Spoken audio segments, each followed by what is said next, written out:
What's up, ScarKnight, bringing you a brand new episode, and apparently somebody was already waiting here on the stream. Sorry for waiting. Like, I was trying to, promote all this stuff and all that, pretty much. I'm gonna try to waste not too much time, because usually when I do like the mistakes, I always explain too much. Well, I mean, not that it takes too much time, but I'll just start by saying I made 5 mistakes, so it just ends up making it +3 in the count, pretty much, which would be 6903. And then I'll go from there and explain what those mistakes are, pretty much. So I think, oh god, it's pretty dark in here. Between 6730 and 6731, I think I killed the phantom just like this, and I accidentally counted it. And then the rest of them, I honestly just made the mistake of just not counting all the oddishes, pretty much, that I killed. So 6774 to 6775. I think like the one before that, I forgot to count it, but then I realized I forgot to count it, and so I did it like right in front of a phantom. So I corrected that point, but literally the encounter after that, I messed up. So there's that. Let's see. Can't even read that. Holy crap. Let's see. 67. I think that says 93 to 6794. That was like another one. I don't think that's the number. 6792 to 6793, 6844, and 6845. Basically, those encounters, pretty much, I just didn't count the oddish that I just killed. And that's like after the 4-hour mark too. There's only like one main mistake in like the first, I don't even know, like the 3rd hour in, and then after that I don't know. I like checked it twice just to make sure, because like it felt like the first 4 hours I barely made any mistakes at all, and that threw me off. I'm like, am I sure I'm counting this shit right? And then I went back to it, and then like I just I don't know. Yeah, I basically like skimmed over the stream twice. And another thing too, in our thumbnail in this video, we got ourselves a shiny phantom. That was in the last episode. So just in case somebody goes and expects me to find a shiny phantom, which could happen still. It could happen, but that was in the last one, like an hour and a half in about. It's when I found myself a shiny phantom, and I called it Crimsfrost, short for Crimson Frost, like after the Crimson Frost birch. But yeah, I expect in this episode that I'm gonna get quite a bit of oddishes to kill, because I really want to stop around 8,000, and then we can move on. So probably the Zubets, just to experiment it a bit more.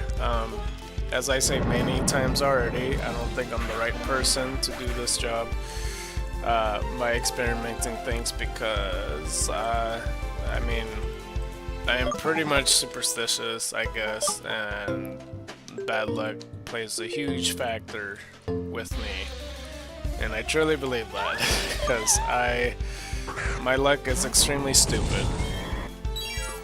Again, there's like just no in between. I either got horrible luck, as like evident to having 20 videos, which is like what, 20 plus hours of work, finding a shiny oddish within this gym by itself, on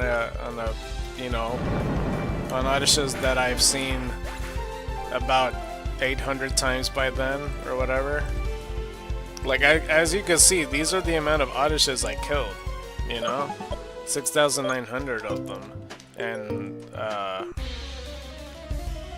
yeah, it was like somewhere around the 5,700 mark.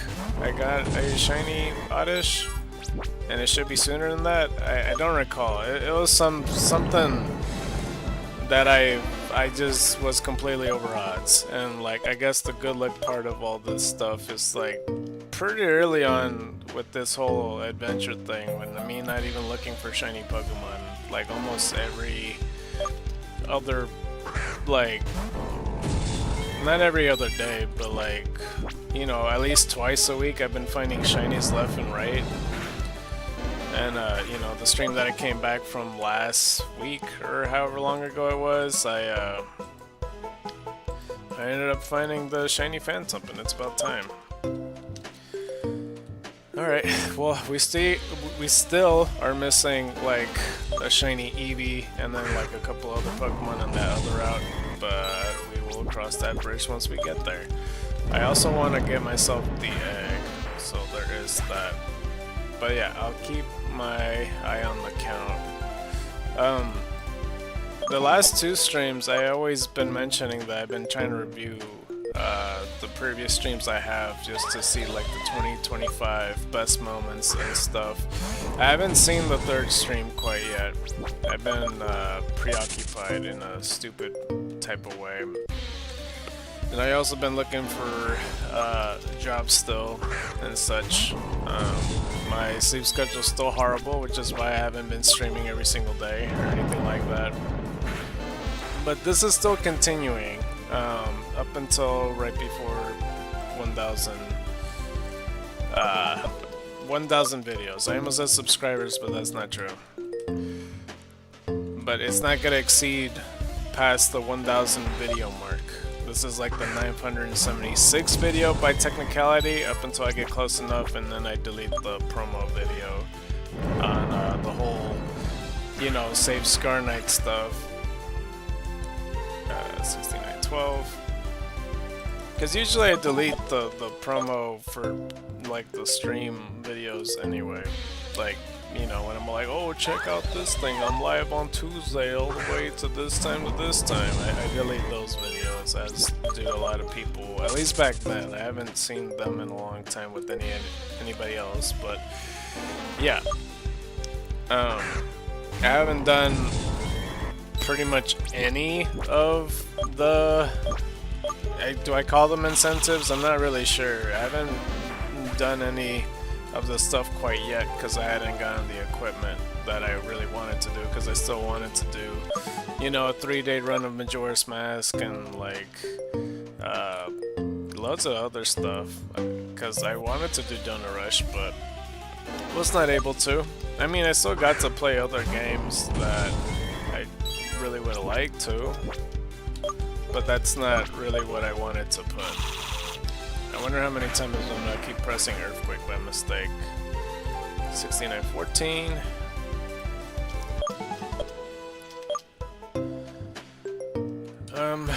But yeah, I still been watching a lot of randomizers lately. I've also watched Versus do like the Master Quest, which is like, at the first time they played it, they did it on a 24-hour stream.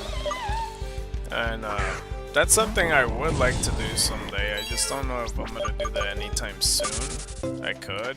And they were playing for charity and then gaining money for that. I would also like to, at some point, you know, do one for charity. I don't think I could. I just realized I just did it. Fucking I can't do that around this point, because like I feel like it'd be too suspicious, you know, because I'm in need of money, and then like me dropping that to do charity is a bit too highly suspicious for me to do it like too soon, you know what I mean? So yeah.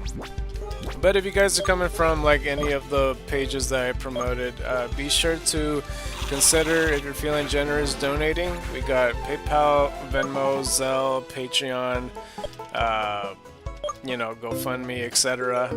I think the Patreon page has to be updated a little bit.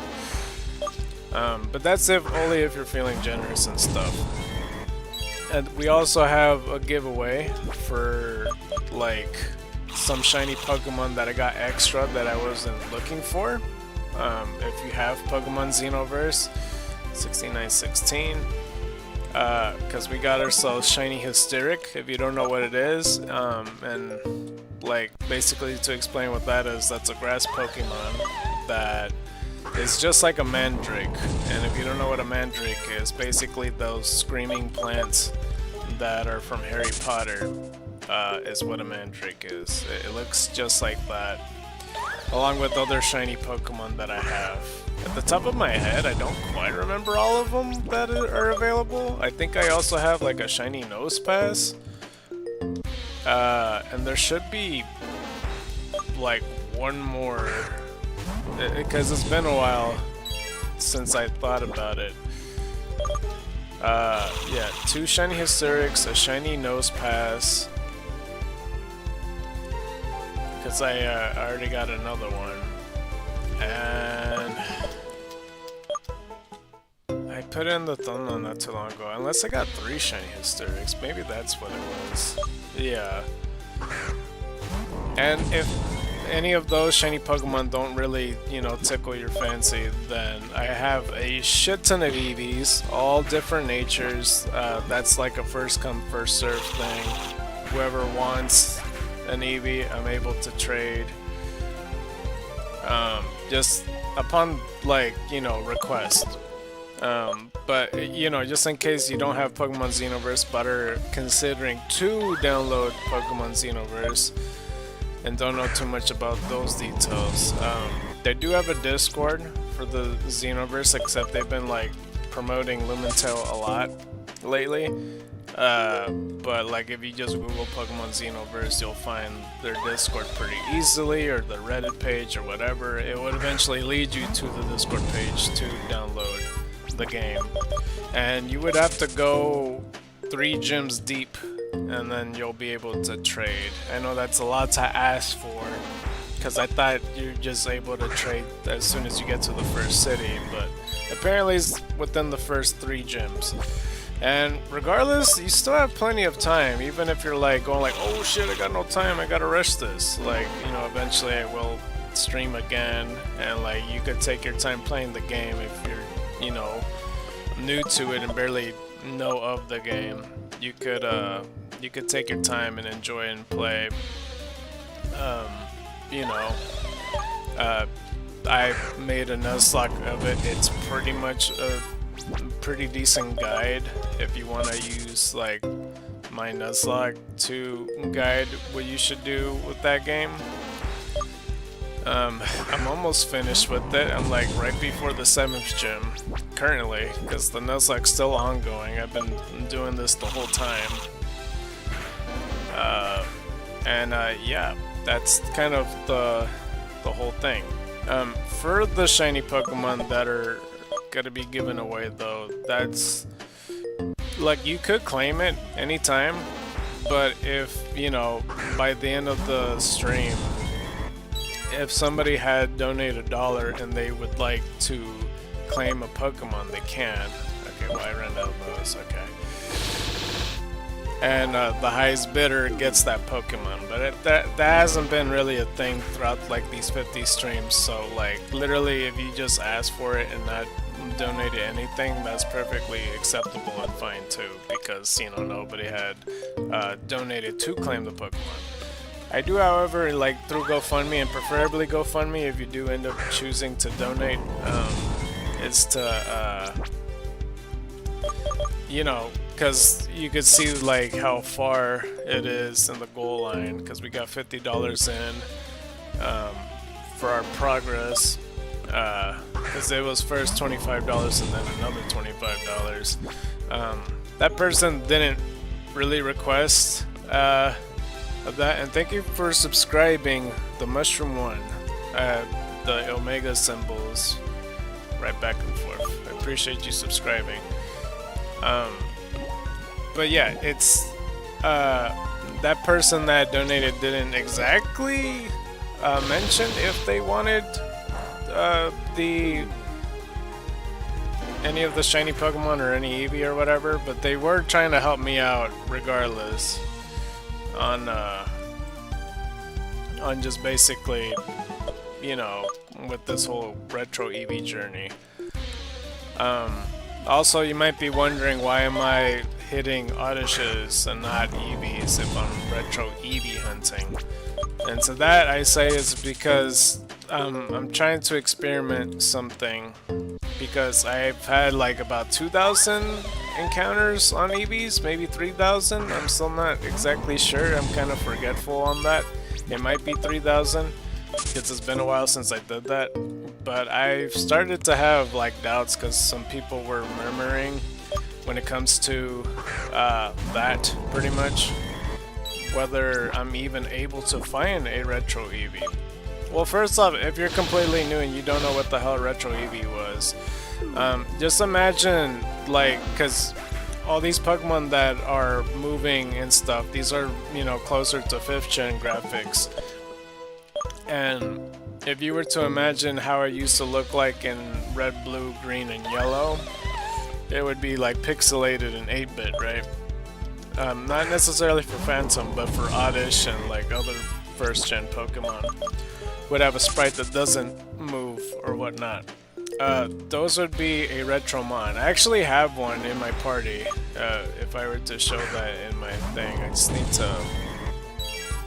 need to show that in the summary. Jigglypuff is a Retromon. Basically, that on the bottom left corner, the sprite, is what a Retromon is. You could tell by the Game Boy symbol underneath the level +1. This is a mystery gift Pokemon though. I do, however, was originally supposed to get a retro Eevee through a mystery gift as well, but for some reason the Xenoverse team just didn't, like, they just discontinue it, and I really wanted it in my team, so they just took it out.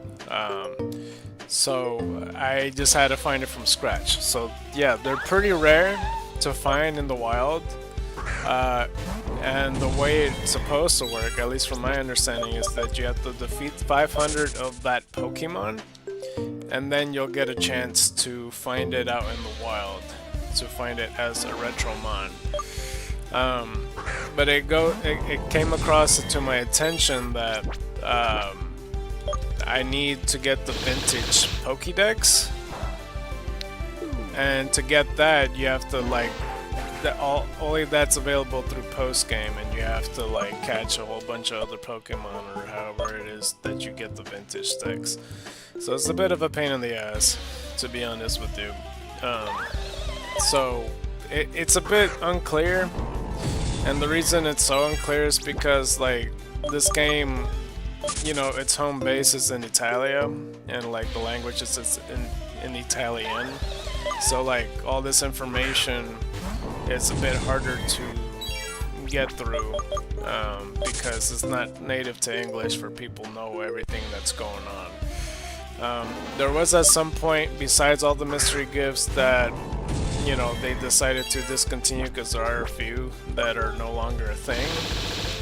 There was also like DLC stuff, some that have extra post game to it, and then some that does not, because there was a thing called the Pink Path, where you get like some special unique Pokemon, and I know that the Pink Path is just, you know, they took it out because it was just a temporary thing, and there's certain Pokemon there that are no longer available throughout the game. Like, for example, Retro Tauros is no longer a thing, so it makes it harder.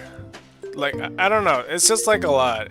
Like, I've been explaining it over and over in different streams where, like, I don't know, over the course of time, it's just kind of like, I don't know how I would forget to say it since I say it so much, but basically, like, yeah, there's some Pokemon that are removed that kind of affect where, like, a lot of the Western people, as opposed to the East, doesn't know what the hell's going on, and a lot of people are saying different things. So basically, at the end of it, Retro Eevee might not be possible to get, and, you know, it's just like at this point I'm just experimenting if I can get a Retromon before the vintage decks because um, I'm not in post game. I'm like I said, I'm before the 7th gym, so the goal is to figure out if I'm able to get a Retromon in general. And the reason I'm attacking these Odysseys is because this is probably the most common Pokemon in the game. Well, that and also Zubat. Because there's about a 50% to find Odysseys inside this gym. This is the first gym in the game. Once you go inside, you get a 50% chance to either find a Phantom or the Oddish. So I just figured it'd be the quickest Pokemon to find, whether it's true or not, to get yourself a vintage mon. But as you can see, we got 6930 so far, and I'm gonna stop around 8,000 because I forgot exactly what math I did in the beginning. Because it's like, I forget the logic I did before, but basically, you know, after I kill 500 mons, then I get a chance to find the retro Pokemon, and I think I like doubled the... No. I think it was like, after 500 I did 1,000 more to see if that doubles the odds, and then I end up doubling that. I don't remember the logic, it was something like that. And yeah, Zubat's another one that you could get like a shit ton of Pokemon. It's also like the more common Pokemon to find. But that's if you have Surf, which I can get. It's just, I don't know, I don't want to get Surf because it's progression in my head to just get it and not do that in the Nuzlocke, you know, through footage. Because I'm like, you know, 46 episodes in and I don't want to explain that, you know, when I come back and go like, oh, by the way, I grabbed Surf, it was right here, like when people are kind of using it kind of like a let's play and, you know, an informative Nuzlocke too. I don't know, I feel like my Nuzlocke has a lot to offer where people kind of knows what's going on when I'm playing the game. It's like the closest thing, even closer, I mean, like Pokemon Prism as well, like those Nuzlocks, they're the closest thing to a regular Let's Play, but I'm not gonna do that. I don't know how to make it make sense. Basically, it's pretty close to a Let's Play. I still show stuff off, I talk to everybody, I tell people, like, oh, if you do this, this, and that, and then, like, you know, all types of strategies. Like, I try to do almost everything as possible that I can, and, you know, try to make it work. And, I really had, like, a really good idea at first when visualizing Retro Eevee in my team, that I don't want to pass that up, because, I mean, it's no big deal regardless. It's just like a bigger deal to me, because I'm more like, I really want to use him. Watch him, like, in the debut episode, even if I get him, he fucking dies within, like, the first 5 minutes, and I work so hard to get him. But yeah, like, that's kind of the boat that I was, you know, that was kind of where I was leaning towards, pretty much. I wasn't sure what the fuck was going on, because people are saying different things. There was a friend of mine that was watching the stream, and he was, you know, doing some investigation himself. It's the same guy that had donated, you know, through the GoFundMe and stuff. Like, I was hoping he would play throughout the game and then possibly make it to my point to see if he would, like, get it quicker than me. Because, like, that's how bad my luck is. That I feel like he literally could play the whole game, get to my point, and get 500 encounters and find a Retro Eevee before me. Even for me to have a massive head start. I feel like anybody could, to be honest, and I encourage you to try. But he I think he only got to the 5th gym, and I don't know. Um, he only played every now and then whenever I am streaming or whatnot, and then it kind of faded away from him, which I understand. Like that happens to me too sometimes, where stuff just kind of fades away from my life. But at some point, he did get himself. Like he looked into the game and did some like, you know, cheat codes and coding and stuff, and he just made himself a retro Eevee, and he offered to trade it to me, and I don't feel right about that. So that's like a last resort. Like my other backup plan is just to ask in the Discord, because there's like a server that, you know, offers trades in Xenoverse. And I only want to use that as a last resort. It's like, hey, does anybody have like a legal, you know, retro Eevee that's within Route 7 that would like to trade?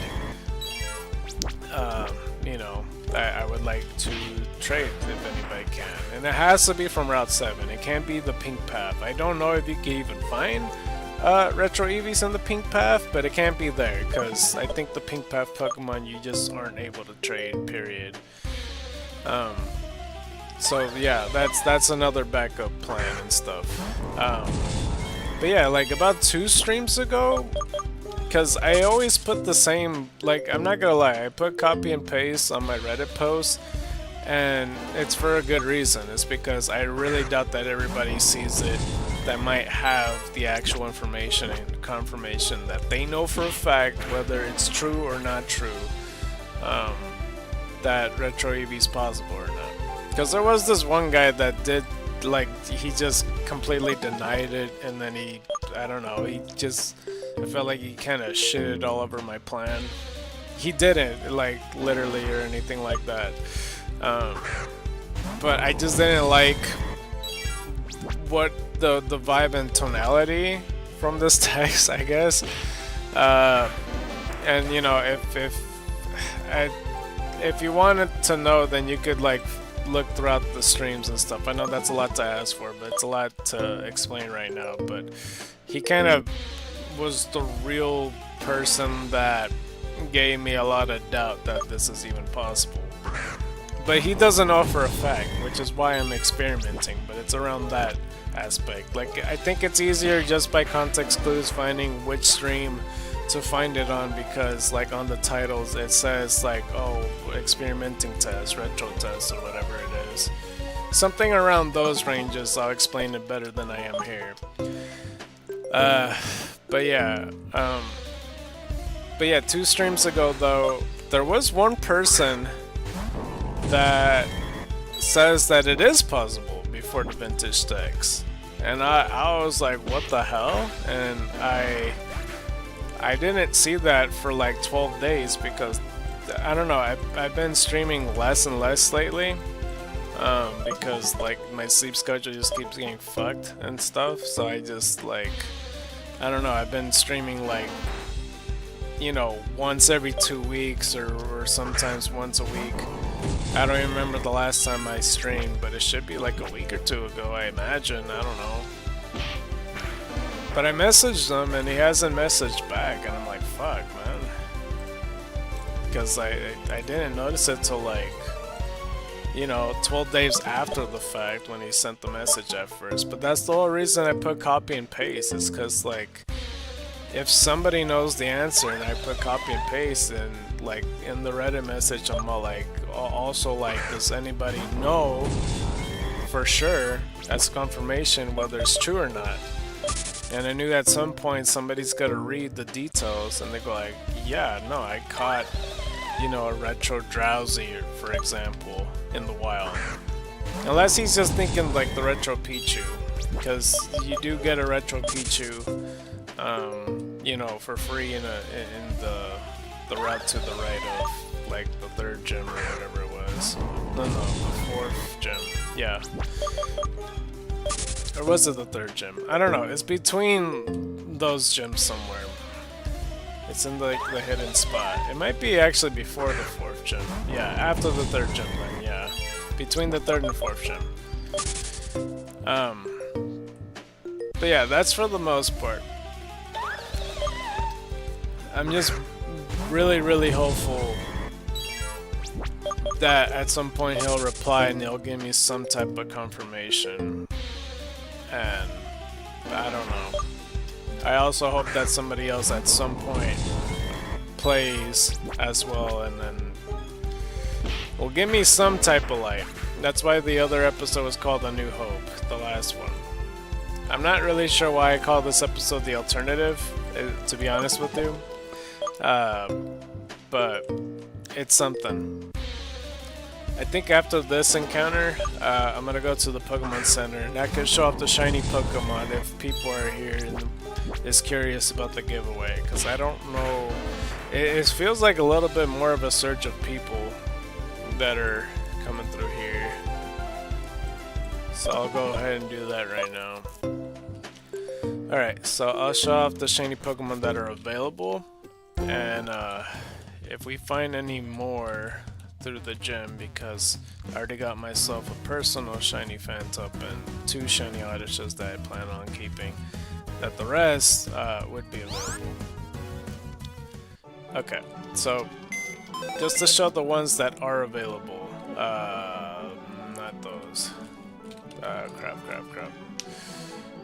Yeah, so it was 3 shiny Hysterics and a shiny Nosepass. So you're definitely aware of shiny Nosepass, but basically these are the mandrakes that I'm talking about, because I got one too many. I got one for myself, and you could also request what nicknames you want, so I could go to like the name raider and then rename them and then trade it to you. But this is a neutral nature one with Synthesizer, and yeah, with those moves. Hardy nature and a little quick tempered. There's also this one that's level 40 that has special attack high and special defense is low, or lowered at least. And also Synthesizer with those moves with the rash nature and strong-willed. And we got this one, a female one at level 37 that almost has, like, it actually has pretty decent IVs or EVs or whatever. It has like a 31 on special defense and a 30 on HP, with speed higher and defense is lower, so that might be appetizing for people. Hasty nature and somewhat vain. I haven't really been paying too much attention on the first 2's EVs, but yeah, then the shiny Nosepass, again, you can name it whatever you want. Special defense up, speed is down. The speed IV, even though unnecessary, or EVs or whatever, is at 28, which is interesting. And those mixture of moves, along with sassy nature and somewhat of a clown. So, hold on, let me see. This is the second Hysteric. Special defense is like the highest EV.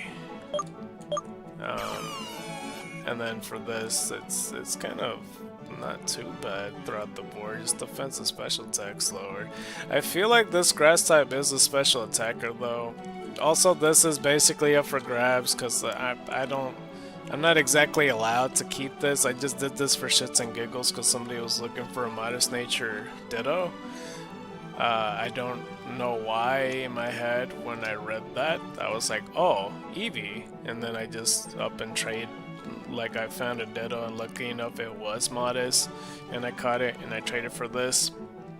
But you could also trade me this, or some Pokemon for this, I should say, because it's out to Aries, and I really shouldn't keep it, but holy crap, 255 attack and defense. That doesn't even look real. Oh no, but isn't it at a 257? Or I don't fucking know. But yeah, sassy nature and loves to eat. I'm pretty sure it eats just like, you know, protein bars. Copia Pensiona. I don't know. But yeah, besides that, this is the death box for me. This is just spoilers for people that doesn't know, but yeah, all these EVs though, like more than 18 boxes of EVs. You could pick whichever one, just request whatever nature you would like, you know, and we could find it. Like, you know, we could do these, for example, like Hardy nature, mild, careful, rash, calm, adamant, serious, bold, careful, relax. I mean, there might be a couple that are repetitive, but we have also modest nature Eevees in there somewhere if you're looking for a special attacker, because we have an adamant Eevee in there as well. But yeah, I need to check what numbers they are, and of course we could rename them too. We don't have to call it 2, 3, 4 or whatever. I'm just keeping track how many eggs I've hatched, because that's how many I have. I didn't heal my Pokemon, I noticed. I don't think I at least. But yeah, upon request, and I'm saying it because like I said, I've been noticing like an influx of people every now and then hopping in the thing, so I'm just pointing out whatever tickles your fancy. I don't know if you guys want me to share the Pokemon that I've caught that were shiny in this game though. But we got ourselves another egg, because we also been kind of slowly shiny hatching, egg hatching these Pokemon. I have not gotten a shiny Eevee yet. But if I do, that one's not up for grabs, because I'll get the first shiny Eevee. If we get lucky enough to get a second shiny Eevee, then by all means, I didn't heal my Pokemon, did I? It doesn't look like I did. Alright, I might as well go back. If we get a second shiny Eevee, then yeah, that will be up for grabs, and I'm sure that will be a popular one, and not like 3 mandrakes and a nugget. Eventually though, eventually. Just let me know if you guys do want to see like the other shinies, because I don't mind telling you guys about it. Because I was pretty excited for Crimson Frost, like that was a very dope find. Especially when I saw it on Google, I was like, Crimson Frost, I was like, whoo! That's such a good name, that's such a perfect name. I thought they were gonna give me some boring name like, you know, like Papunga tree. I don't know, I just made a fucking thing up. I almost said Burgundy, which is why I said Punga tree or whatever I said, because I was just trying to make up something that doesn't sound all that cool, but Burgundy counts as a color, and I also think it sounds pretty alright. I think it sounds cool. So I kind of backpedaled a bit when saying that, but it's all good. It's all good. But yeah, we're gonna make a shit ton of progress in this one. I imagine we're gonna stop around 7,600, maybe 7,500, I don't know. We're gonna try our best though. And yeah, I need to, you know, try my best to like retweet on Twitter, because I noticed that I did that in the earlier streams, but I haven't been doing that in the later streams, and I really should. But it's okay. But it's okay. Let's see here. Yeah, hopefully that person, because like the username on Reddit that, you know, is giving me hope, I think his name is the Kirby Cog. And yeah, he's a long-time user in Reddit. I've been playing on Xenoverse for a while. I don't know why I didn't notice him before, but I don't know. He's not as active in Reddit, but like he has like his searches every now and then.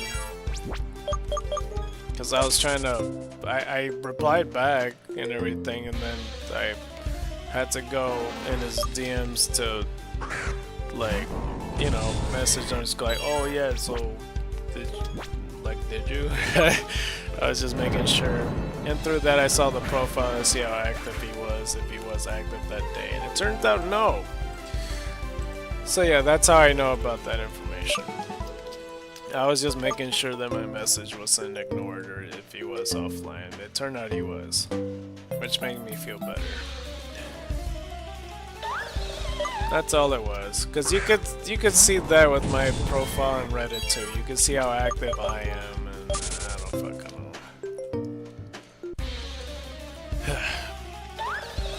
Okie dokie.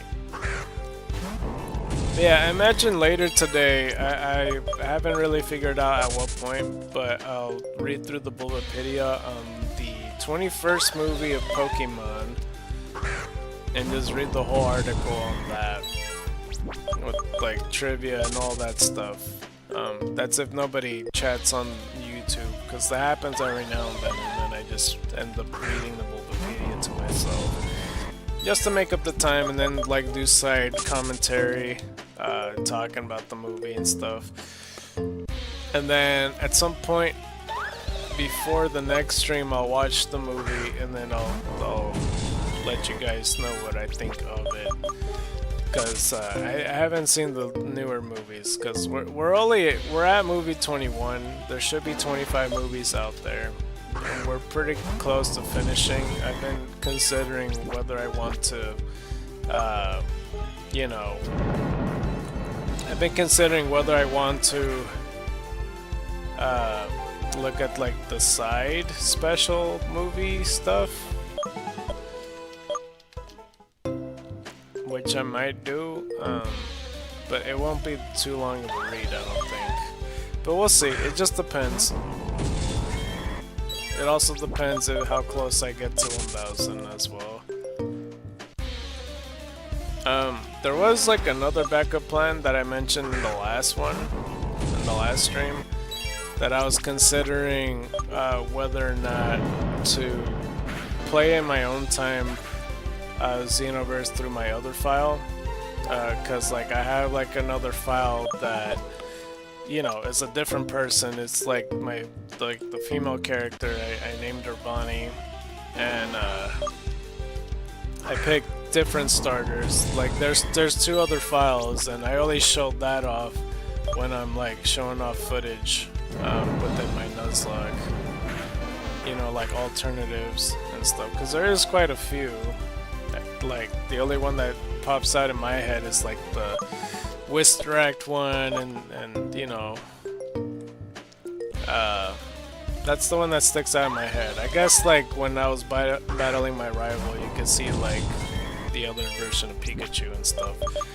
But I was thinking to myself, I play that and like I'll capture the footage that are more likely differences between, you know, heading into the 7th gym onto the 8th gym or whatever, and show that in a feature Nuzlocke or whatever. But with me doing that, like, you know, do post game, try to catch as much Pokemon as I can. Yeah, I could show that footage up as well on me getting the vintage decks, and then from there go for the Eevee, and then I could start streaming with the other file. So you'll see me as the female character, and then starting from scratch to see if it truly does work or not in the post game, and then maybe I'll trade it to, you know, eventually when I get a retro Eevee, do that, switch it, and then trade it back over to me. I'll work something out. There's plenty of people, like you know, like a handful of people that would help me out if I trade it and then trade it back to the other file, because I can't do that to myself.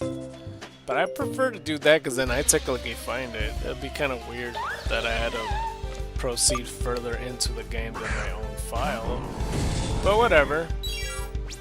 I just don't know how long it actually would take. Because I don't even know. It takes me like 60 EVs per stream back then or something, or like close to 100. It's not a lot. So yeah, it took me like a good 20 fucking streams just to get to like 2,000 or whatever. So I don't know. I really don't know. But at least I'll have like a proper counter.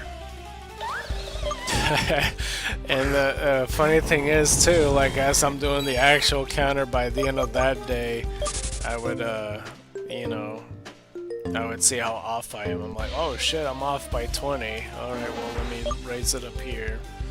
Because I'm not gonna check like because the vintage deck's supposed to have a counter too, but like since you could only see it when you open the decks, I'll still count it on like my regular counter you see on screen. that I could compare and contrast towards the end. But let me know if you guys think that's a good idea or not, because I haven't started that. The only reason I'm a bit hesitant on it, like, besides, like, beating the game and stuff, is just catching all the Pokemon is gonna be super fucking tedious. Like, ridiculously tedious, because holy crap, and I have to train all them up. That's a lot. That's a lot. That's like over 100 Pokemon I have to catch, and I'm all like, by the time I do that, like, holy crap, dude. Like, holy crap. That's a shit ton. We'll see, though. I really don't know. I'll see what I could do to make it, like, really easy on me. I'm pretty sure that's how you get the vintage sticks, if you just catch all, like, the Pokemon within the region or some shit, and there's only some Pokemon that you could get after and post game. Something like that. I forgot what that, is it named Dresney or something like that? Like, the dragon type Pokemon, you're not, like, you know, it's like the Facito legendary, so it's a lot harder to level up. I don't know. I'll think it over still. I'm not, like, completely convinced quite yet, but yeah.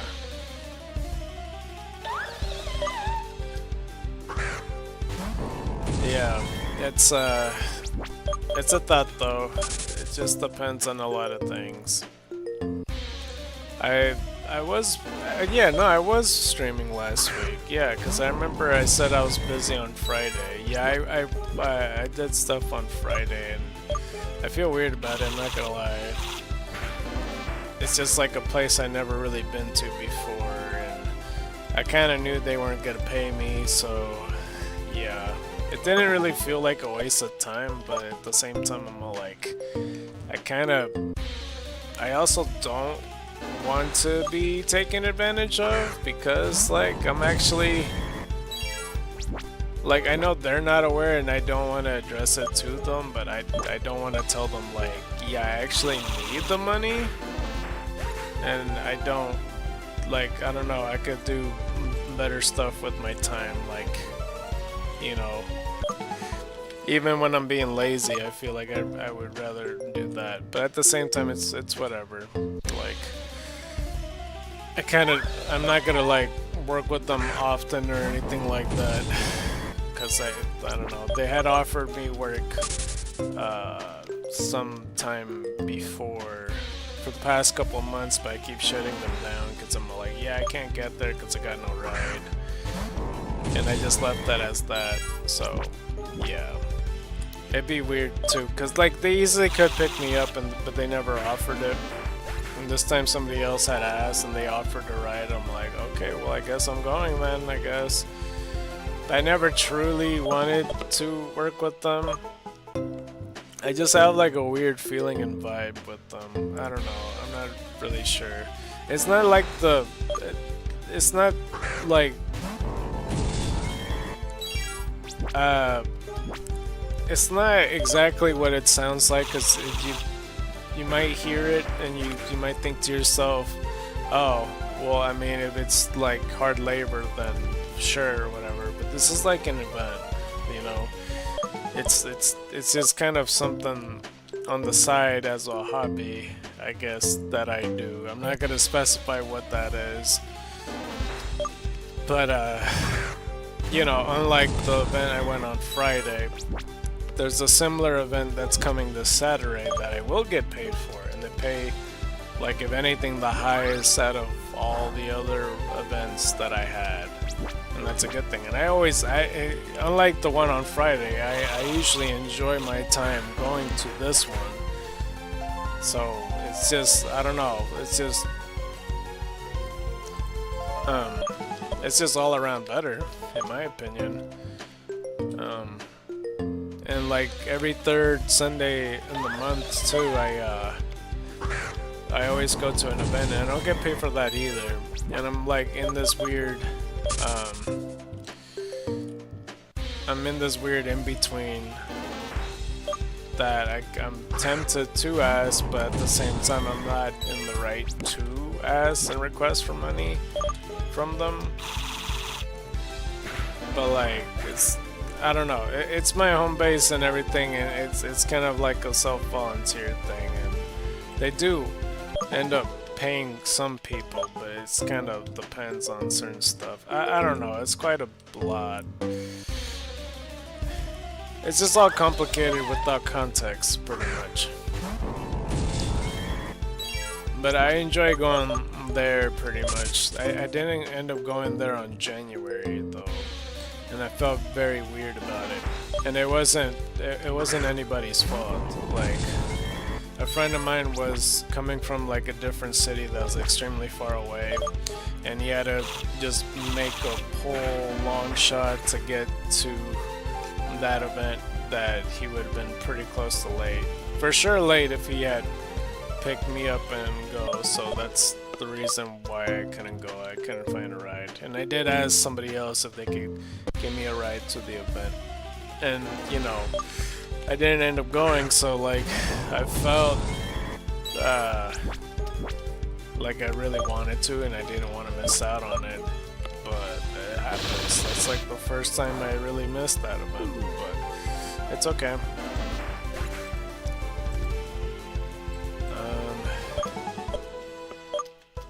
But yeah, it's all good. This Saturday should be cool though. I have to like go over to a different city and get paid. And it's good because I really need this money and stuff. The bills suck, man. They really do. It's gonna take a big ass fraction of my thing. But it's all good. Let's see here.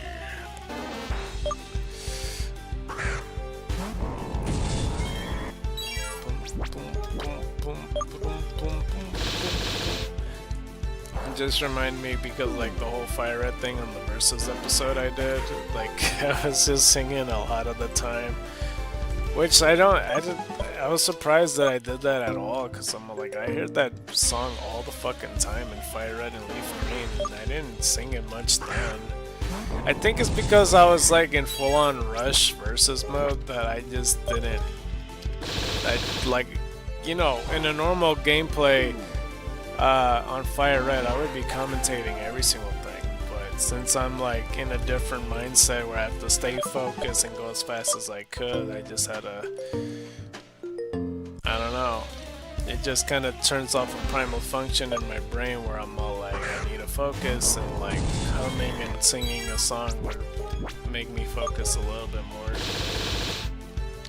But that's when my brain could turn off, like clearly, because I make all these mistakes and I don't even be paying attention whether I'm attacking like a Phantom or not, or an Oddish or whatever. But yeah. What I'm not looking forward to, because I mentioned about like the Zubat, like, because it was like 50% or whatever for the Zubat, like the other encounter would be a Grimer. Because at some point in the game, pretty early on, after the first gym, you go onto this boat, and that boat, and spoiler for this part if you haven't played, close your ears or something. Don't close your ears if a headset though, because that won't make a difference. The boat gets into a wreck, and then you have to go on this island and just pretty much find out what caused the wreck of the boat. Then you find out from this island that you have to go onto another boat, like a Lapras takes you there, and you see like an X Pokemon inside that other wreck boat, or I swear it might be a different boat, I'm not sure. But that wreck boat has the Zubat 50% encounter, and then a 50% encounter on Grimer. As I said, that's through Lapras taking you there. So that's why you need Surf, because Lapras isn't gonna be there forever, except it's just there only for that time. So really, yeah, that's part of the reason why when you go back to the island you have to surf all the way down there, and then you get the 50% stuff. The forest that I've been getting Zubats from, I forgot the encounter rate. It's like 25% or 30 or some shit like that. But that's where you could find Zubats, and that's where I've been finding them from. It's been a while since I did that, so I don't quite remember all the Pokemon that are there.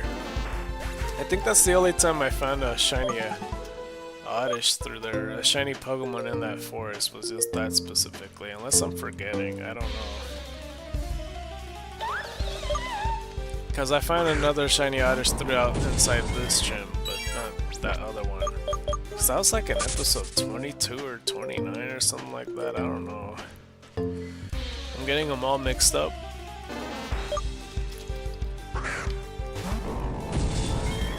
I was thinking about showing like a, you know, shorter version of the entirety of this as a video, just explaining a little bit, but I'm not sure how or how I'm gonna do that.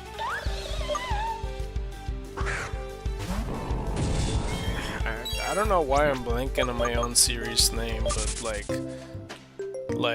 for example, the blue Hacklock, like I made a shorter version of that, you know, try to fit a 4-hour stream into making it 1 hour. Stream cut, that's what it's called. I just remember the name. Yeah, I can make a stream cut on that. I just don't know how long it would be, and I would have to commentate over it. I'm gonna have to do that with Blue Rescue Team as well, because holy crap. I don't know, there's a lot of things. I always feel behind no matter what I do.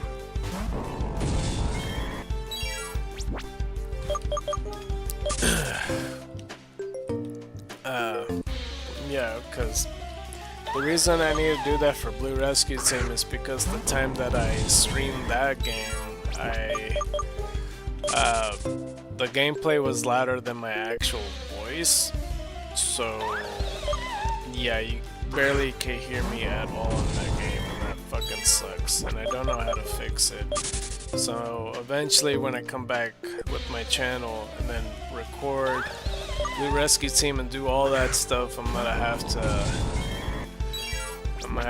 commentate what happened, because something important did go down, like that I should have showed through a Let's Play. I didn't think it was gonna happen, because I went to a place where I thought it was fine to go in post game. It turned out it's progression. I'm like, fuck. It only showed like a tiny bit. So I just made the decision right then and there. I'm like, okay, maybe every time I do this, I'll just end up, you know, I'll just end up fucking like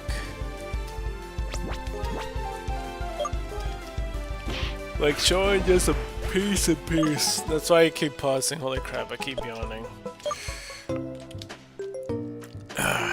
Yeah. I hope I don't get too tired. Holy crap. It's way too early to get tired. It's been like 45 minutes since the stream been on. Like, I know it'll say like an hour or some shit. It probably is an hour, because I think I got on at like 11:15 or something. I don't know.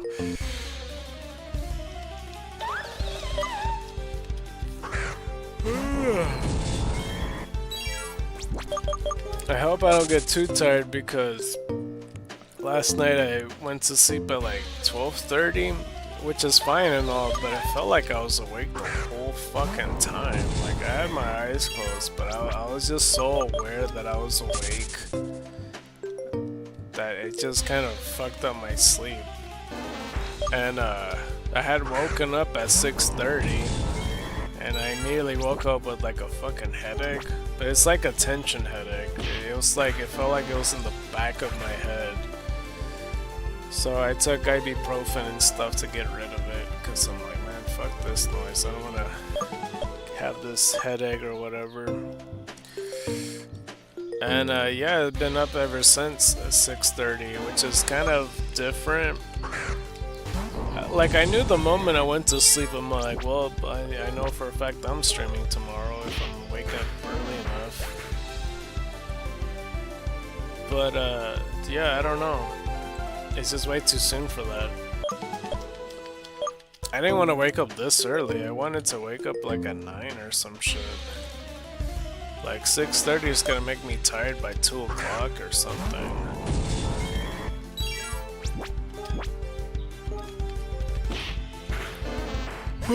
Or now, I guess. I just keep on fucking yawning and shit. 69.75. I was never built for the morning, even though it's the noon time.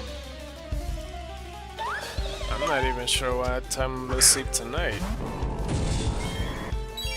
It's probably gonna be late as fuck because, well, besides skimming through this stream, I'm gonna have to...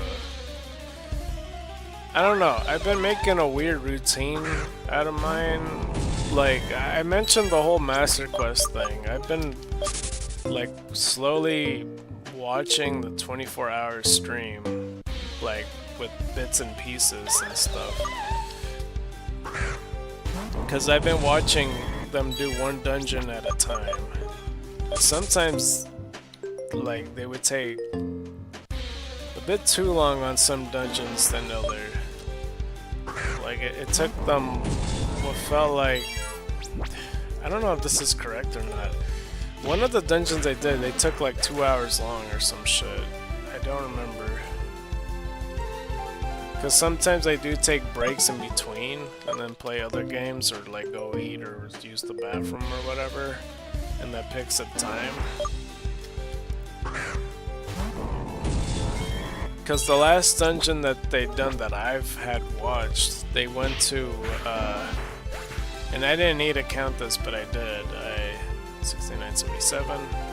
They went to Ice Cavern, and that dungeon was like 30 minutes, and so, like, you know, that spared my time. The next dungeon I'm gonna watch is them doing Water Temple, which, according to the thing, because like I kind of skimmed through to see it when the Water Temple would be over, is 3 fucking hours from that point. I'm like, fuck. 3 hours, and in between then they do play a different game and stuff.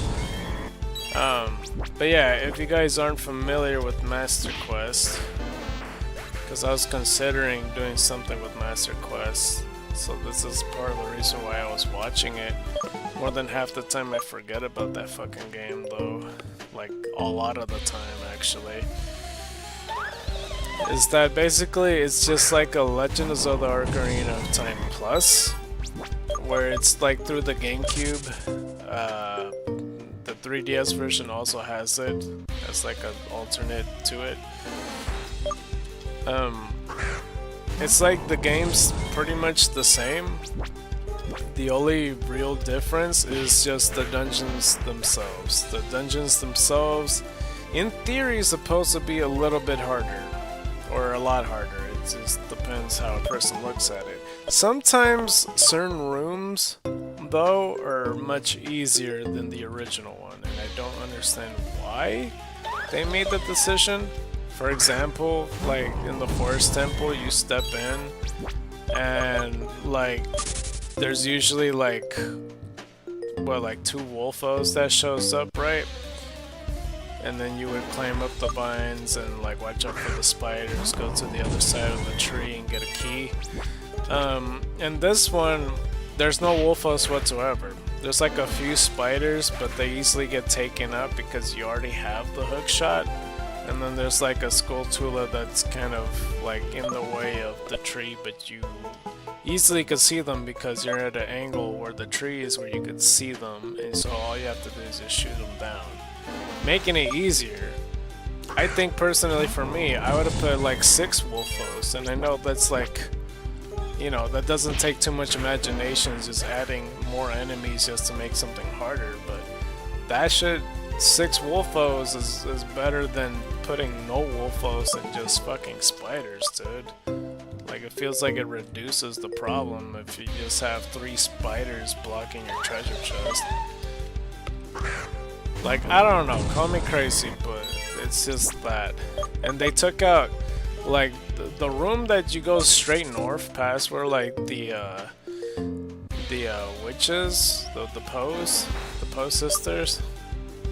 There's a room straight where usually there was 2 Stalfos that fights you, and instead of 2 Stalfos, they switch it with 2 Wolfos, which is a lot easier to beat. And like that's what I mean. Like certain rooms are a lot easier to beat than other ones, so it's rather weird. What's even weirder though, in Lord's Jabu Jabu's belly, and hopefully people know what the fuck I'm talking about, because it's gonna sound very random what I'm saying throughout all this. If you never played Legend of Zelda Ocarina of Time, I don't know what to tell you. At some point you go inside a whale, just like Pinocchio. And in this whale, you know, because this whale is slowly dying because it's sick and it has like a virus and stuff like that. There's like a shit ton of jellyfish and some like parasites and stuff like that. But in Master Quest, this fucker suffers from mad cow disease. Like, and I mean that quite literally, because there's cows everywhere inside the whale, like stuck within the walls. It's so weird. And like, I know that doesn't make any sense. Just imagine like you know how the people have powers, you know, in shows and shit, and they go through the walls and stuff. Just imagine that, but it's a cow and they're stuck there. That's what they are in the whale's arteries and stuff. And they're treated like switches. Because in the original, that I don't know if they're supposed to be teeth or something. I always thought of it as teeth, even though it wouldn't make sense because it's like with them. It could just be bone. I'm not really sure what it is. But you would shoot that, and then like a part would open, and then you could go through further into the dungeon. But in this case, you shoot the cow, and that's enough to open whatever. Like, it's supposed to be a switch, and it makes no fucking sense. I never understood it. It's disgusting. Like, he literally suffers from mad cow disease. I mean, I don't think these cows are mad necessarily. They seem to be perfectly content and fine. But it's so weird. And I'm all like, why they made that decision? Like, that doesn't... Not only does it not make sense, it doesn't... I don't know. It's just so left field. Anything weirder? Like, I don't know. I'm sure they can go weirder, I just can't really think of it. Like, I don't really force my brain to go like, oh, let's think of a weirder thought than that. Like, that's hard for me. But that's rather strange. Like, I don't fully get it. Okay, well that's all my body slams and moves and stuff, so let's just go over to the Pokemon Center now. Yeah, I don't fully get it. But yeah, like the inside the Deku Tree is fine. Like, I think like a few stuff is easier than the original, but for that, it's a good representation of what could be harder. The Dongo's Cavern is pretty difficult from what I saw. Lord Jabu Jabu Belly is weird, like I said, but it's still difficult. Forest Temple, I feel like it's a bit easier. I can't really tell. Fire Temple, from what I've seen, and I don't really believe this, but they said you can't do Fire Temple unless you got the fire arrows. And I don't know if that's true, because Tyler and Josh got stuck around there, and the chat told them that you need fire arrows. So they just left, and that's the whole reason when they went to the Ice Cavern and then about to start Water Temple. So that's as far as I got. But I don't think that's true, because from what I've seen, what Tyler was stuck on, I feel like you could just use Din's Fire from the top on the right side, and then just use your arrows to shoot into these other directions, and I don't know if that's what they've tried to do.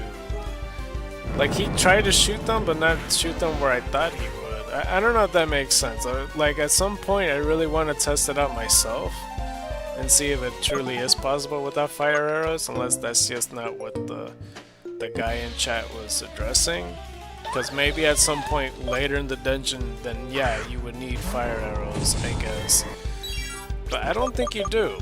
I think it can be done in the fire temple. It's just like, it just makes it easier if you have fire arrows. But the beginning seems pretty difficult. It's just, I just think it's doable. And there's like a shit ton of traps in the fire temple, holy crap. Like, it's almost to a point where it's a bit unfair, but whatever. 5988, or 6988 I meant to say. But yeah. What's something else?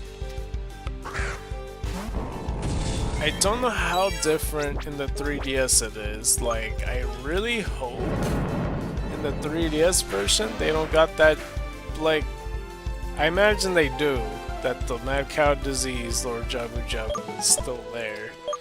But yeah, I don't know.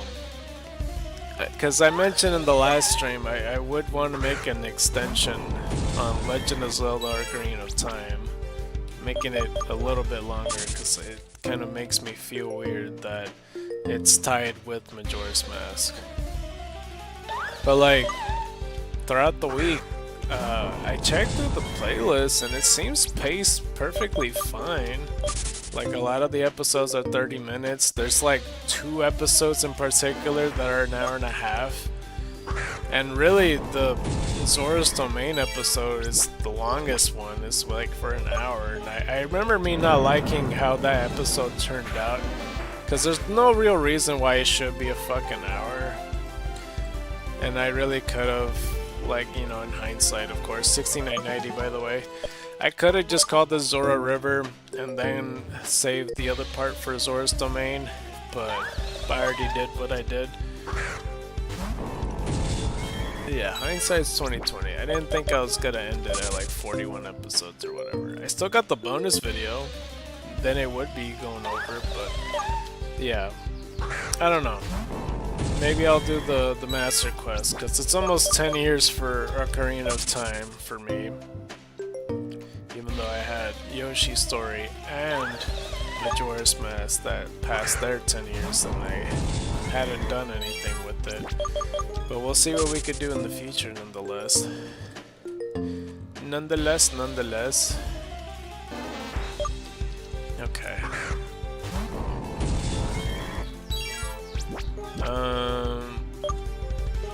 I don't know why I'm thinking. What the fuck? I wonder what move I'm gonna use. Maybe the same one that I've been doing every fucking time?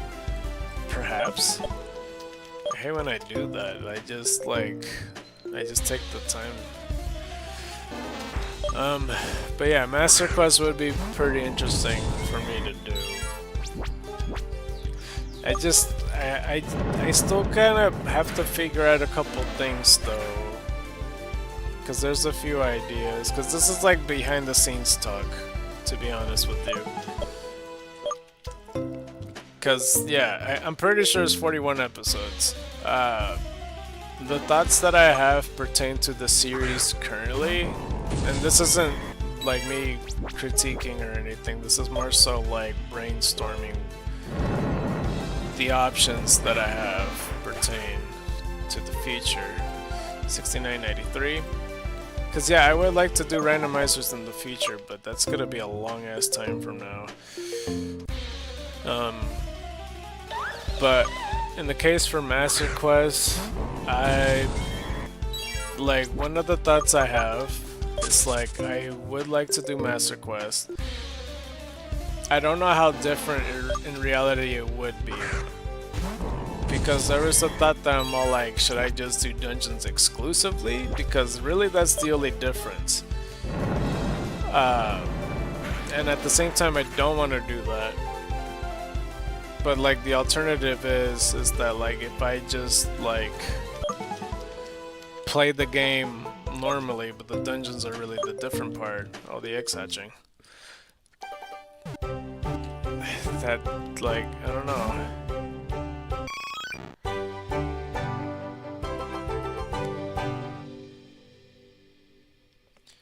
Okie dokie. And then I think we're at 235. Alright. Wait, how many? No, I still got earthquakes. Okay, well that's fine. Let's just go over to get ourselves another egg right now. No, but the other thought is, like, one thing that can make it different or whatever. Hey, how's it going, Fo? How are you? I was just brainstorming, like, some stuff that I was thinking of doing in the future. Not in the near future necessarily, but, you know. Okay, this should be the fourth egg.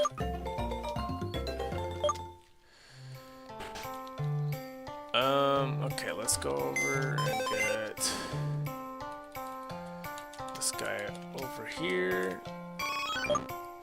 Attack down, special attack up, runaway ability. Oh, he has 31 Eevees on HP, or IVs or whatever. I still get it confused. Modest nature, see, there you go. And often does this off. That's pretty good. Alright, hopefully the eggs go back pretty soon. I'm not really too sure.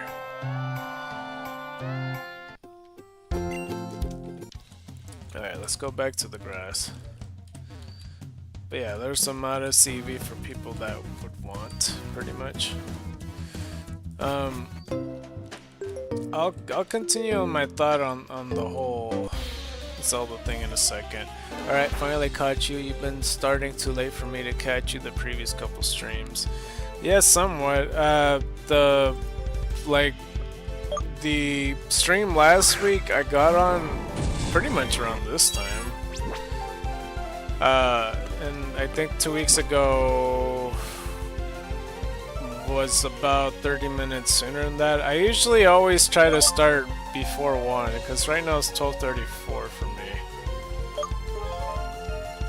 But yeah, my bad for that. I figured that last stream, like, when I got on at 12:30, I'm like, oh well, it's probably gonna go to bed soon or something, I don't know. But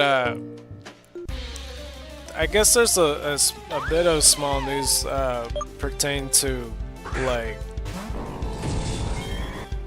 well, there's like a lot to talk about, but pretty much from 2 streams ago, when I've been promoting, like, on the Reddit page the stuff, I guess, because I always put copy and paste on that just in case people were to say something. Well, somebody finally had said something. It was a dude that's named, like, the Kirby Cog. He said that it is possible getting a vintage mon before the vintage decks, and I tried to ask him to clarify, but he hadn't replied quite yet. Because I didn't notice it till like 12 days later, but that's like the whole reason why I keep putting copy and paste, just to see if anybody were to say something. And so he did. So yeah, like 12 days later, I checked Reddit at some point just to... I don't really know why I got on there, I just did. And I saw he replied, I'm like, oh shit, and then I tried replying to him. And he hadn't replied since because he hasn't been online. So yeah, I was just trying to see confirmation from him. But I mean, that's something. That's something. Because I checked earlier today and he hadn't replied even still. And like the other thing I've considered that when I talked about it last stream, I started doubting it in my head a little bit because I don't know how well it would work out. But basically, I was thinking to myself, like, if I go to my other files, because I got, like, you know, filler footage, well, not really filler footage, but alternative footage, because, like, you know, the female protagonist has a little bit of a difference in Pokemon Xenoverse. Like, for example, your rival trainer, you know, is the protagonist that you didn't choose, whether it's male or female. And there's some differences in Pokemon Xenoverse that happens throughout the game. And I've been showing that footage in the Nuzlocke pretty much. But I'm gonna use that file, and I'm almost at 7,000. But I was considering playing the rest of the game and then like trying to get the vintage text and then just like looking for Eevees on that file. But then like I started doubting myself because like I'm all like, that's a lot to do, because I still gotta catch a shit ton of Pokemon to get that vintage stuff to work. 7,000. So yeah, it's a bit of a lot. But you know, I don't even remember the last thing I did in that file. I think I was like around the 5th gym? The 6th gym? No, I think it's the 6th gym I left off at, something like that. So I got quite of a ways away. But the reason I'm gonna play that in my own time is because, like, since I'm before the 7th gym, I don't want to play that and spoil what happens in the stream. So that's part of the reason. But that's part of the doubt more so, is because I might have to end up catching all the fucking Pokemon, and that's it's gonna take way longer than what I'm doing now. Well, that's arguable, I'm not really sure. Fair. Yeah. So that's basically where I'm at. I'm trying to... Yeah. I don't know. 7001. Yeah, I guess from like a couple streams ago when you were telling me about Metroid Prime 4, I watched the review like I think like the day after or something like that. Like pretty quickly after some point. Yeah, I mean, I didn't expect it to be an hour-and-a-half video, but I took the time to see it. Let's see here. I mean, he did a good job on the video either way. Oh yeah, I did some of that. Yeah. Yeah, I mean, it was interesting. It's always a bit weird to me whenever they add extra, like, human characters? I don't know how to put it. Human, alien, like, companion characters with Samus.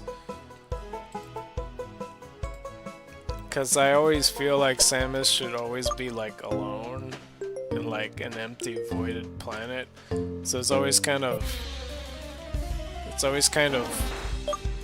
It feels different when people are with her, and I'm all like, she isn't alone. Like, that's always... That's my personal experience with Samus. It's just like she's at a place and she's kind of, I don't know, it's almost to a point where it's claustrophobic. But that's kind of the feeling I always get when I play Metroid games. You spend half an hour before actually getting to the story and gameplay. It kind of sounded like he was flabbergasted by that after making the video. No, it's fair. Like, he did some fair criticism and stuff. There's nothing too left field about it. It's probably, I don't know, I feel like Metroid games, cause like I remember people saying before, cause I played Metroid Prime 1. And I mentioned this last time, I'm pretty sure, when I brought it up, but like, it took me forever to figure out that puzzle towards the end as a Chozo, but I was so stubborn about it. Like, I had a relative be in the room with me, and I was stuck there for hours. I was like, I'm gonna figure this shit out, damn it. And eventually I did. I had to shoot like a wall that wasn't obvious for shit. And I remember somebody that was a PokeTuber he was explaining Metroid. I forget the context, but he basically said if anybody plays like a Metroid Prime game blind, it would take them hours, and I agree. And I don't know. So like for Metroid Prime 4, like I just feel like Metroid Prime games, or just Metroid games in general, is just easier in hindsight.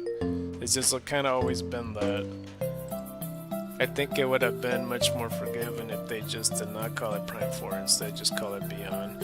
Yeah, I didn't really see it as a Prime game. They easily could have called it something else.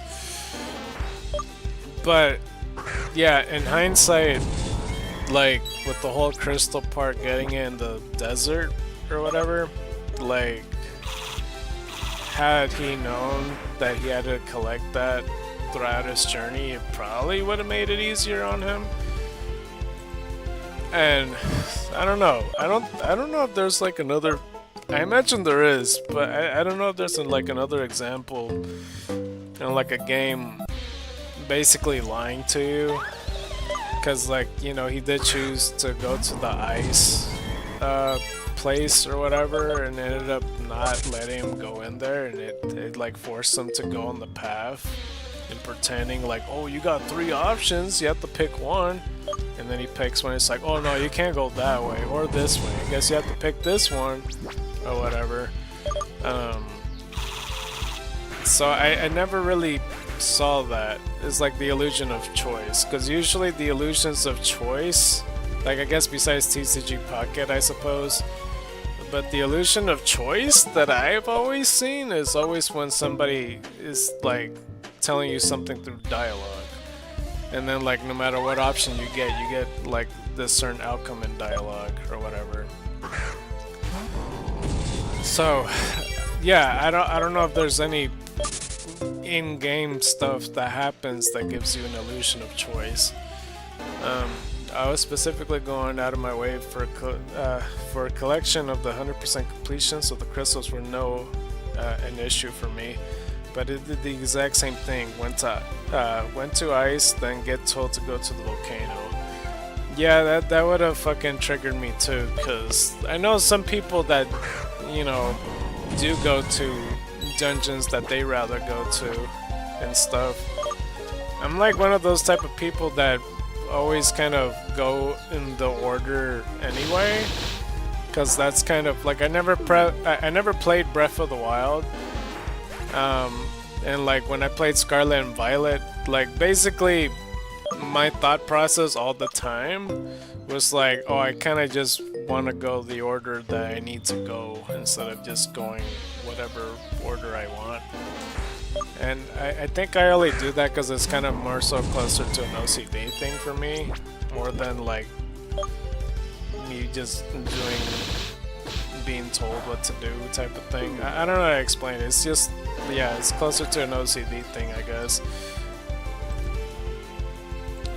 But like, of course, like other games and stuff, like I would,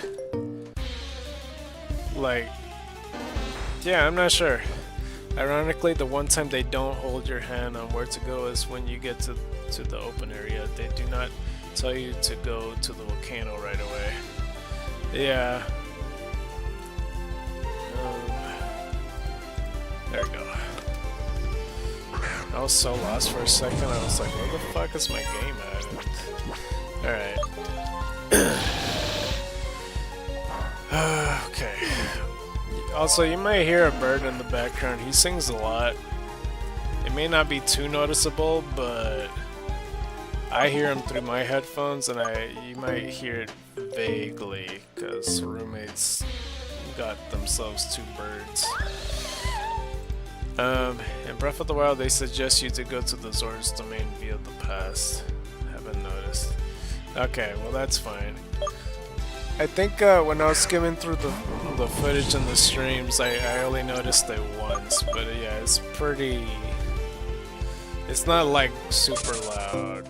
It's just like I noticed it because I was listening out for it, I suppose. So yeah. Okie dokie. But yeah, I don't know. There's some games I haven't played. For Scarlet and Violet, I've Like I said, I went to 3 gyms and I wanted to go in order. I literally listened to Nurse Joy and she fucking lied to my face. So I guess that's you know, the illusion of choice that I got. She fucking told me, she was like, oh, I recommend you go here. I'm like, well, guess what, Nurse Joy? I got my fucking ass kicked going to this gym leader that I wasn't ready to face yet. Clearly. Yeah, LMAO, I recall that. That was some bullshit. I'm like, what the fuck was that?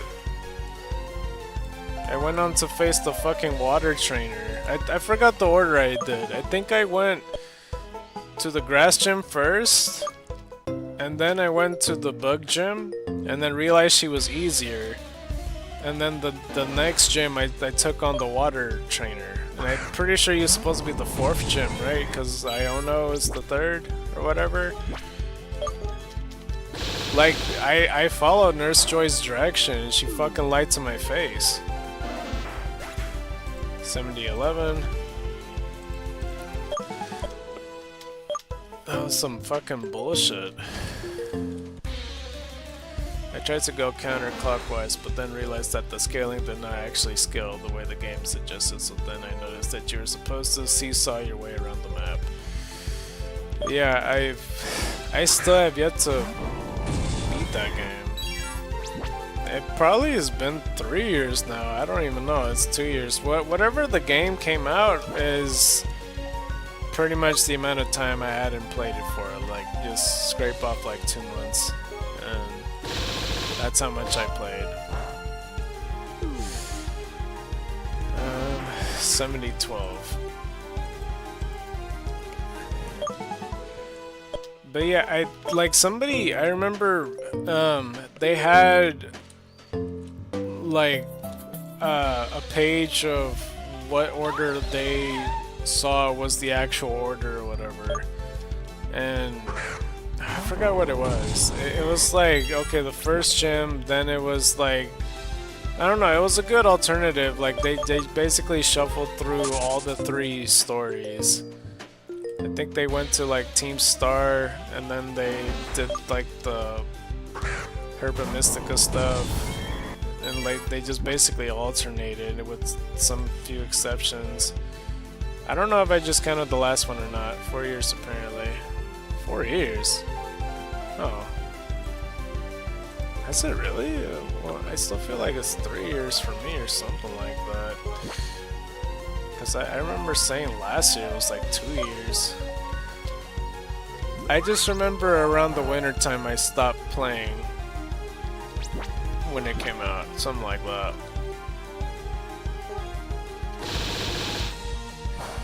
But yeah. 7013. Well, I guess if it's been 4 years, they're gonna get a new gen out soon then. I don't think I'm ready for that. Pokemon Day is coming up. I'm putting on my makeup and getting my copium ready for Mystery Dungeon news.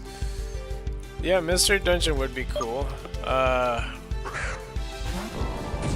They already announced Fire Red and Leaf Green being on like the Switch 2 for like $20. I don't really know if that was meant for Pokemon Day, but it's already on the store for pre-order. And I don't understand why, because like a couple days ago, like a relative of mine showed it to me. He was like, I think they accidentally leaked it, and then like they literally checked the store and it was just up there, and I'm like, huh, yeah. I don't understand it. I don't know. They did an official announcement and trailer for it. Why didn't they save it for Pokemon Day? It just feels like that's exactly what it was meant for, and they just did it. Because I just feel like, I don't know, they did it in Pokemon Days before where they just stacked a whole bunch of information, like, oh, here's all this stuff, enjoy or whatever, and then we just do it. No idea. Yeah, I don't understand it myself.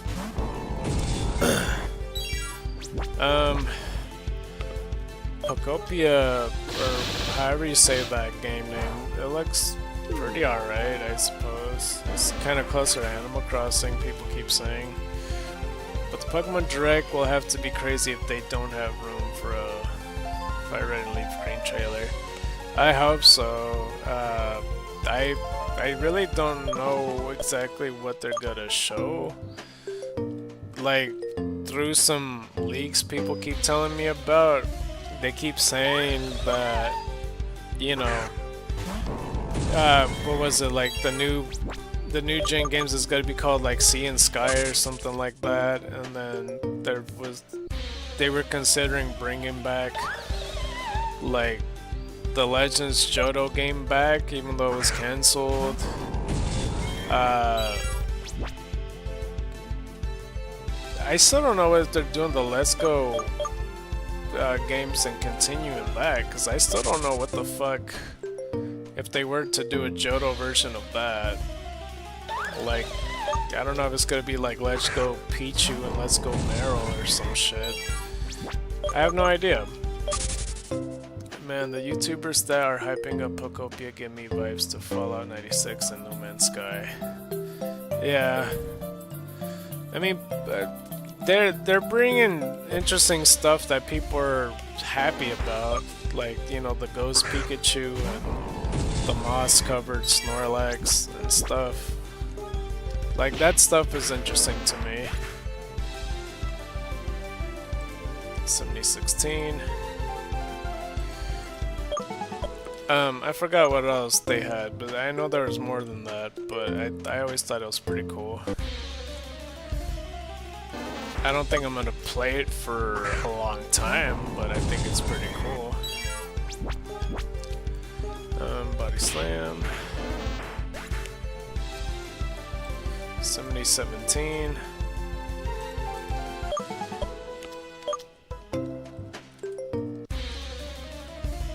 Yeah, I don't know.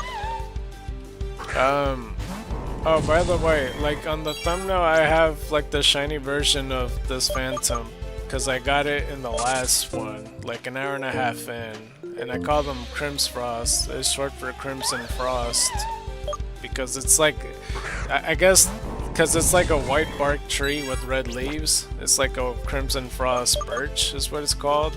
So I thought it was a good name. And I try to fit it all, but I can't fit Crimson and Frost in the same character, so that's why I shortened it down to Crimsfrost. But I saved it for this one because I didn't want to take out the Glaceon that I had in the other one. I'm just not interested in what is essentially almost literally Animal Crossing. I saw you got the shiny when peeking at the VOD. Oh yeah.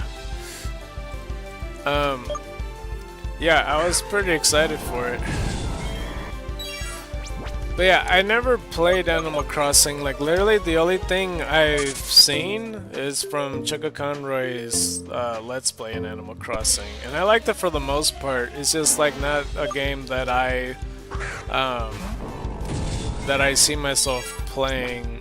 I mean, I would play Animal Crossing, but I don't know. It's not... I mean, never say never. Like, I would play. It's just, I don't know. I don't see myself going out of my way to do it. Like, if it's available to me, I would. Because the one he played was like the 3DS game, and I would play it, but I just never, I don't know. I don't know. Like, part of me feels like I would, but I don't.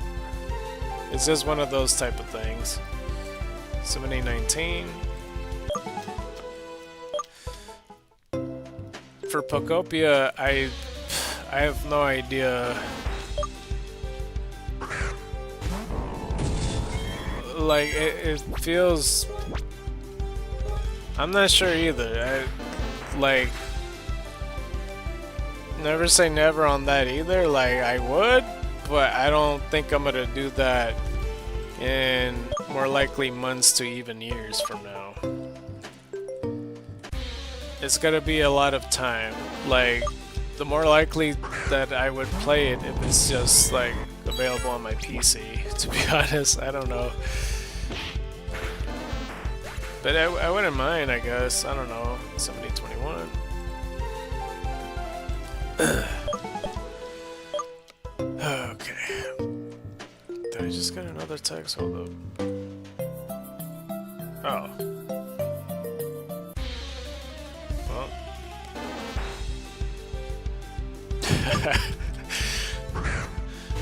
I just got a text. I don't really care for it. It's not interesting, engaging enough for me. I prefer Stardew Valley if I play a game like that. A lot of people who really like Animal Crossing also really like The Sims. I know a few people that like The Sims. The Sims isn't a game I would play for sure. I really hope I didn't count it twice.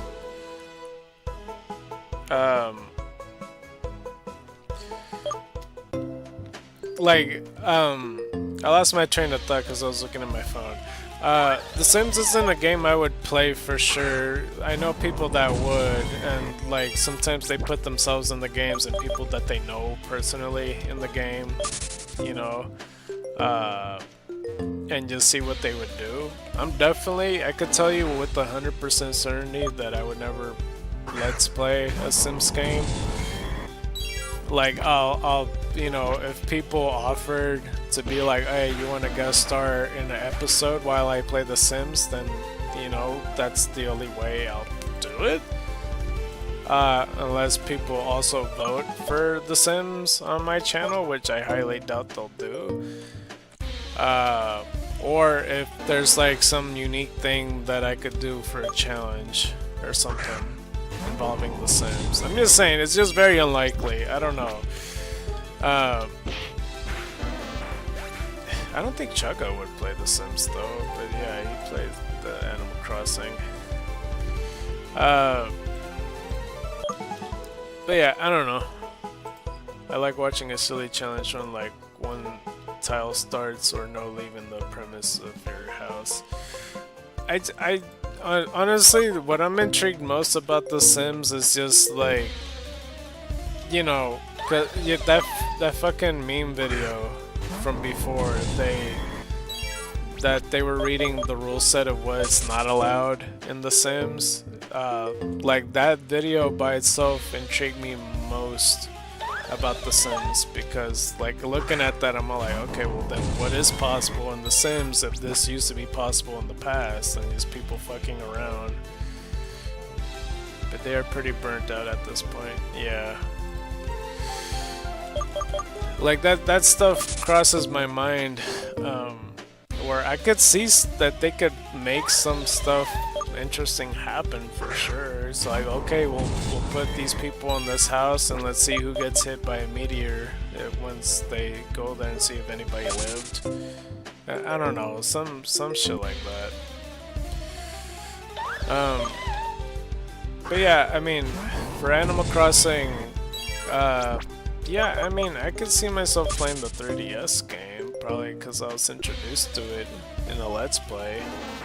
It'd be really hard for me to commit for a long time. I just like how Chugga Let's Played it. I just think he did it pretty well. It's just like, it's funny I mentioned about Chugga, right? Because like lately, he's been Let's Playing Heart Gold and Soul Silver, and like, I don't know. I don't know how I feel about that Let's Play.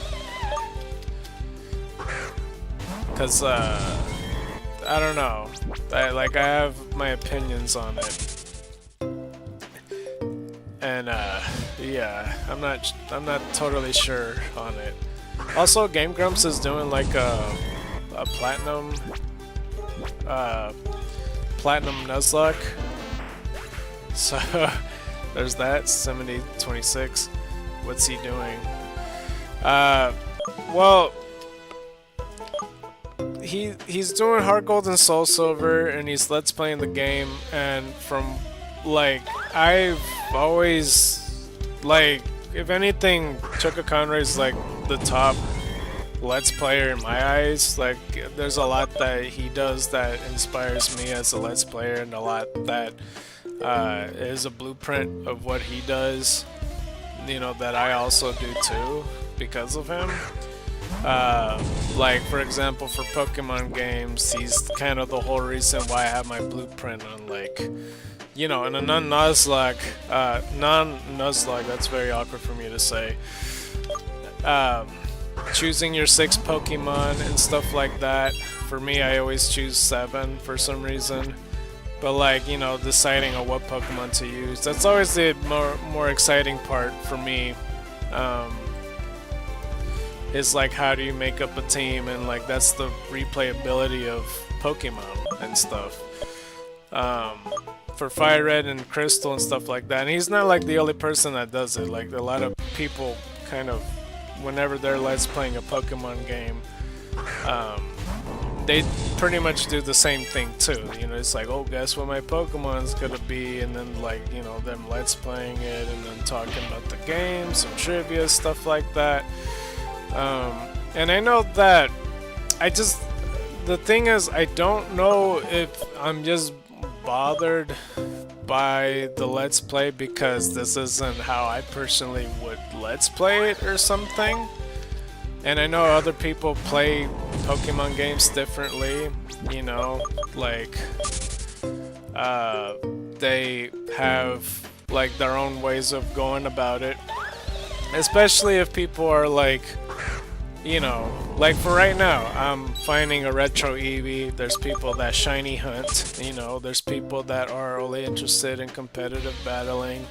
So they look for specific Pokemon that has like specific natures and yada da da da. Like that's fine, like I get that. But in a let's play format, it's like, it doesn't really work in a let's play format doing that, in my opinion. I know that doesn't make sense, but I don't know. DS era Pokemon games are kind of played to death. Yeah, they are. Heart Gold and Platinum have a lot, for sure. My problem is that the let's play feels extremely forced in my eyes, because like I'm gonna say a bunch of spoilers that happen within his game, and like I said, like I know people do this like within their own time and stuff, but in a let's play, this is some stuff that you would have to prepare for and stuff. Like, you know, for example, for me, as an example right now, when I do a let's play on Pokemon Emerald or something like that, I go out of my way, and if I decide to catch a Ralts, I'll catch the first Ralts that I'll see, and the nature that happens, that's just the Ralts I end up with. Like if it's an anime nature Ralts, I'm sticking with it. That's if I catch the Pokemon. And if it doesn't work out, then yeah, I'll catch the second one and see if that works. But if whatever nature it has, I stick with it, and that's kind of how it always been with whatever Pokemon I have. If it's a male, a female, whatever nature, it doesn't matter. I'll end up catching it and using it. So, from what I've noticed on this Let's Play, he goes inside like Route 2 or whatever, like the route that's like beneath Blackthorn City or whatever, and you know, he goes in the grass, he sees a Geodude, he catches the Geodude. Oh shit, this nature sucks. Okay, let me catch a second Geodude. Oh shit, this nature sucks. Okay, let me go get another Geodude. Oh shit, this nature sucks. Over and over. 7 Geodudes. We're watching him catch 7 or like more than 6 Geodudes, however many it is. We're watching him doing it, and yeah, he's cutting in the video and stuff like that, but I'm all like, he's finding the perfect Geodude, and like, and I know people do that in real life, but like in a Let's Play, you can't be doing that. Like finding your perfect Geodude and stuff, and like, I know that's such a weird thing to complain about, but it's not just that. It's like he does that with several other Pokemon that he has. He's doing certain events with legendary Pokemon pertaining to the Sinjo Ruins, where he has legendary Pokemon in his team. He was considering using an Entei. He caught another Pokemon and like looked for specific ass natures, and like he was hatching certain other I don't know. It was just a lot. And I just don't know if it's like to my core where I just don't agree with the way he's playing in the Let's Play. I just don't know if that's what it is. But I forgot what nature he ended up getting with this Geodude, but he ended up catching like 7 of them. And like in a Let's Play for me, like yeah, I just end up catching the Pokemon, and the nature is just what I got, and that's just what it is. That's what is the fate of it or whatever. And like I don't know. And there's a part as well when he makes it to Goldenrod City and he takes the time for like 5 to 10 minutes straight complaining about Voltorb Flip. Or like stuff where he's complaining about his perfect stat Pokemon and realizing that this Pokemon's fucking up or something like that. I just don't get it. I don't know. Or he's like catching like a shit ton, like he's catching a lot of Pokemon throughout as well. And I thought at first it's like, oh, okay, at first I'm all like, maybe he's catching all these Pokemon is because he's showing the interactions that happen within each route or whatever that has a special thing. It's like, oh, well, Farfetch is looking in the Ilex forest because he's recognizing home or something like that. Sometimes it is, sometimes no. He just catches it because he just wants, like, I don't know. He ends up breeding Apom and Meowth together so he could get his perfect Apom. He hatched like so many of them so he could learn Fake Out and stuff like that. And then it's fine to use an Ambipom. I don't know. There's just like a whole bunch of stuff. But yeah, it's something like that. There was a couple episodes before, I think he was looking for a specific Skarmory. I don't know.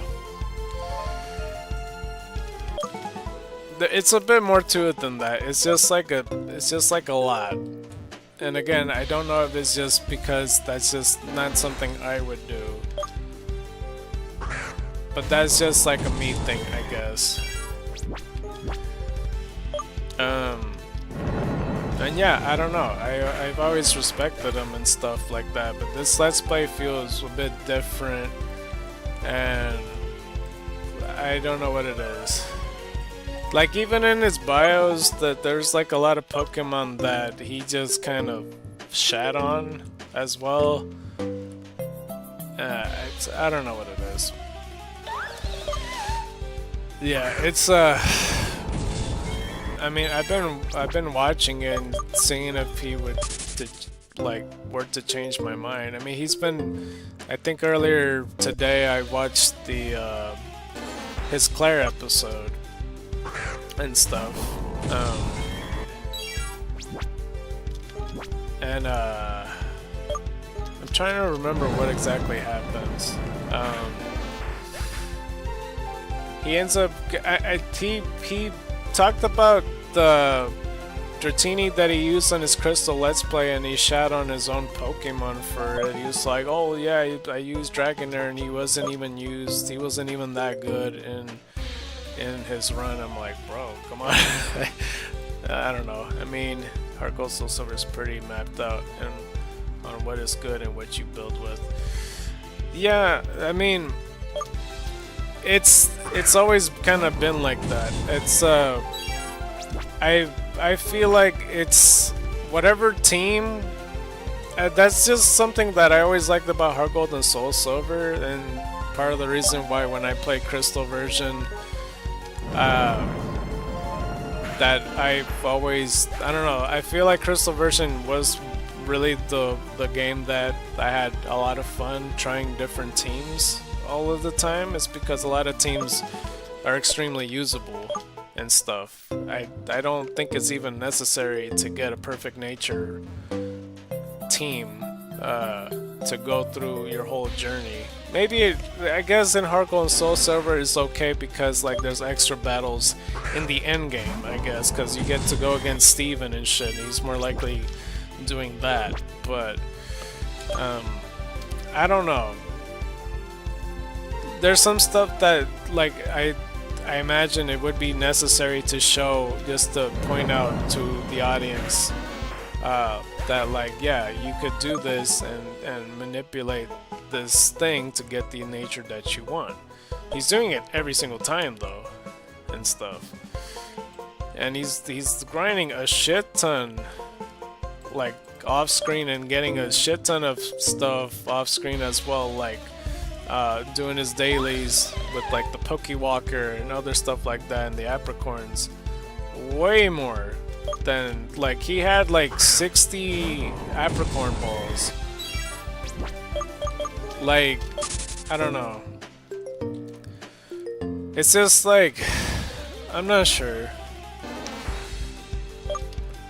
It's not like I write this all down to know what all the stuff was, but it's just that I just don't know if this is just something I would agree with necessarily.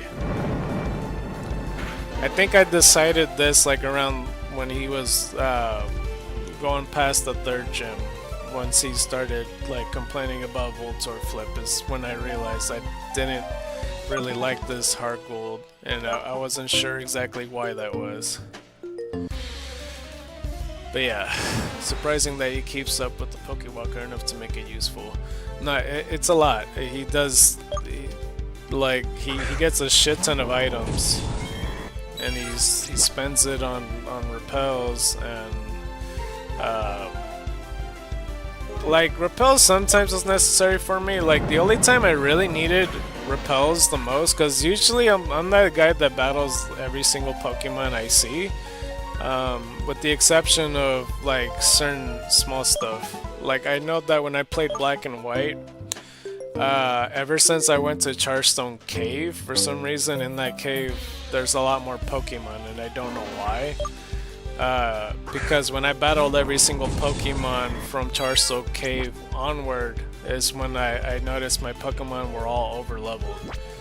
And yeah, I should have used a repel on that one, because it takes me like an extra hour longer. Like that's one example right there that I'm all like, yeah, I probably should have skipped all those battles and stuff. That, yeah, I don't know. That's one example at the top of my head, but for the most part I don't really use repels unless it's getting like ridiculous, like to a point where I get annoyed, because I do have those rare moments when I do, or when I use repels when I'm like doing something specific, or like don't want to be bothered because I'm like trying to go directly into something. I don't know, there's like exceptions to the rule. I'm not really that type of trainer to use a repel for, like, you know, in the norm, I guess. But that's fine. I'm okay if people do use repels, but it's just like, it's just not a thing that I do, I guess. I always struggle with the gym after Charstone. I get super unlucky with paralysis. Yeah, well, for me,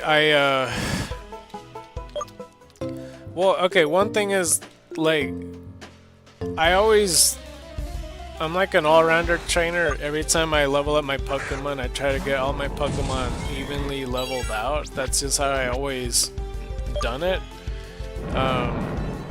And yeah, like throughout my normal everyday gameplay, you know, except for Nuzlocke. Nuzlocke are a bit different, but like the normal gameplay, yeah, I usually fight everything. And the exceptions are Zubats, because Zubats and Golbats, they use Supersonic a lot, and Fuse Ray, and like Poison, so I'll always run from them. But yeah, like those are some exceptions right there. But I don't know, that's just from what I noticed. Like Charstone Cave and Black and White specifically, like from then I was extremely overleveled, and I never really recovered because I wanted more of a challenge. That's just like from like the second playthrough that I done, I think. I don't really recall. I haven't really practiced it since then, but I don't know. I never really liked caves in Pokemon games. Like, I really do like the Charstone Cave, though. I just, like, I don't know. The Rock Tunnel I always kind of irk going to. I unintentionally do Professor Oak's by going out of my way catching everything. Yeah, that's fine. Like, I know people do that. Like, obviously, I know people shiny hunt and then, like, catch Pokemon in Professor Oak's challenge. If it's like a... Because even in Let's Plays, I know that there's Professor Oak challenges and stuff. In this type of Let's Play, I don't think Chugga's going for that, though. I think he wants to show off... Well, I'm not exactly clear on if he's gotta do every single interaction. Because he could've, but I don't know if that's what he's going for. And since in current gens you get experience for catching stuff, I get over-leveled easily. Oh yeah, I see that, yeah. That's true. I forgot that current seasons do that now. Yeah, so I don't know. So I guess if anything, in your case, it's probably for the best that you run from every Pokemon, unless that's when you want to catch them. I'm not sure then. The one thing I never really liked, ever since Sun and Moon, is like the experience all, or whatever. I never really liked that. Because there's always a Pokemon that's over-leveled compared to everything else. And that shit's always harder to do. I'd rather have my experience all thing turned off. Experience share, whatever the fuck. Because that's what I always done in Sun and Moon. Even in Xenoverse, I turned that shit off. Because I'd rather figure it out myself. Because, yeah, there's sometimes I don't want certain Pokemon leveled up for shit.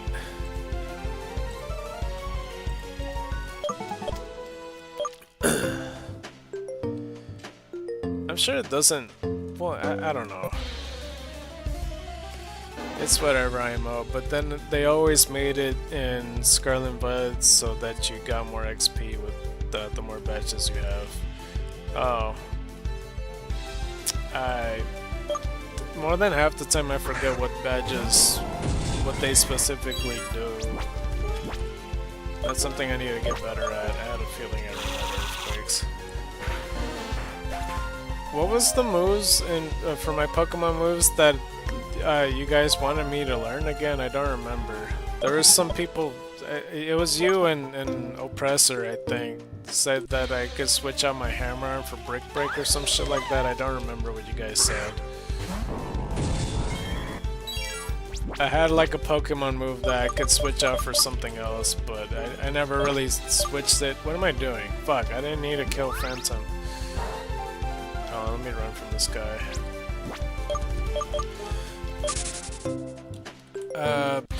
Let's see. So by the end of the game, you knock something out and it levels up low levels. They stuff way more than you realize. Oh. Yeah. I still would like to do a Professor Oak run of Fire Red, because like the whole versus thing I was talking about, I had a lot of fun when I was practicing. It just takes a shit ton of time. 70-45 and decent accuracy. Oh.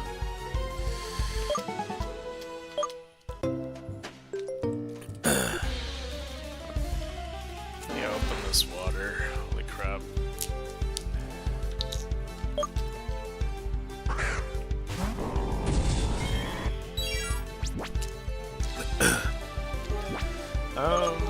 Okay.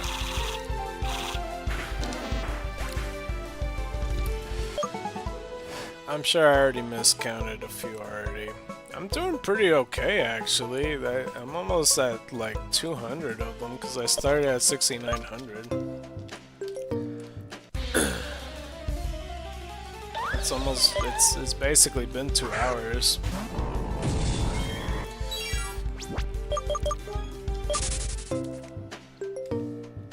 I think we're just simply better moves though, but it's been a while.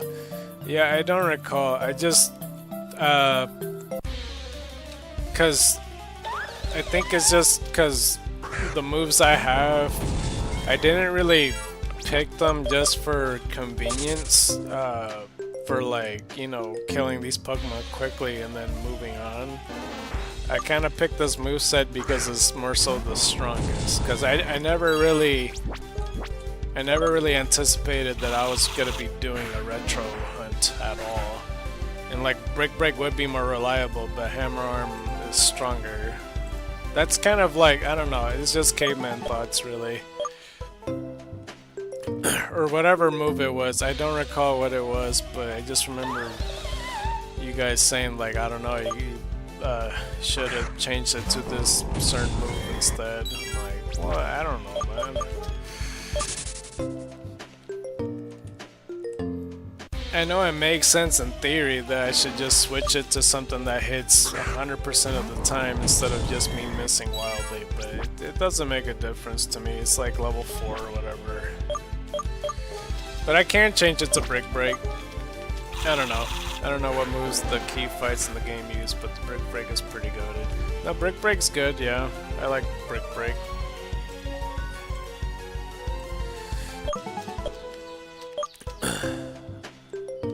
I'll switch it one of these days, though. I don't know.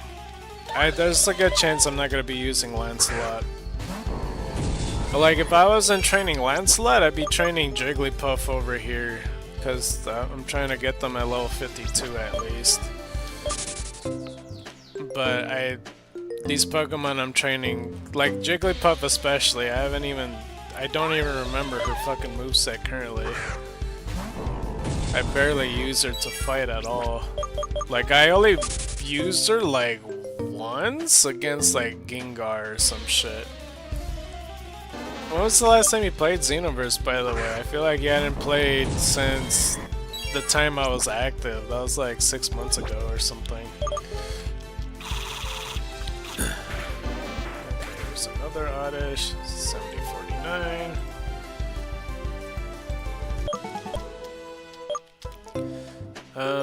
But yeah, let's see. Something like that. Yeah. I mean, you made good progress when you were playing it, because you were like 5 gyms in or something like that. I'm still pretty convinced if you were to do this Oddish thing that you would already found it by now before me. Because, you know, considering it's been 6 months, you definitely would have got to the 7th gym, or even beat the game at that point, and then did this and guaranteed found it quicker than me. Let's see. This. I still haven't uninstalled it or anything. I got stuck into playing ZA. Yeah, understandable. Yeah, a lot of people were playing ZA. Oh, speaking of Legends ZA, there was that's something that you might be interested in, or maybe not, I'm not really sure. King Corfish, she's doing a Legends ZA versus Royale.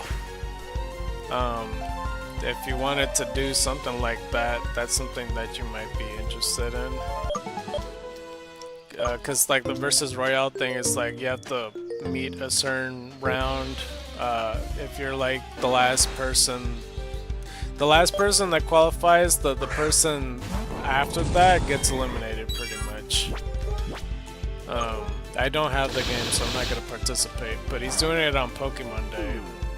I know that's a bit short notice to prepare for in 4 days, but yeah, or 5 days or whatever. So I haven't started the DLC since I was wanting to get the shiny charm first. I don't know too much about the anything really. I only know very few things about Legends ZA. For the DLC, I just know about the Mega Pikachus, and I think the Mega Absol, and I forgot, there was like a Mega Pokemon that I didn't know was Mega. at the time. I don't remember. Shiny Charm in ZA is pain. You need to win 1K trainer battles. Oh. Here's something about me. I never gotten a Shiny Charm in any Pokemon game. That's including ROM hacks. I don't think I've ever obtained a Shiny Charm in my life. I don't know how to. So, I guess in ZA with the 1000 battles, has it always been about battles to get the Shiny Charm? Or I always thought it was like catching Pokemon in your Pokédex or something. If like you complete the Pokédex, then you get the Shiny Charm or something. 7054. Because I have no earthly idea. Like literally any game. I don't even know if it starts with Gold and Silver and Crystal, or if that's just been like a Gen 3 or Gen 4 thing. I have no idea. In the Legends game, it's a bit different. 1K trainers.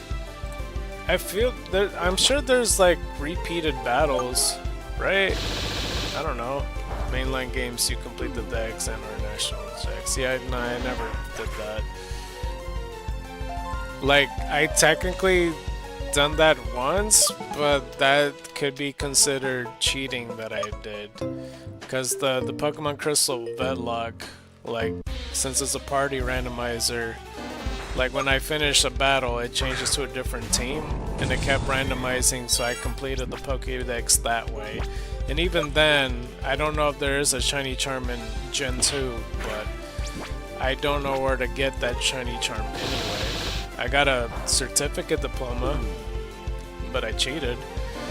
7056. I imagine it starts in Gen 2 because that's when shiny Pokemon are a thing, right? Or no?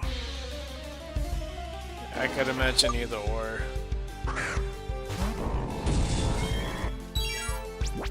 Alright, Hammer Arm. In Arceus, you get your rank to 10. It takes a bit of grinding, completing your decks, but in theory you could just catch one Pokemon for hours and in theory get it.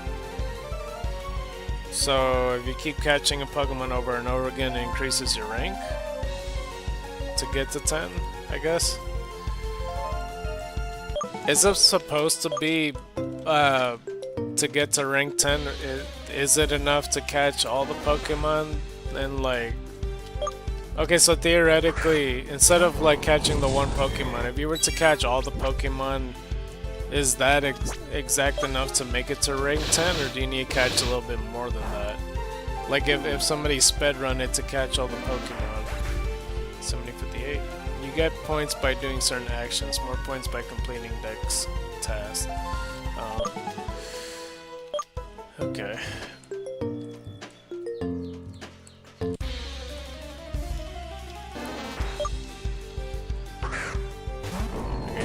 Singing.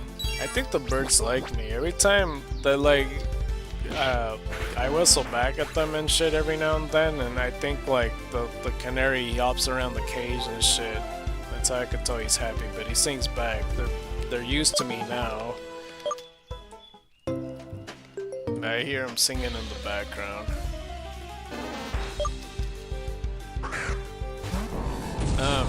But yeah, I don't know if that theory could be true or not. I'm sure somebody tested it. It's probably like not exact, but I imagine you would have to do a little bit more stuff than level up or whatever. Legend Arceus I do want to play someday, as well as Legend ZA. But you do get a certain points by just catching mons, hence why catching just one Pokemon constantly is possible to get the Dex. Okay. Honestly, that I could see somebody doing that.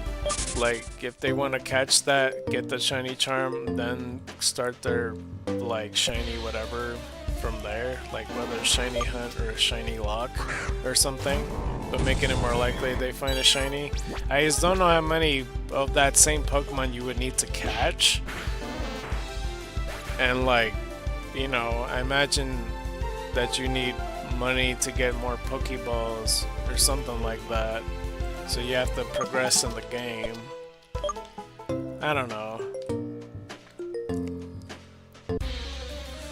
I wonder how far naturally in the game you would have to be to achieve that. Because that's my only thing that I realized that somebody would run into. Is like, well, I have to make more money, so now I have to go face these trainers or whatever the fuck, or however I make money in that game. Missions, I guess. In Zelle, you have more specific tasks that have rewards when you collect enough points, but no matter how you do the tasks, you mathematically must do the 1K trainers pass, 1K trainer battles. The battles are pretty slow. Oh yeah. Well then.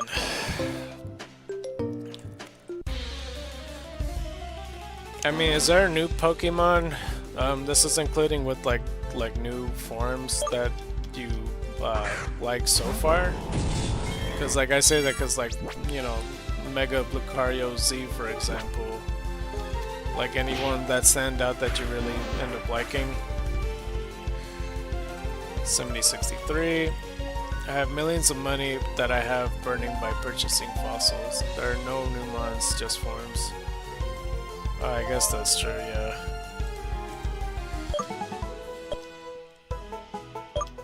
Yeah, I guess that's true. I never really thought about that. There's technically no new mons.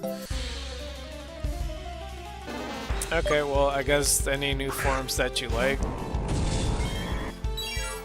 I keep thinking in my head that like Mega Pokemon, like, cause yeah, I guess, guess that is true. 7064. Like they almost seem to me like new Pokemon, like in my brain. I never actually just sat down and thought about it, but they are just new Mega forms.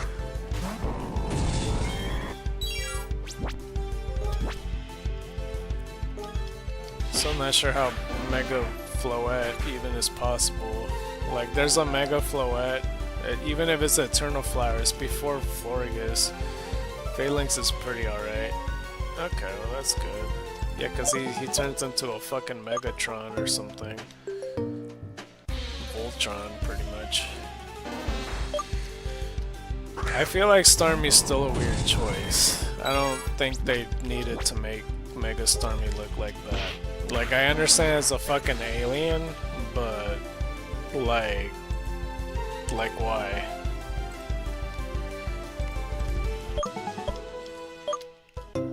Like, Clefable's also an alien. They didn't make her all weird when she was a Mega. They just gave her like big ass wings and like the propeller hat, I think.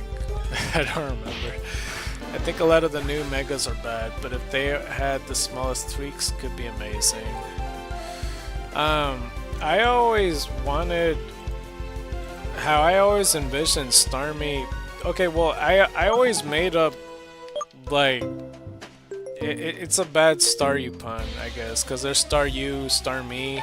Like I always imagine like a baby Staryu that has like 3 sides. Like it has like a cone head, and then like it has like 2 feet in the bottom with the jewel in the center, and like a different color instead of, because Staryu's brown and then Starmie's purple, that like, you know, some unrelated color, so like gray with the red ruby of some kind, like a triangle or some shit, and it'd be called Star Them, and it'd be a pun. It'd be good because it's you, me, them, or whatever, and then it's like Stardom. I feel like it would have been perfect. That's just what I imagine. It'll be starting with 3 sides as a baby, even though nobody really needs a baby Pokemon to exist. But I mean, Starmie's pretty strong already. But I don't know. For a Mega Evolution, I always imagine Starmie, like, I don't know. In my head, I always thought he was gonna be like, for some reason, mechanical in a weird way. Because they look like metal parts around the ruby. I know that doesn't make any sense, but I always thought that I don't know. Fraligator, I think, is the biggest one that makes me wonder how it got through approval. Like, it's an inch away from looking like a Druddigan. Literally a pure dragon type mon that would have fit well. Yeah. I know somebody that really likes the Mega Fraligator look. The only thing that kind of strikes me as weird, because I like that the helmet closes and then it becomes a Totodile. The weird part for me is that his arms aren't showing because it's part of the helmet. And I would have liked, you know, the arms to come out, or at least he has like something on the side that represents arms, like if it's an exoskeleton of the red part or some shit, and the side showing that they're like tiny arms for Totodile, so it just looks like a perfect Totodile, but just like red exoskeleton. Because the arms is the only thing that throws me off a little bit, if I'm being honest. And without the helmet, to me, in my opinion, and this is just my opinion here, Mega Fraligator looks a bit weird when the helmet's not on. But like when the helmet's closed, it's cool. It's just the arms throws me off. That's all it is. Let's see. Starmie also looks bad, but someone high up in Nintendo loves Mega Starmie, and I find that so annoying. Yeah, I agree. The hood that Fraligator should split to look like wings when not on. I feel like I misread that. The hood that Fraligator should split to look like wings that when not on. Yeah. Yeah, that wing part that you're talking about, it easily could be like the arms of the Totodile. I don't know if I'm the only one that has that opinion though with the whole Totodile thing.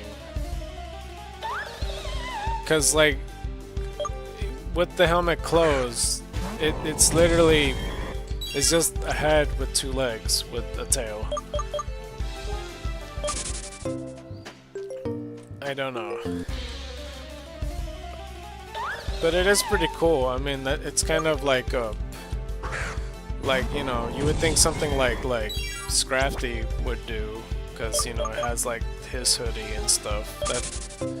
And I feel like they've kind of done that before, because the Tapus did it first. When they close, they become a helmet that looks like something else. And I feel like another Pokemon, but it's escaping me. I want to say like Regidrago probably, because he makes a dragon head. Or jaw.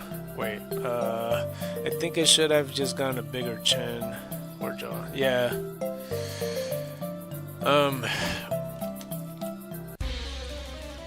Yeah, Regidrago becomes a dragon head. That was 8th gen. I don't remember if a 9th gen Mon has a difference that he makes something to something else.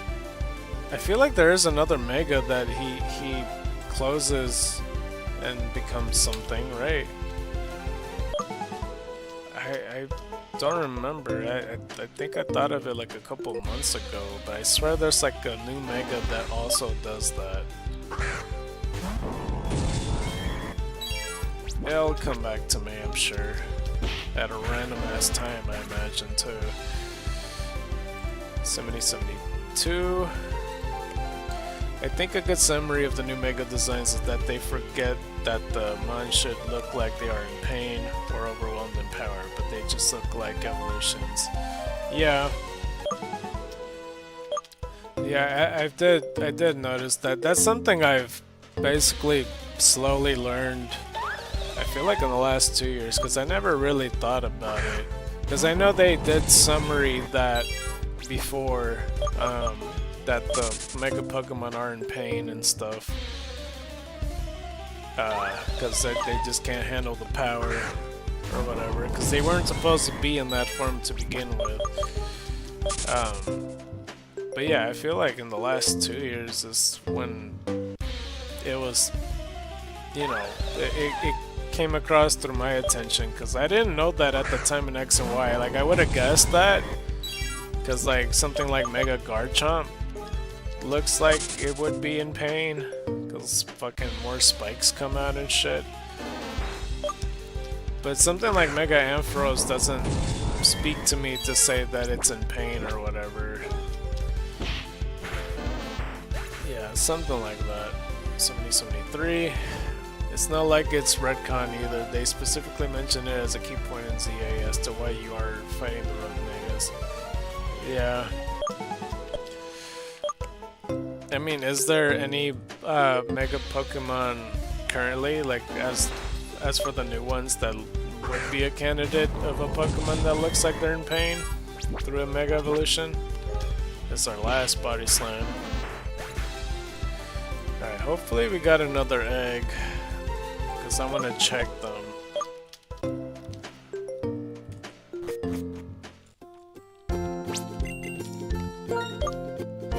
Okay, dokie.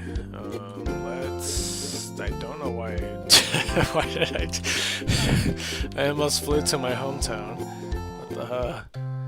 Oh, we do have an egg. That's good. Give me. Okie dokie. So yeah, here's the shiny Pokemon. I know that you've seen it when skimming through, but yeah, it's pretty cool. If I could fucking find them, hold on. So yeah, these are the shinies able to be given in the giveaway. I put Starscream down here because it can't fit on the other box, and this is another mon that I could trade or whatever. And yeah, these are the shiny Pokemon mixed with like the team Pokemon. Wait, what did you put? From the main story, maybe Victory Bell. I guess that's true. Most of the ones you encounter are from other trainers. Yeah, Victory Bell. I still think Victory Bell could have been a bit different than what I envisioned. Like, it makes sense that he has too much acid that he becomes fat, but I don't know. But yeah, besides the mystery gift mons that are also shiny Pokemon, because it's the Grandpappy El Tigre right here. We also got Indigo, shiny Fraligator. That was also mystery gift. That's like the super early one. But this one I legitimately found in like West Star City or whatever it's called, Azure. And I did find the Shadow update that one time when I went to the cabin. Caught it in a Cosmic Ball. This one is the first one I found in like, I think like the second stream or the first one. It's one of the two. Called the Emerald Eye. Also caught it in a Cosmic Ball. We got Periwinkle, which is the first Hysteric I found, as opposed to the other three I ended up finding later. He has a perfect attack? Eevee? I didn't even realize. Wow. Nice Periwinkle. Caught him in the Ultra Ball. Then we got 49er. I thought I called him Nugget, but it's 49er, which I caught in an Ultra Ball as well. We got Starlight. I think I renamed it to Starlight. I don't recall. I don't remember what's the original name. Ultra Ball as well. I should probably check the other stats, huh? Hold on, let's see. It's okay. And this one's almost at like good special defense. And then we got Maroon, which is great. I really was hyped seeing this one. 31 speed, wow, and the 30 attack too, that's not bad. And we got Floral, this is gonna be the Blossom. 31 speed, cool. 0 HP though, wow. And then this one, Celadon, is gonna be the Vileplume. I don't know why I blinked that. 0 attack, hell yeah.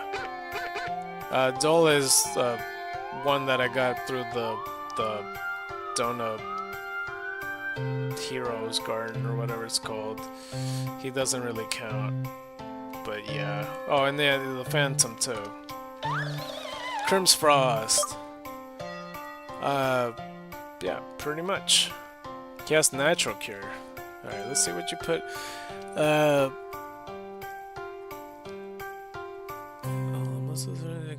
Okay, yeah. I think another swing and miss with ZA is that other than having juiced up stats, they don't have any unique battle effects or abilities, so they function almost the same as Dynamaxing. Yeah, I can see that.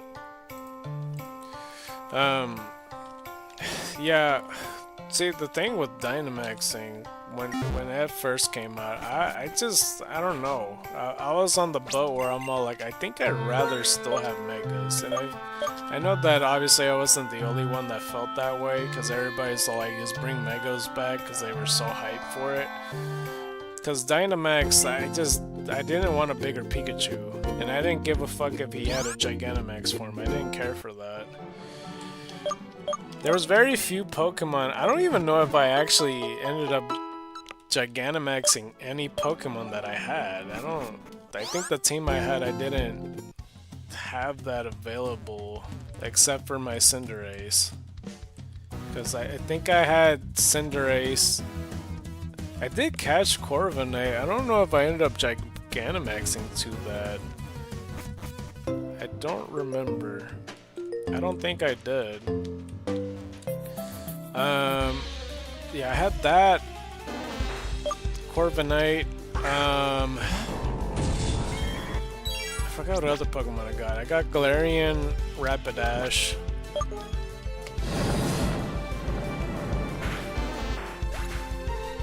I think I was gonna catch a Grapploct, but I realized he wasn't water type, so I changed my mind.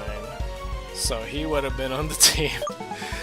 I forgot what water Pokemon I had. I know I had somebody.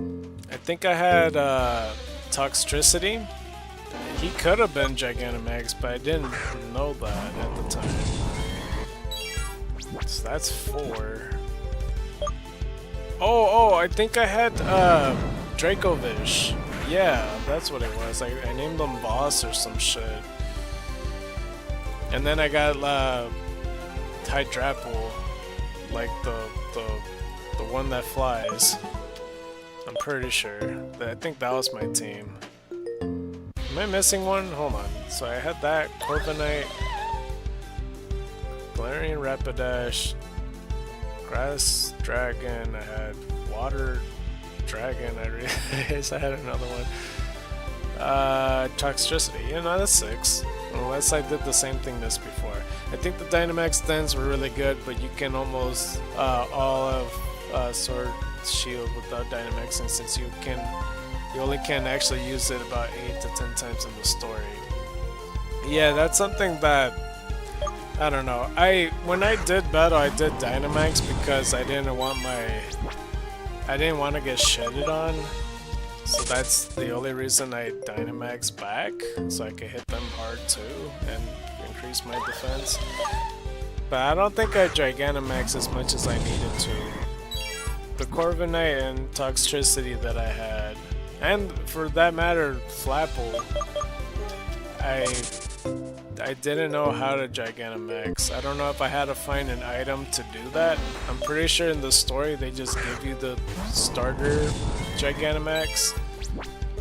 So I really don't know. I know I end up fighting the 3 that I mentioned that I didn't know how to. I'm pretty sure at some point in the story. Because I think like the first 2 gym battles, they don't Gigantamax yet, right? It's not until like the 3rd gym or something, I think. Yeah, because like the 3rd gym, that's like the fighting or ghost, depending on the version you got, and then they Gigantamax, like their Machamp or Gengar or whatever. I had Shield, so I fought against the Gengar, I think, right? I don't remember. Did I? No, the Sword is, I think it's B, or Bia, or whatever you call her. I fought against Alistair, I'm pretty sure. And then it's the Fairy Gym, and so on. I don't remember. 70-79.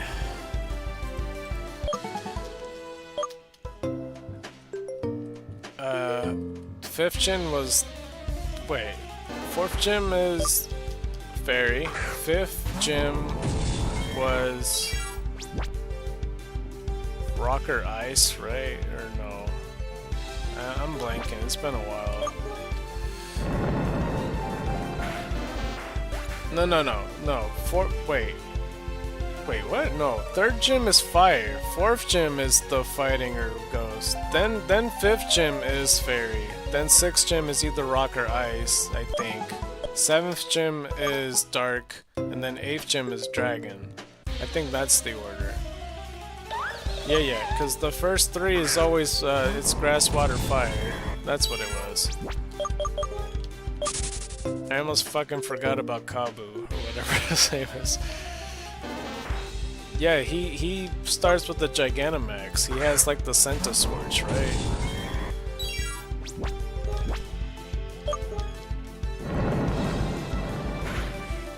Let's see here. Get to 7081.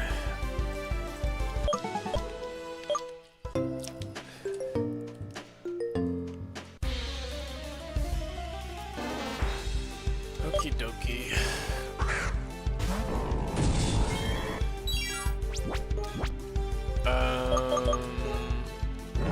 I wasn't sure if I still have earthquakes. I don't see it on my screen as well as everybody else can. 7082. I don't recall the gym order. Want to say the first gym is grass, blank on 2nd, 3rd is fire, maybe 4th is water, 5th is fairy, then dark and dragon. I remember specifically the 2nd gym being water, cause it's Nessa with the Dreadnought. I know that for sure. And then Kabu, the fire gym leader. And then the 4th gym leader, it just depends on the version you have. You get to either face B or Alistair, and they got Gigantamax Machamp for B, and Alistair got Gigantamax Gengar. And then for the 5th gym is Fairy. I think the Gigantamax should be... wasn't it Grimmsnarl? I know that in the tournament battle, because what's his face? I forgot the dude's name, unless that's not her name is B or Bia or whatever. The other rival battle, Bede, has I'm blanking on the name. The fairy type that reminds me of Gardevoir, but she's not Gardevoir. Hatterene? Gigantamax Hatterene is supposed to be the fairy representative. But yeah, the 6th gym, it's rock or ice, depending on the version. And I fought against ice, and yeah, Grimmsnarl. They should do more version differences like that. Yeah, I mean, it's not bad. I liked it. I'm sure that I would have liked some more than others, but yeah, since I had Shield, I faced against the Ice Gym Leader, so I saw Gigantamax Lapras. I don't remember the rock counterpart on the Gigantamax form. I think it's supposed to be Sandaconda, but that's ground type, so it might not be Sandaconda. No, maybe that was the Dragon's Gigantamax form. What was the rock one? I don't know. I never faced them, so I don't know. I looked them up a while ago. Unless it was the what the fuck was his name? Was it Colossal Gigantamax form? Machamp. Machamp for are you talking about the fighting gym leader from earlier? Yeah, they had Gigantamax Machamp. The rock type gym leader I think had Mega Colossal. I don't know because I never faced them, so I'm not truly sure. I feel like I miscounted a few times a second ago. And then the 7th gym leader didn't Dynamax at all, which I feel like was a weird choice, but that was part of the charm with the Spokovich, whatever that place was called, Spokemouth. I don't remember the city's name, but the 8th gym, I think that's the Sandaconda, the Gigantamax form. I could try looking it up. It'd be probably 100% easier. I don't know.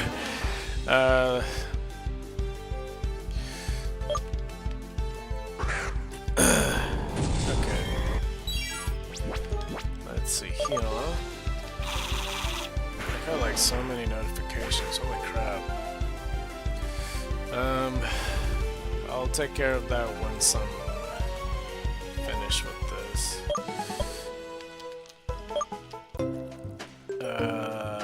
What was I gonna look up? Gym leaders, sword, and shield. Okay, well, Google already spelled on me. That's interesting.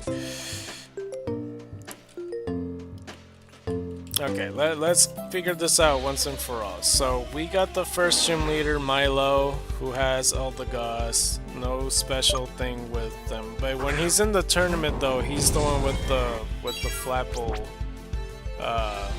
you know, Gigantamax form. Then we go Nessa, who has the Dreadnought, the only Dynamax. 788.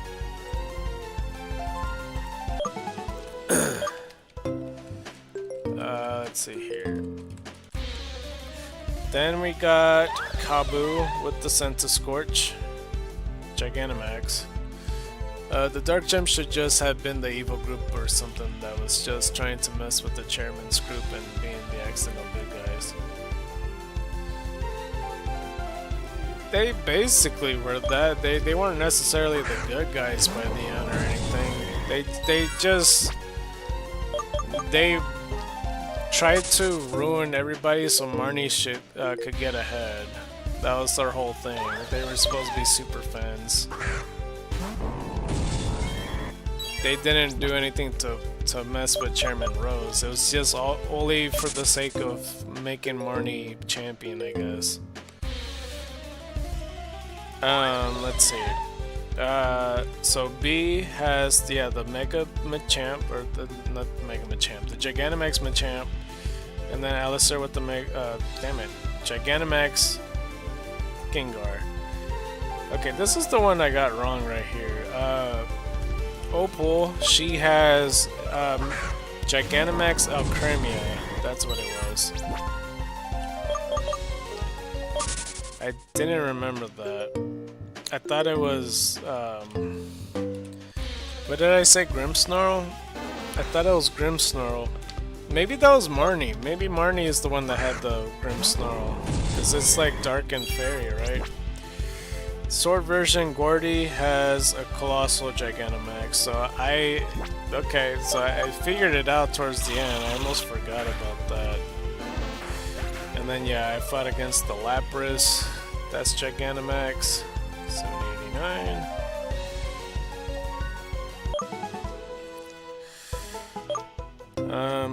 Spike Muff. That's what it's called. Against Piers. I always feel like Piers was a weird name for him. But yeah, he just has an Obstagoon, but no Dynamax whatsoever. Oh, Rayhan has a Darulodon Gigantamax. That's what it was. I thought he did had like a Gigantamax Sandaconda, unless that was the tournament. I don't know. There's some stuff with the tournament specifically that they like changed the order. Like even Nessa had like the the evolution of Dreadnought. He has like the official Gigantamax form. Unless it wasn't Gigantamax, but I'm pretty sure she does. I thought it was pretty clever though, that they had that use in the tournament. It was a bit of a different approach.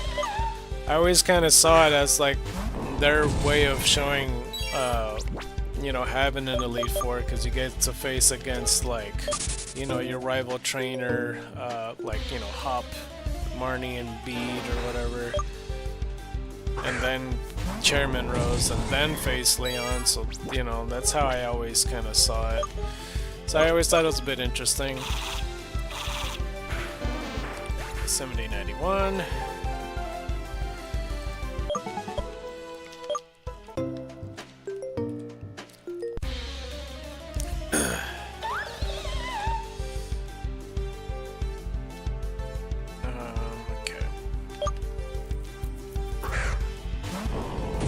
Oh yeah, the other day I saw somebody on Reddit selling their channel for $100, and I saw in the comment section, it's like, I'm pretty sure this is against the rules. I'm like, what the fuck? And yeah, he's right, it is against the rules. I'm surprised the fucking page isn't dropped. But yeah, it was interesting. He was always selling it. I feel like, cause he had like, I don't know. I think it's like a trap. Cause I had like 1,000 subscribers and or whatever, but I'm pretty sure it's like one of those rush things where they just got a bunch of bots to follow him or whatever. So yeah, I don't know.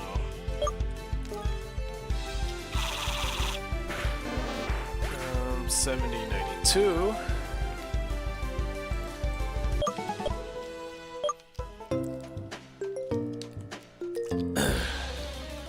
I wonder if there's like, because this could pose as a good question, like, is there a rival that would fit in a better generation than the one it's currently in?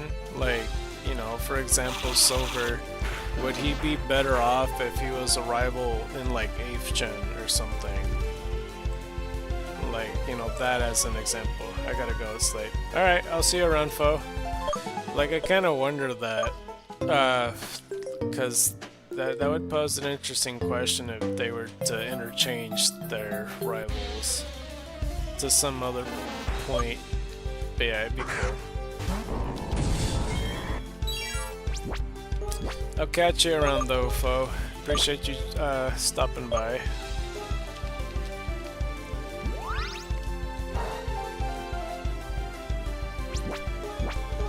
I literally would have to write all the rivals and their teams down to winning a call.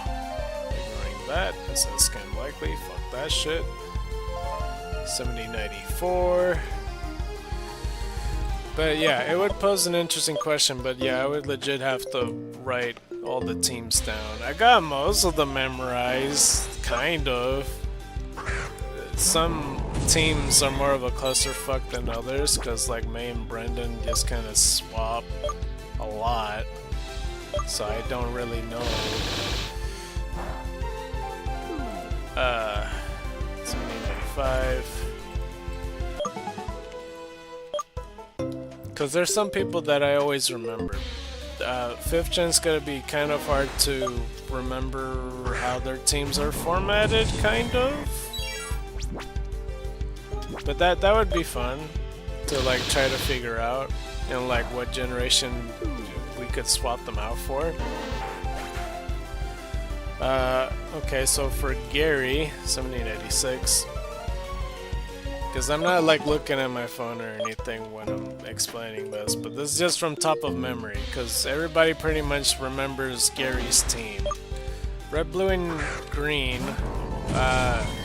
is interchangeable with the starter, but for the most part he has Arcanine, Executor, and Gyarados, and then his other side is like Pidgeot, Alakazam, and Rhydon. Yellow version, I know that's interchangeable with the evolutions, along with Magneton, Ninetales, and Cloyster, and then like with the last three it's like Executor, Alakazam, and Rhydon, I think? Wait, or was it Sandslash? Was it Sandslash, or was it Rhydon?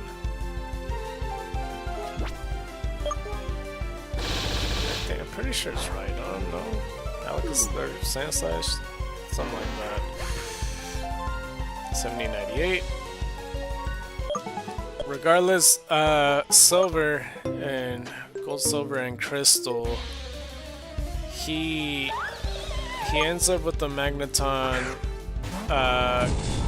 Gengar, Crobat, Sneasel,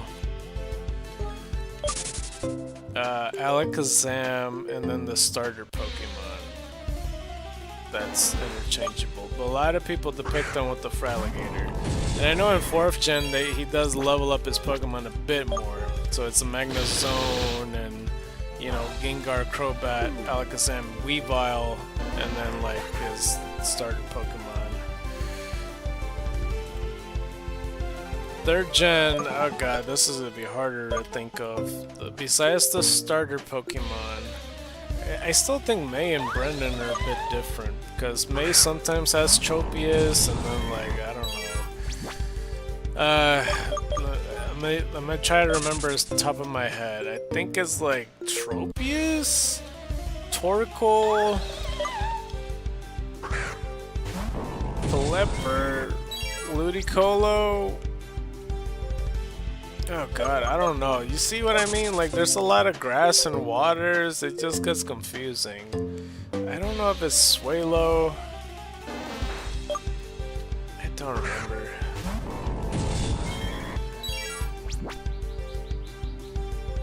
Sometimes I remember Numbles being in there.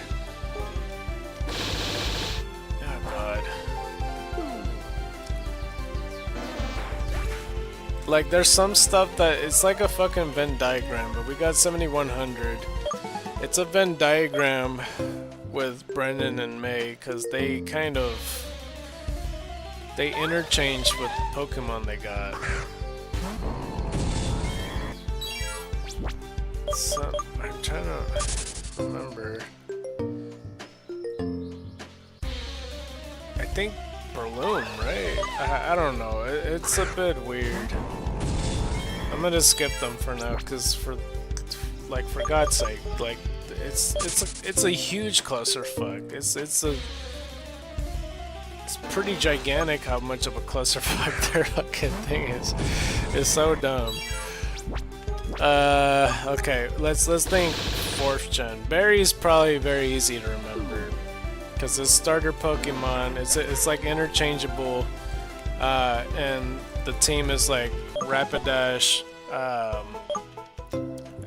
crap, why am I blanking? Roserade, Floatzel, Staraptor, Snorlax, and then Heracross.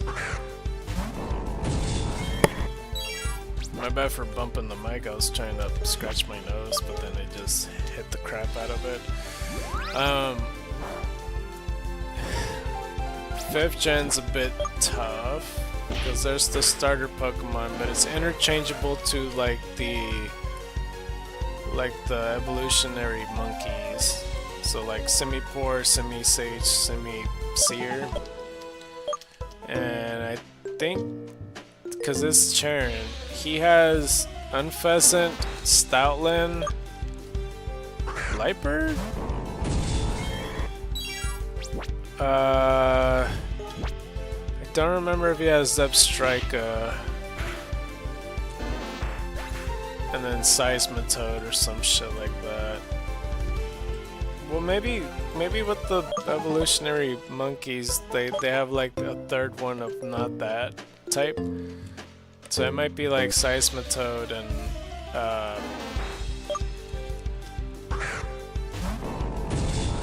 don't know if it was Lilligant. What would be the fire one? I don't know, I feel like I used to know this. And like Darmanitan? I don't know. No, it's not Darmanitan. He had a Conkeldurr, didn't he? I don't remember. I'm not really counting Bianca. Hugh has a very similar team to what Charon did, though. I know that much. I don't think he had a Lightbird, though. I don't know what would be the real difference, though, of what team he would have. Fuck. Well, anyway, 6th gen. 6th gen, from what I remember, I know that I think she had like an evolution. She had a starter Pokemon, an evolution.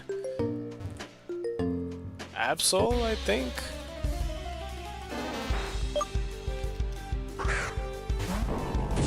Didn't she just have 4 Pokemon or some shit like that? I don't remember. And I think like an Esper or Meowstic or whatever, because like Cal or what the other guy had like the opposite of that. How is kind of easy to remember, kind of. He has the starter Pokemon, he always has a Alolan Raichu, and he has an evolution of Fire, Water, and Grass, which is like the first time they neglect Jolteon, because Leafeon has more spotlight in this case.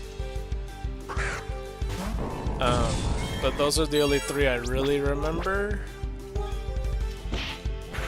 Because I don't know if he has a Tauros. I don't think he does. Like, I remember his 3 Pokemon, but I don't remember the rest of the 3. 8th gen for Hop. It's getting worse as I go past, because like ever since 3rd gen I just went like, so anyway, and then I just move on. Hop has 7107. Doesn't he? He doesn't also do like the evolution thing, I don't think.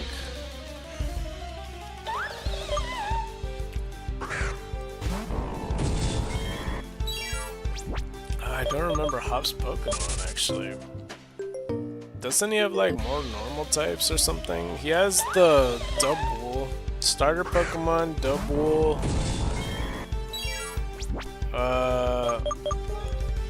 He might have a Bolton. I think he has a Corviknight.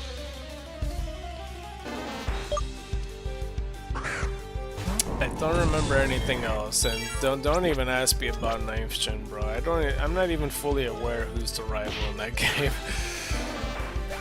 So yeah, that's as far as my memory goes. So if anything, with me saying all that stuff, I don't even know what rival would switch into what generation that, you know, would make them fit better in that game. Silver going to 8th gen makes more sense to me for some reason though. Even though not really. There's no Gigantamax Pokemon as far as I know that he could use. Well, Gengar. Yeah. Gengar's one. Right? There's no other ones? I feel like Alakazam easily could have had a Gigantamax form, but that would have made him too strong. Do all the rivals even have all Gigantamax forms covered? Like, are all of them able to? Let's see. Well, Gary, he has Arcanine, Gyarados, Exeggutor, Alakazam, Rhydon, Pidgeot. Well, Pidgeot has Megas. And then there's Cloyster, Magneton turns into Magnezone, Ninetales. Gary doesn't have a Gigantamax option, so no 8th gen for him. May and Brendan, I still don't know. Even with the Pokemon I do remember, I feel like May had a Wailord at some point. I think. I don't know. It's such a mess. Holy crap. Brendan, not Brendan, you know what, Barry. I'm moving on to Barry. Barry, 7112. Barry does have a Snorlax, and he could Gigantamax. Staraptor, Heracross, Flossos, right? Yeah. Barry could do it. 5th gen, I'm not totally sure. Well, for Charen, he just has his exclusively 5th gen mons. I don't remember if Hugh only has exclusively 5th gen mons as well. I don't know how many 5th gen Pokemon could even do that in the first place. To Gigantamax at all. 7113.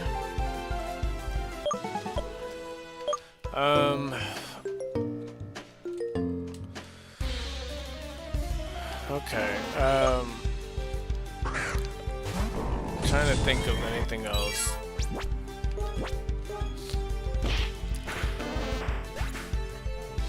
$7114.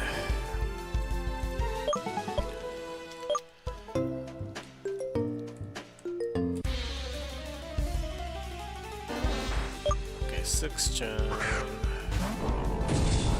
I mean, she has a Mega, but does she have a Gigantamax for Serena? I don't think she does, as far as I remember.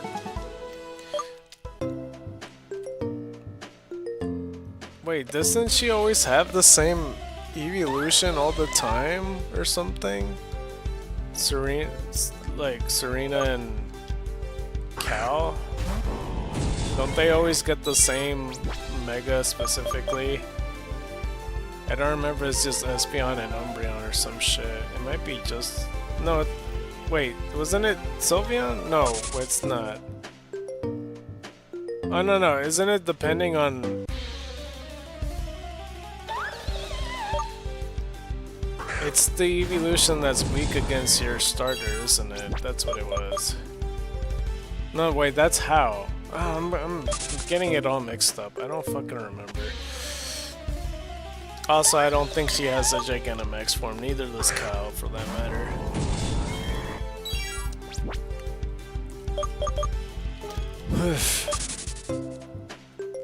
How has an Alolan Raichu? You would think that Alolan Raichu would have a Gigantamax form.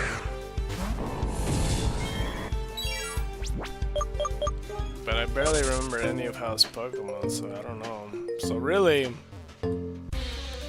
Silver and Berry are able to. From the only thing that I remember, which is not a lot apparently. It's pretty evident that it's not a lot. 7116. Okie dokie, we got like about 4 hours left. A little bit more than that actually, because I'm probably gonna get off around 6:30. Okie dokie. Why am I not getting on the hoverboard? I don't know. I just decided to run the whole fucking way.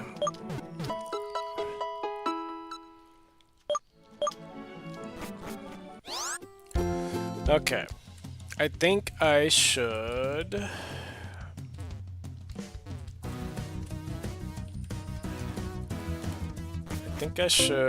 take the time to read the Bulbapedia page on the 21st movie. So if you guys are here and you want to follow along on what I'm about to read, then do so. I don't remember what it's called. I think it's the Mewtwo movie. No? Hold on, let me put Pokemon... Let me multitask as I'm doing this. Pokemon movie 21. And see what pops up. It's called The Power of Us 2018. Okay. So the Bulbapedia page will say M21 The Power of Us if you want to follow along. Oh, the 22nd's the Mewtwo one. Mewtwo Strikes Back Evolution. I wonder why they did it this order. Like, this shouldn't be the second one. Like, after the it's not exactly a reboot or whatever. But, like, why is it before Mewtwo? Okay, either way, it's called The Power of Us. Everyone's story in characters, except it's not everybody. I don't know why they're saying that. It premiered in Japan on July 13, 2018, in the United States November 24th, 2018, and then December 8th, 2018 with asterisks. I don't know why. Home videos, Japan December 19th, 2018, United States March 19th, 2019. And yeah, the ratings for the US, Great Britain, Ireland, and Canada is rated PG. Quebec and Japan is rated G. Germany is rated 6. Australia and New Zealand is rated G as well. Pokemon the movie The Power of Us. Pocket Monsters the movie Everyone's Story, officially known as Pokemon the movie Everyone's Story in Japan, is the 21st Pokemon movie and the second release during the broadcast of Pokemon the series Sun and Moon. It was released in Japan on July 13th, 2018, and received a limited release in the United Kingdom, Ireland, United States, and Canada starting November 24, 2018.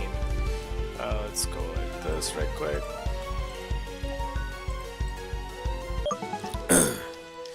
In Australia and New Zealand starting on November 25th, 2018, and in the Philippines starting on December 5th, 2018. The English dub was first screened in Singapore on November 12th, 2018, followed by release in Singaporean theaters beginning November 15th, 2018. It premiered on Disney XD on December 8th, 2018. My god, there's so many 2018s in this thing. It was first revealed in a teaser trailer that aired on Oha Suda in Japan on December 10th, 2017. A full trailer was later released on February 27th, 2018. Oh, that's Pokemon Day. Look at that. We got a whole Pokemon Day thing. Oh, no, that's... Wait, no. Isn't it 28th? I keep mixing it up if Pokemon Day is on the 27 or 28. No, it's 27. What am I talking about? Yeah, it is 27. It's just cause I got something to do on the 20th. That's what it was. But I still get it confused all the time. 27 and 28 are way too similar to me for some reason. A new trailer was released on November, what the fuck, that clearly says April. On April 9th, 2018, officially revealing Zeraora to have a role in the film. It is the second movie of a trilogy set in an alternative continuity from the main series established in I Choose You, and is followed by Secrets of the Jungle and Distant Blue Sky. I didn't realize, I knew it was a trilogy, but I didn't realize they were connected. I just thought these were the reboot ones, but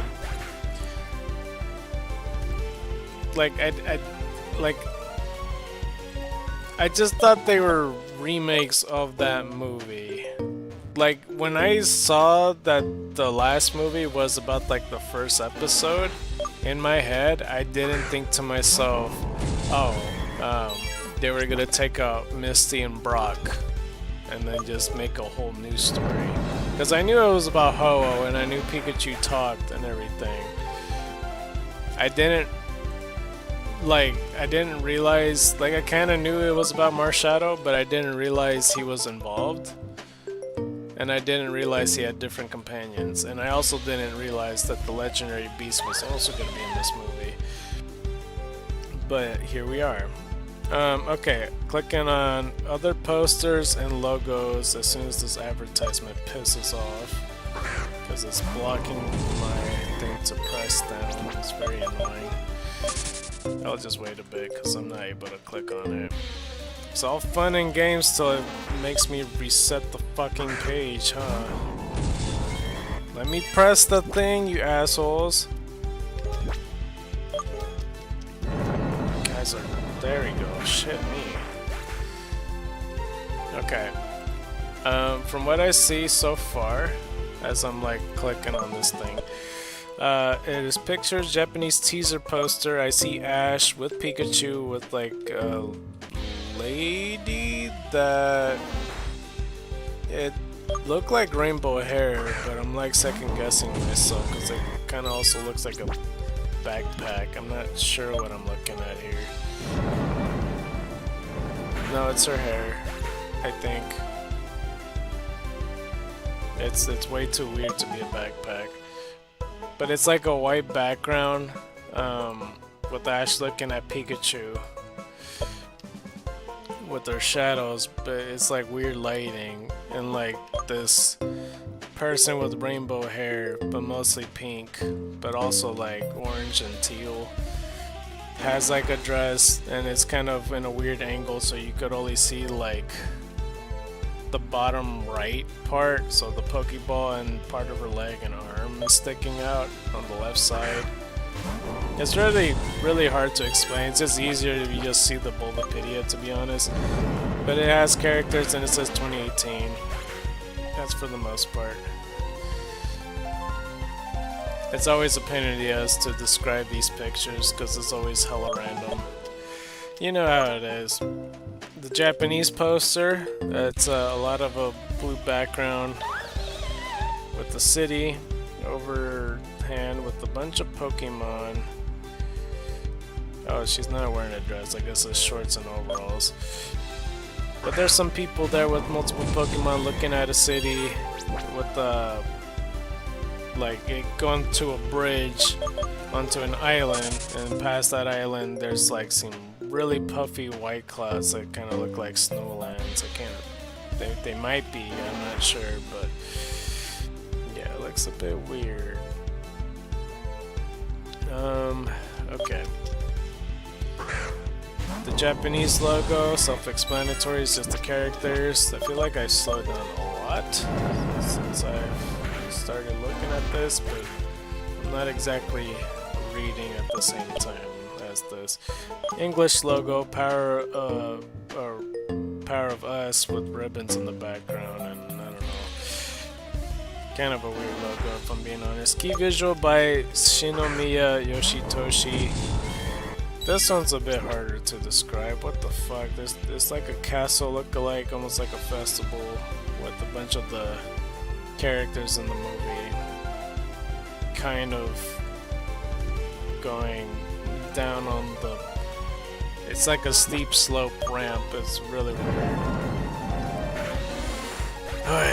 Alright, anyway, the blurb. Let's go count this. 7125. We made pretty good progress. It's already 225 encounters. A young athlete whose running days might be behind her, a compulsive liar, a shy researcher, a bitter old woman, and a little girl with a big secret. The only thing they have in common is the annual Wind Festival in Fula City. That's what it says. 7126. The festival celebrates the legendary Pokemon Lugia, who brings the wind that powers this seaside city. When a series of threats and dangers not just the festival, but all the people and Pokemon of Fula City. It'll take more than just Ash and Pikachu to save the day. Let's run from this. I didn't mean to press Pokemon. Can everyone put aside their differences and work together, or will it all end in destruction? Okay. Let's click on the plot. It says spoiler warning for people that doesn't want to get spoiled from this thing. Very awkward situation because I don't want you guys to go away. Let's see here. 7127. Risa finishes her day of school and heads over to the hospital to see her brother Rick, who is recovering from a broken leg. She gives Rick a bag of clothes and asks how his recovering is going. Ricky shakes his leg around to show that he is doing fine, but accidentally knocks it into the hospital table. He then asks Risa about her running, but she quickly dismisses his concerns and tells him to worry about himself. Ricky quickly changed the conversation as I increased the count. 7128.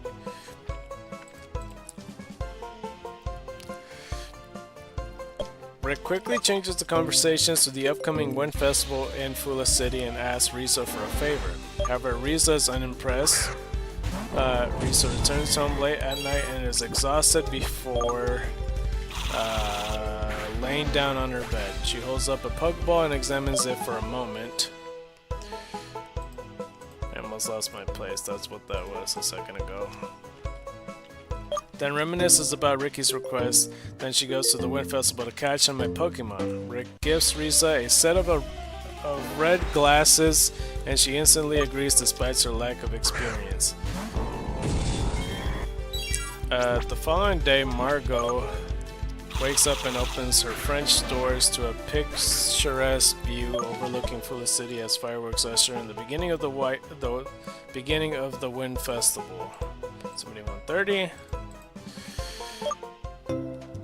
Margot then sees her father leave for work and waves him goodbye. Meanwhile, Ash catches him with his partner Pikachu right into the heart of the city aboard a tram. The pair get off and explore lost my place. Fucking A. I looked up for a moment.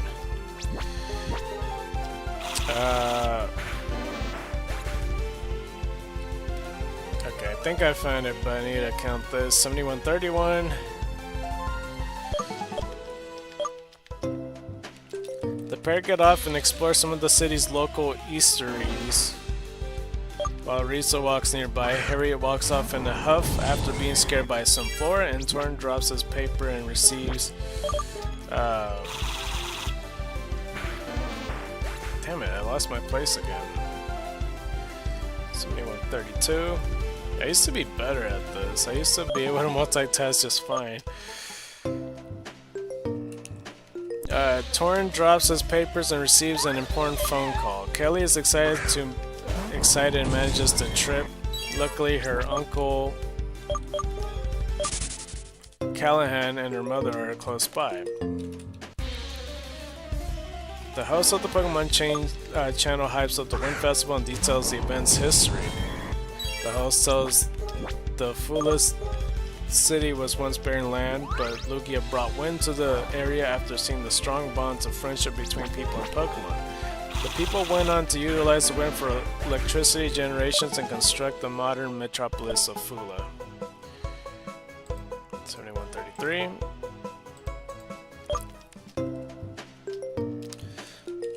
The Wind Festival commemorates Lugia's annual return and its gift of wind for another year. He adds that fire devastated a mountain. A couple are watching the Pokemon channel move away. Oops, I just pressed it too far. The Pokemon channel move away after seeing Callahan stare at them. Kelly returns to her uncle's side with 2 ice creams in hand. She gives one to Callahan and asks if he can show her his Pokemon. Callahan toys around with the idea before saying it's all powerful Pokemon that had tough battle and needs to rest. 7134. I don't know if I read that right. His all-powerful Pokemon had a tough battle and needs to rest. Mia thanks her brother for allowing Kelly to join them, but Callahan still seems concerned for some reason. I am not running under the grass, am I?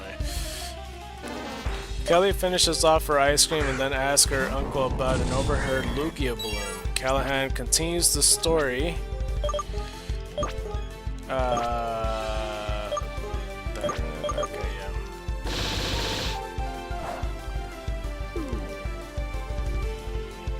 Okay, let's go. Did that. 7135.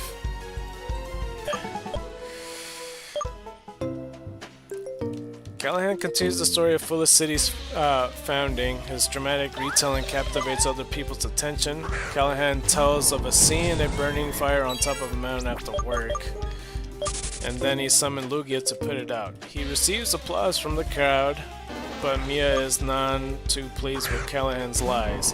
Callahan dismisses her concerns and calls his tale of case a dramatic license. Torn also saw Callahan's performance and wishes that he had the same courage. His Chansey offers him some support. 7136. Elsewhere, Towns, Hoyt, and Miles are trying to make a quick buck by selling lemonade on the streets. Towns notices another potential customer, Harriet, but the boy's fanfare startles her.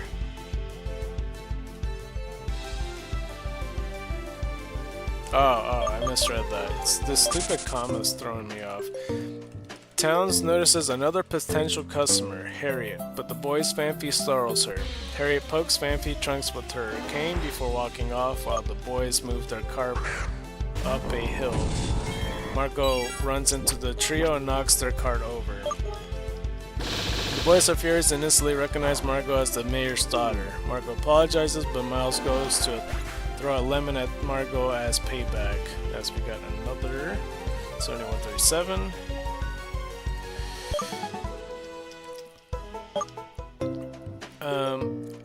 Ash intervenes and catches the lemon before a battle ensues. Hoyt calls for Fanfy to use Rollout. Pikachu leaps onto a nearby building and dodges the attack, and Fanfy builds up momentum, leads to a strike Miles instead.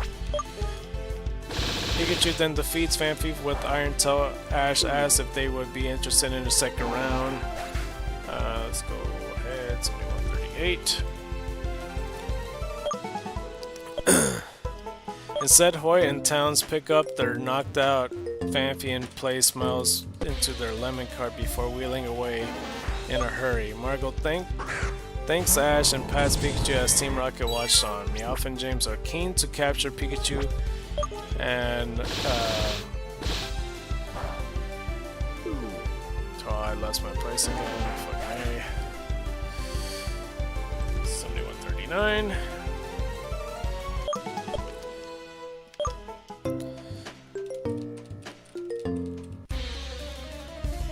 But Jesse declares that their next plan should be...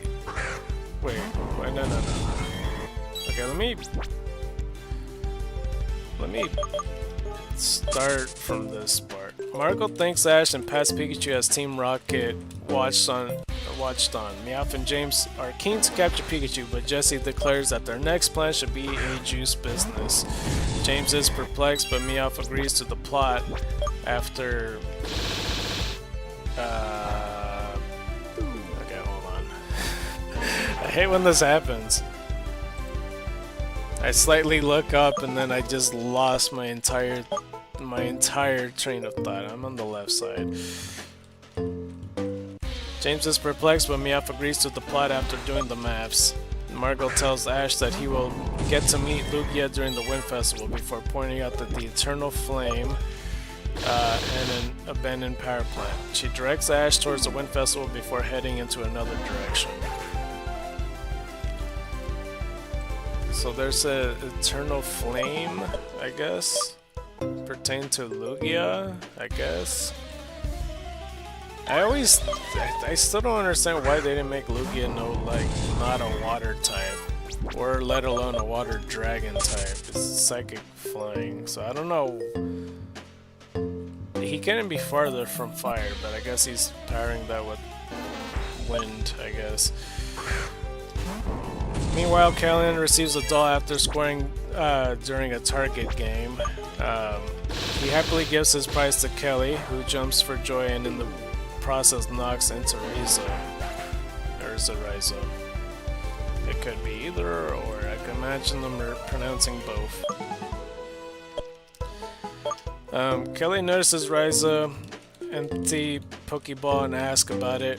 Riza explains that she was hoping to catch a Pokemon. Kelly informs her that Callahan is a strong trainer. Riza then shows up Callahan a picture of the Pokemon she wishes to catch.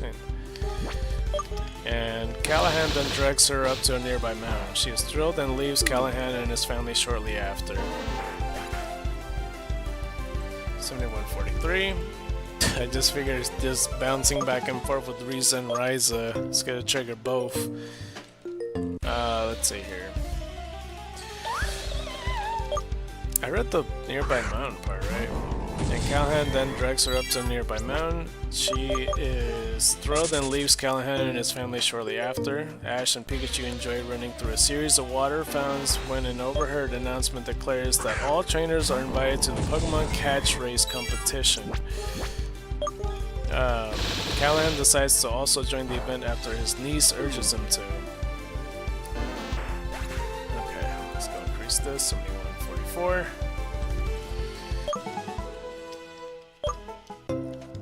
Oh, I definitely lost my placement, oh my god.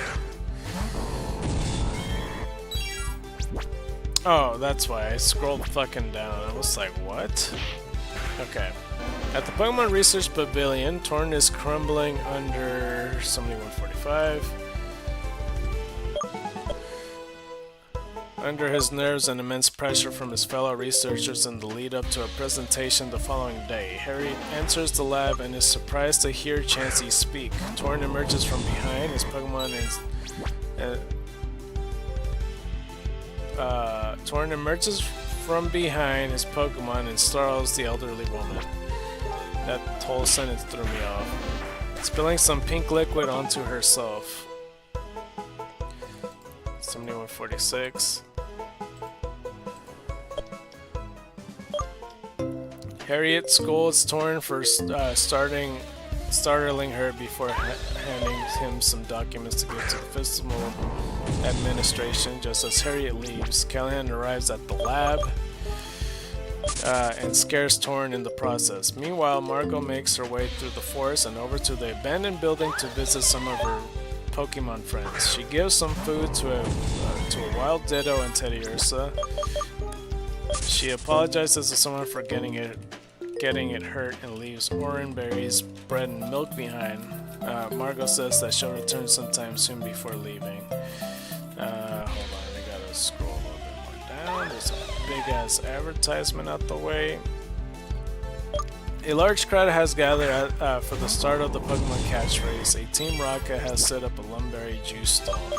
You know, before I continue, this catch race, like, imagine if someone pulls up like an extreme challenge for all these people, because you know how impossible it sounds to like tell them, okay, catch every single Pokemon. Like, what do the trainers do?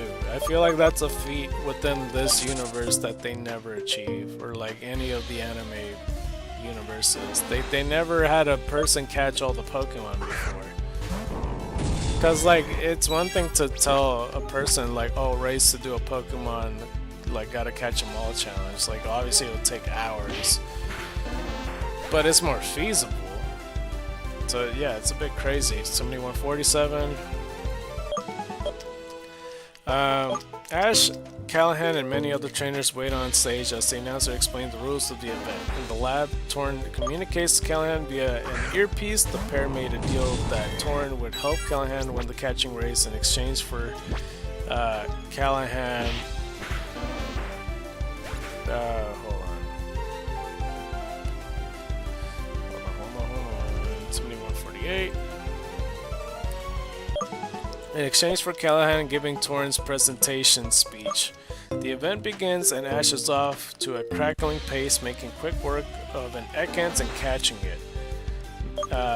Interesting that they never pointed out that he caught this. Okay. I didn't know Ash caught an Ekans, what the fuck? But he clearly didn't kept it. 7149. Callahan, with the help of Torrance, Staryu, and its Illuminate ability, is currently leading, adding a Girafarig to his haul. Ash catches a Sentret before rampaging Tyranitar with the rope around its neck. Appears as the player gives chase. I almost fought a Phantom. A Sudowoodo followed by an angry Golduck coming into Callahan's line of sight. Callahan goes to catch a Golduck but tells Sudowoodo to stop lying. Am I in the grass? There we go. But tells Sudowoodo to stop lying to itself before leaving the imitation Pokemon behind. Pikachu continues to pursue Tyranitar and Ash eventually jumps on its back. 7150.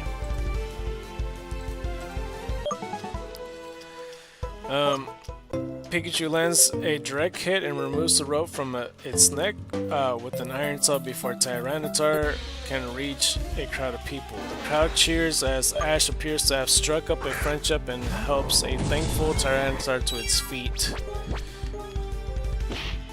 At the event award ceremony, I guess technically, yeah, like 7151.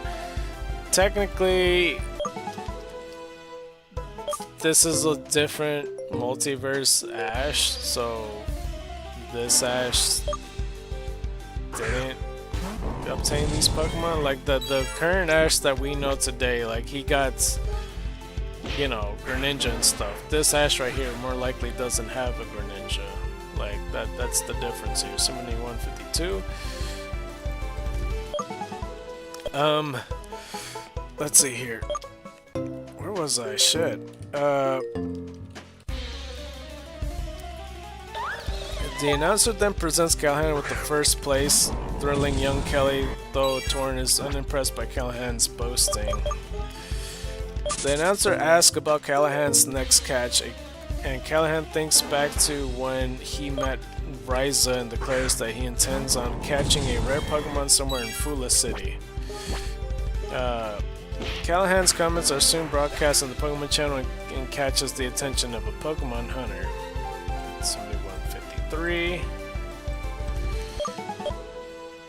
As Mia and Callahan with the Sleepy Kelly on his back makes their home, Callahan notices a familiar Sudowoodo following them. Mia quickly realizes that Sudowoodo likes Callahan, but Callahan tells the Pokemon to leave him alone. Instead, Sudowoodo continues to follow Callahan as Mia chuckles. Overnight, Margot and her father sits down for dinner to discuss the day's event. Margot brings up Zeraora as we get 7154. But Oliver tells her in a stern voice that it doesn't exist anymore and not to bring it up again. Meanwhile, Riza is hiking up the mountain but is exhausted and jumps several times after being scared. A pair of Pokemon Rangers tells Riza to leave them off limits area before she is afflicted by Zeraora's curse. That's like the second Pokemon that has like a curse in a row, back to back in a movie. Like, it doesn't even make sense with Zeraora in this one. Like, what? Because they had like the Marshadow in the last one. I was beginning to wonder when the actual plot was going to start, because this seems pretty like early in the movie. Because they always have some type of thing going on that Ash has to do with along with other trainers in the beginning of the movie. And then the plot begins. Because, like, you know, Latios and Latios, he had like the water race. And then like some other ones that, you know, Ash gets the battle or something like that. And in this one is no different. Like, he catches Pokemon, but they're really milking the time with this one. Unless it's just because of the submarine pass, and maybe it just takes 5 minutes in the movie or whatever. But it feels like 30 minutes pass by as I'm reading this. Because they're adding details. It's like, oh, and Callahan said this, and then Callahan also said this. I'm like, yeah. Look, can we continue? Okay, but I don't even know where I left off, though. Let's see. Margot brings up Zeraora, but Oliver tells her in a stern voice that it doesn't exist anymore and not to bring it up again. Meanwhile, Riza is hiking up the mountain, but is exhausted and jumps several times after being scared. A pair of Pokemon Rangers tell Riza to leave the off limits before she's afflicted with Zeraora's curse. Okay, that's where I left off. My bad, I didn't remember where I left off at. The revelation shocks Riza. 7157. But then shows the men the Pokemon she is after, and Eevee. Riza's furious to learn that Callahan lied to her and that Eevee doesn't live on the mountain. Harriet returns home only to find several intruders, a Togepi, Xatu, Totodile, and Meryl, in her home causing havoc. Holy crap. Never have I seen a more dangerous set of Pokemon in my lifetime. My goodness. Togepi, Xatu, Totodile, and Meryl. Totodile, yeah, he would be vicious. Xatu, maybe. Togepi and Meryl, like, if it's like the evil one, then maybe, I don't know. I'm gonna stand up, because holy crap, my legs hurt. At the same time, this is gonna be way harder for me to read. Oh, and the eggs hatching. Okay. Well, how much more do I have? It looks like I'm almost halfway there. Okie dokie, I think this is 236. 236. Alright, let's take the time to do this then. I just wanted to stand up for a little bit.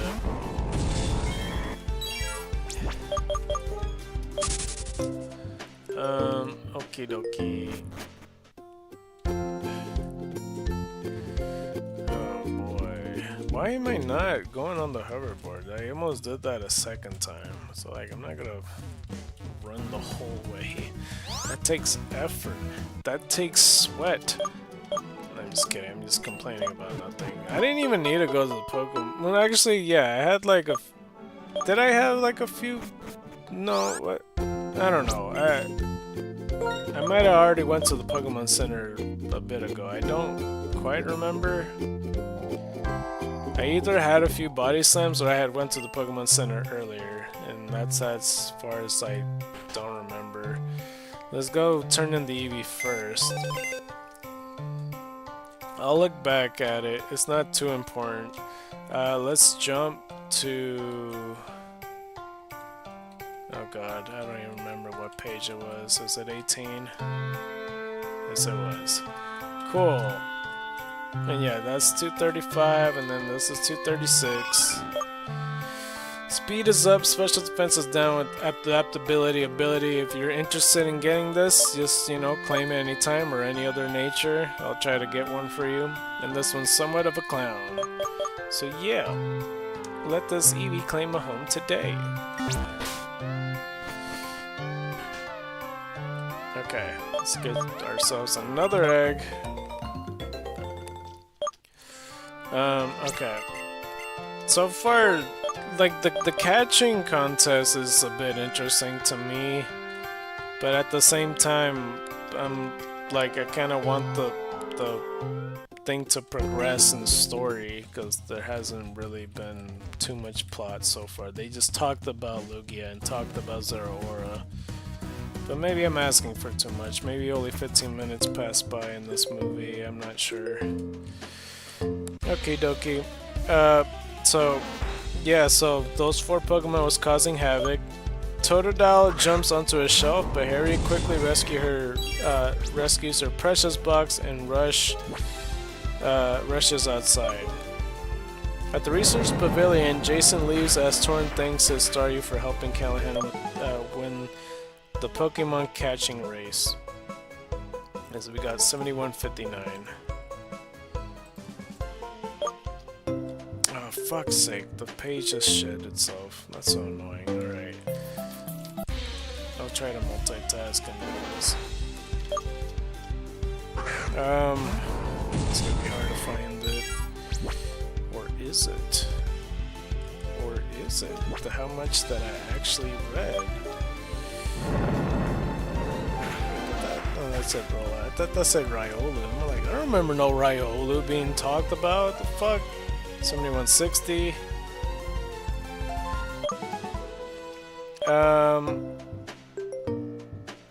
Crap. Where was I? Let me go back and forth. Meanwhile, I guess I did read quite a bit.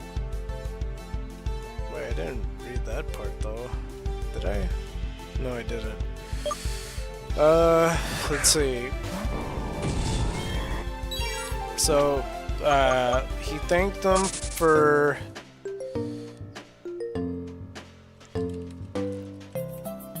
Jason leaves and thanks Thorin and his Staryu for helping Callahan win the Pokemon catching race. Team Rocket spies on Thorin, but they are soon forced to leave. Or forced to flee after causing some loud noises. Thorin checks out of the lab room only to find a broken flask and spilled Smeargle ink on the floor. Okay, 7161.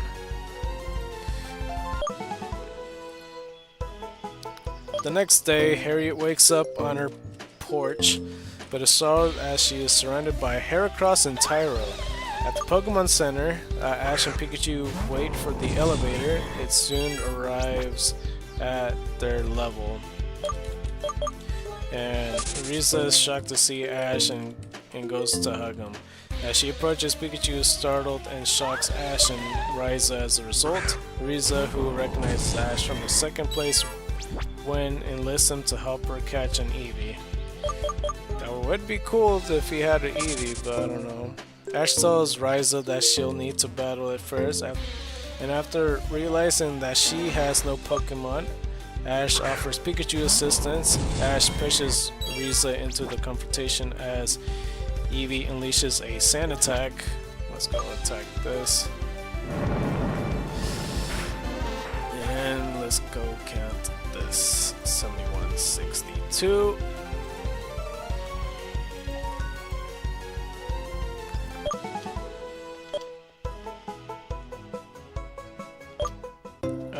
Ryza and Pikachu clear their lungs, and Ryza apologizes to Pikachu. Eevee goes in for a tackle, but Ryza has Pikachu dodge it. Following Ash's orders, Ryza tells Pikachu to use Quick Attack.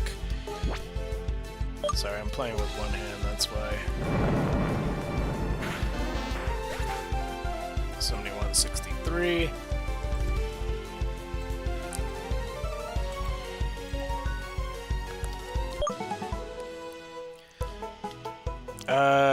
Where was I? Oh, I'm on this side. Oh, I pressed the wrong button. Let's see here.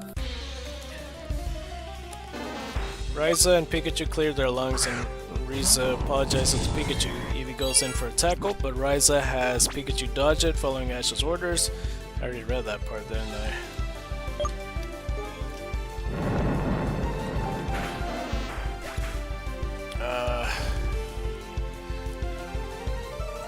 Like, all of it looks similar, that's why. Every time I look back down.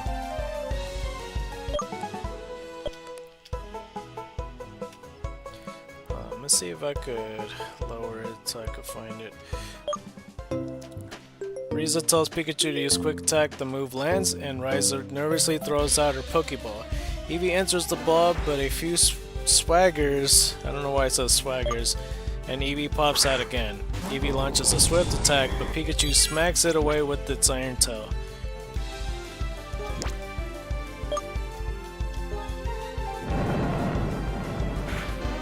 Okie dokie. 7165.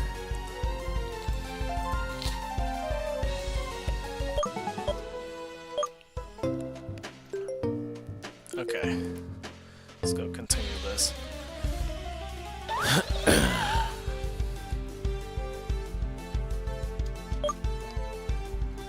Sorry, I was doing something for a second.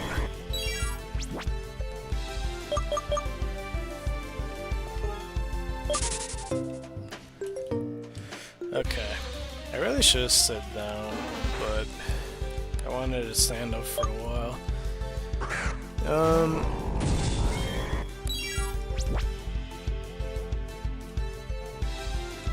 So, let's see. So the last thing I read, as we count this to 7166,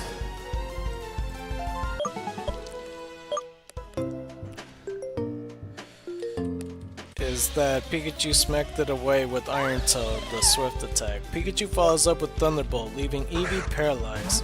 Under Ash's command, Ryza throws out her Pokeball. As it rocks on the ground, Ryza takes the time to catch her breath as she waits anxiously. Ryza has officially caught her first Pokemon, and she jumps for joy. Later, Ryza calls out her Eevee to play with Pikachu.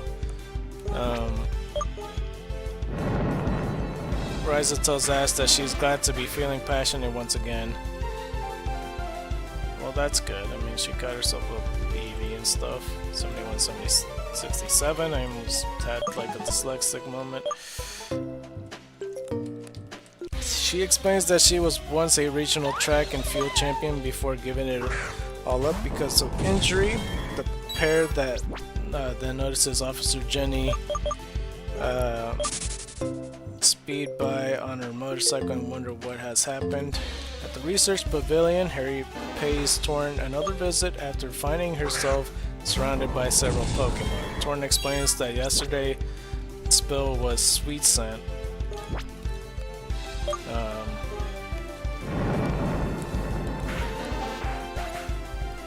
Let's go do that.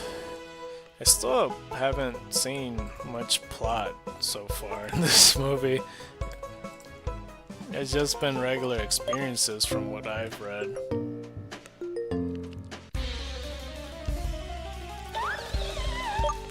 Like wholesome stuff, but it's like I haven't seen too much. Like I don't know. Like I heard more action in the last movie than this one. Like having her have her first Pokemon caught was good and all, but like I'm not sure.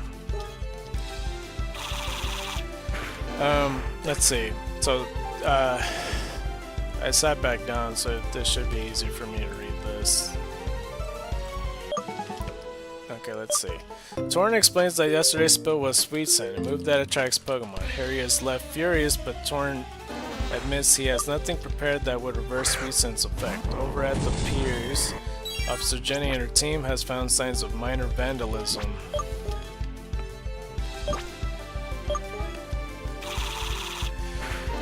Including damaged wires and detergent. 7170.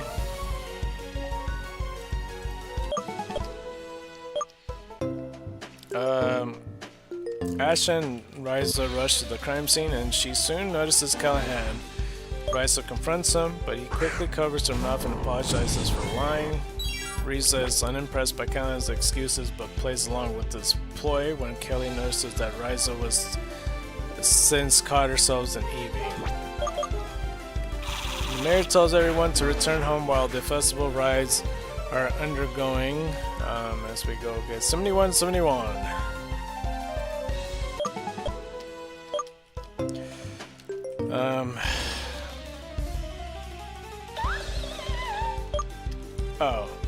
The festival rides are undergoing repair work.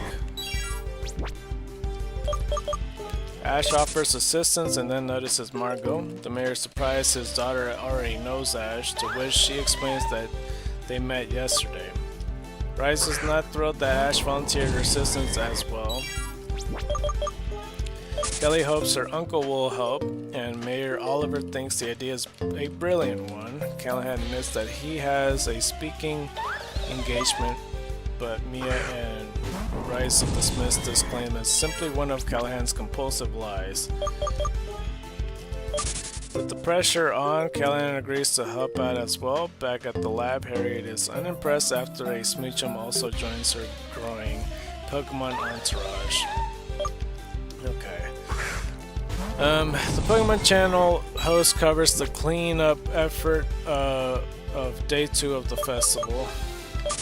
Towns, Hoyt, and Miles are also helping out, but Ryza overhears them talking about Zeraora's curse and talks them over.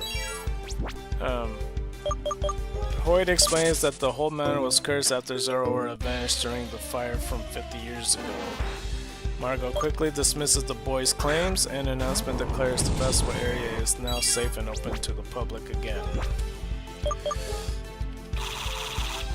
Before Torrin goes into his presentation, he reassures Harriet that he will find a solution to her. 7172.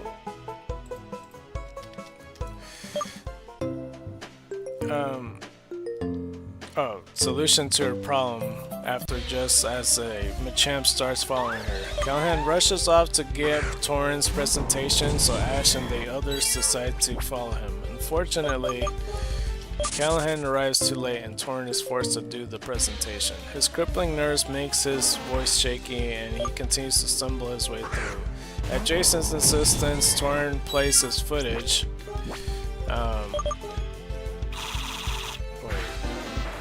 But the visual turns out to be the wrong one and reveals that he aided Callahan during the Pokemon catching race.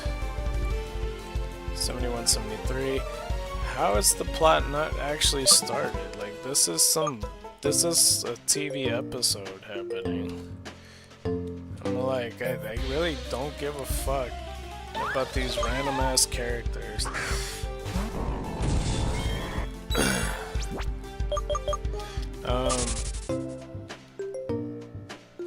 Jason manages to stop the footage, but the damage is done. The incriminating evidence is seen by Maya and is attempted to get away. Callahan dropped his empty Pokeball. Kelly is left shocked and asks her uncle if he lied.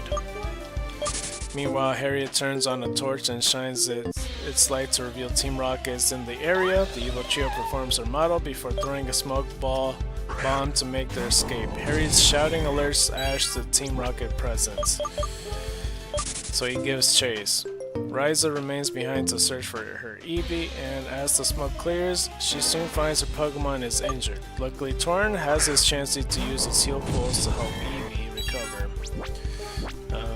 let's see here. Ash is close to catching up to Team Rocket, who struggles up Felicity steep hills. Wobbuffet uses Mirror Coat to deflect Pikachu's Thunderbolt.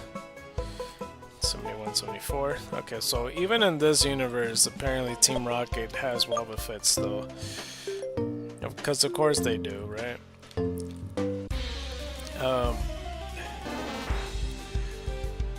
And the play allows the trio to make their getaway after the Mirror Coated Thunderbolts happen. I don't have this one, right? Okay, yeah. At the hospital, Riza, could I do this? 71, 75. At the hospital, Riza is relieved to learn that Eevee will recover, only suffering a broken leg. Callahan returns to the lobby and informs Riza, Harriet, and Torrin that Kelly's energy levels have always been low, but she will be fine. Ash soon arrives and informs everyone that the Team Rocket got away.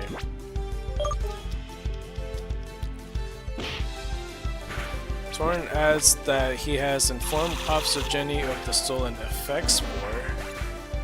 I don't think I fully understand. The stolen effects spore? What do you mean? How could you steal that? What? Like, did you torture a Butterfree? I don't understand. Harriet declares that everyone should get some rest. Callahan returns to Maya and Kelly's hotel room to check on his niece. I keep thinking Callahan's like the same age as Ash. It's throwing me off. Apparently it's like an uncle or something. Mia informs her older brother that they will likely go home tomorrow. Callahan is left embarrassed by his lies and leaves the room. Oh, I ran out of those moves? Okay.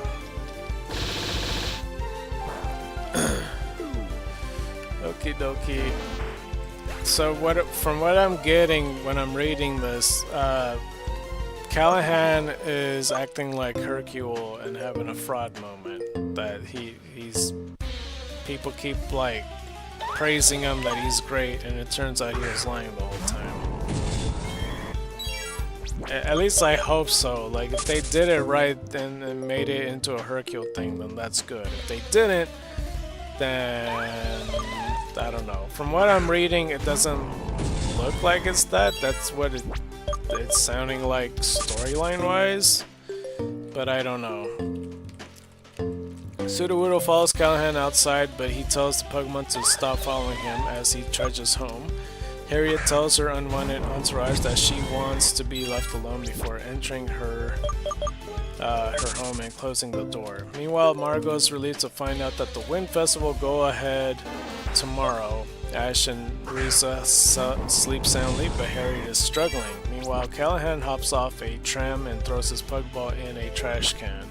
See, and that's explains how I find that Great Ball in the SSM. Or maybe it was a Pokeball, I don't remember. But 71, 78.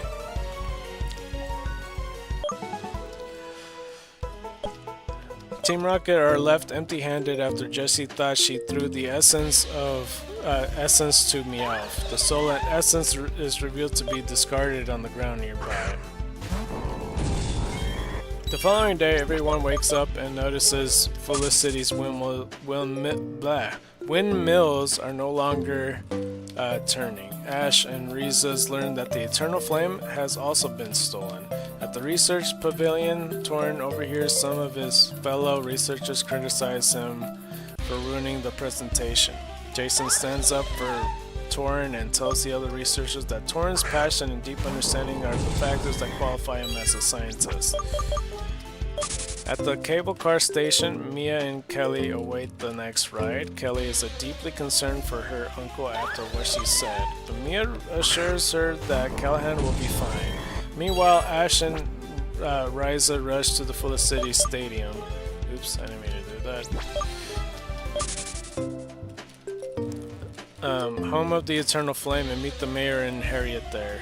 Mayor Oliver informs Ash and Riza that the Eternal Flame is incredibly important as it allows Lugia to find Felicity and supply it with wind power.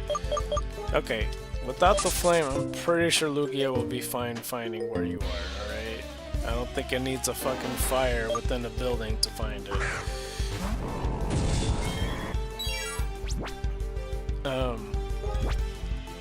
Let's see. Ash offers his assistance, and soon he and Ryza make their way via an elevating platform. Let's go. Let's go 179. To the Eternal Flame. Pikachu smells something, and the scent trail leads it to a Smeargle and Torn. Torn quickly realizes that the spilled Smeargle ink was no accident. He, Ash, Ryza, Harriet, and the mayor return to the Eternal Flame. I didn't mean the body slam, but sure. 7180. Torn clarifies that Smeargle's distilled essence is invisible and uses UV torch to reveal a trail of footprints. Margot is at the abandoned building and declares that she will protect her friend, Zeraora. A pair of hunters approach the area. How much is Zeraora in this movie? Because, like, this is the first time I hear it mentioned in person. Because they only talked about Zeraora. They're, like, in this case, it sounds like Zeraora is there now. A pair of hunters approach the area. The Margot quickly realizes their intentions to catch Zeraora. 7181. Margot appears from her hiding place. She then greets the two hunters and points them in a different direction. Margot's friend Teddiursa and Ditto are soon spotted by the hunters. Margot attempts to intervene, but the hunters call on their Houndoom and Sneasel to attack. During the battles, Margot stands in front of Zeraora to protect it as one of the hunters fires a net at them both. Ash arrives on the scene and Pikachu are able to destroy the net with Iron Tail.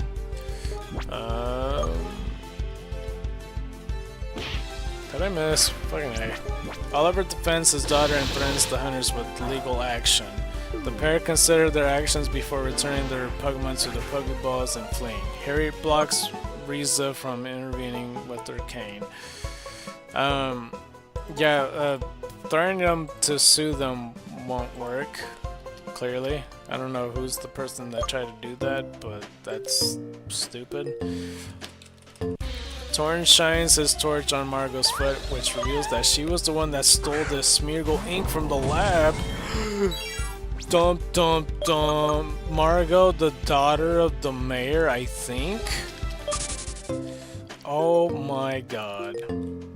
Plot twist. I don't think I suspected any of them. I thought it was an unrelated person, like a Pokemon. I literally thought it was a Pokemon unrelated to them.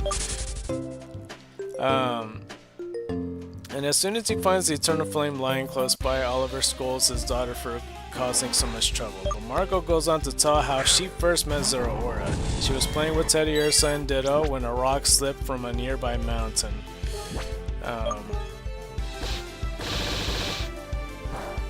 Let's see. Let me count this while I'm distracted. 7183.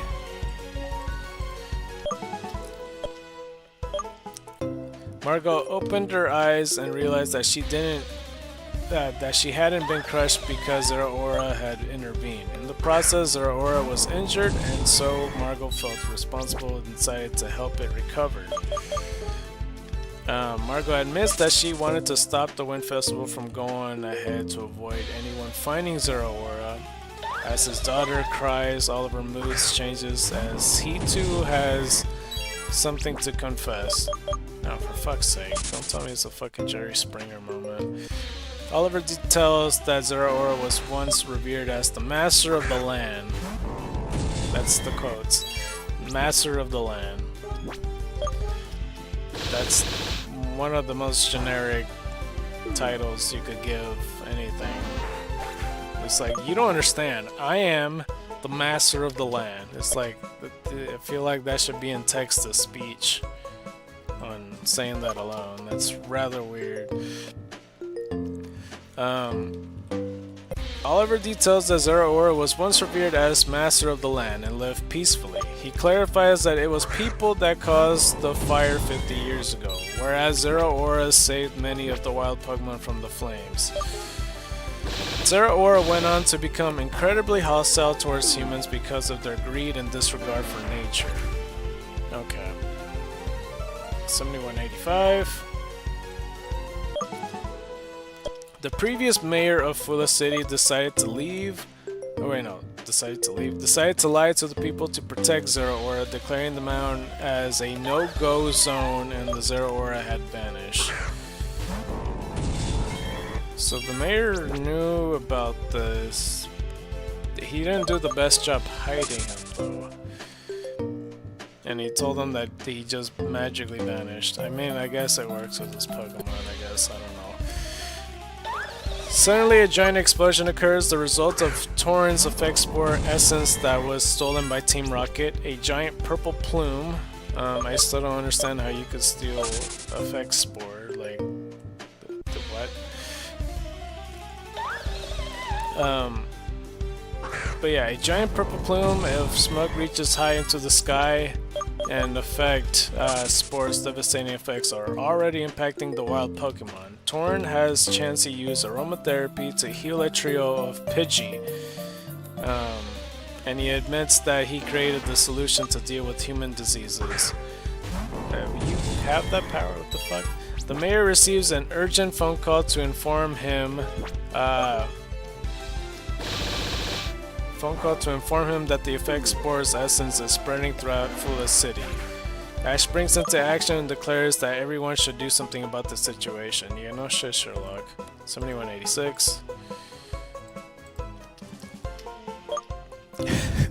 Like, I just imagine him jumping over like a rail when like there's like a whole audience of people. Ash jumps the rail. We gotta do something about it. It's like, yeah, that's what we're doing, bro. Yes. But we're not gonna just sit here and be fucking diseased upon. What do you think? We're just gonna welcome the fucking plague? 7187. Let's see. I don't remember where I was.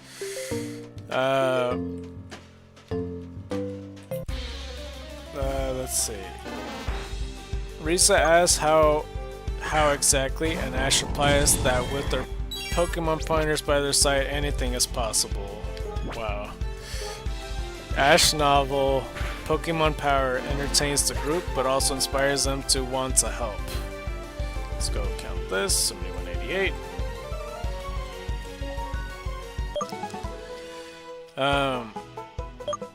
Torn notes that a large supply of natural cure would combat Effect Spore's damage effects, but realizes the idea is too complicated. I still don't understand, because these are such small effects of one Pokemon, because they're making it seem like they collected this for years, and I don't know. And now, like, these are abilities. How the hell can you collect abilities? So they're saying it like, oh, we have to get a large supply of static. Well, I guess you can, but you know what I mean? Like, oh, a large supply of blaze. Like natural cure and Effect Spore. I don't understand it. But yeah, it would combat Effect Spore's damaging effects, but realized the idea is too complicated. Harriet then suggests that the group use the old generator to make powerful wind.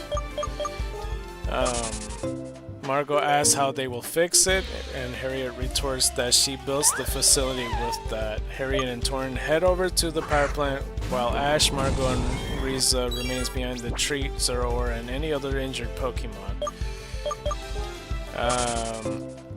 Torn hands Ash a bottle of Super Potion to help with the task, while Mayor Oliver wishes everyone the best of luck. In Fulla City, also that Super Potion won't help Pikachu. He's like level 92 by now. Like, well, I guess his health is pretty low, so I guess Super Potion would be enough. I don't know. Rather weird either way. But yeah, while Mayor Oliver wishes everyone the best of luck, in Full City, Officer Jenny is directing people to evacuate. Callahan stops running to answer his phone. On the other side of the line, Maya and Kelly inform Callahan that the cable car stopped working and that they are trapped aboard one of its gondolas. Callahan hangs up the phone and tears up at the seemingly hopeless situation. So we got 7190.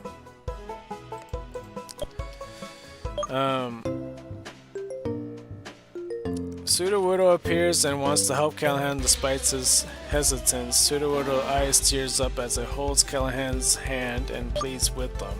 As it takes its hands away, it is revealed that Sudowoodo handed Callahan the Pokeball he threw away.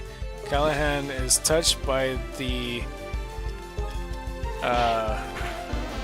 kind act and accepts Sudowoodo as his partner, which is fitting because they're both frauds pretty much, because Sudowoodo's literally the fraud imposter Pokemon and stuff.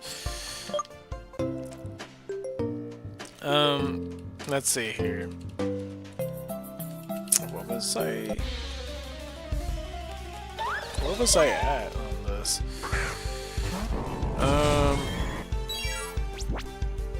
He holds the Pokeball out and Sudowoodo touches the central button before beaming inside, officiating the capture. Callahan calls out his new partner and the pair embrace each other. Sudowoodo and Callahan are forced to run with the effect spore approaching fast back at his office. Oh, I did that as a run-on sentence. But yeah, they're forced around with the effect spore approaching fast. Back at his office, Mayor Oliver checks in with his staff as Harriet returns home and Torn enters the research pavilion. Jason and the other researchers ask if his assistance with the evacuation. Instead, Torrance finds his voice with the help of Ash, inspiring words and Chansey's support. 7192.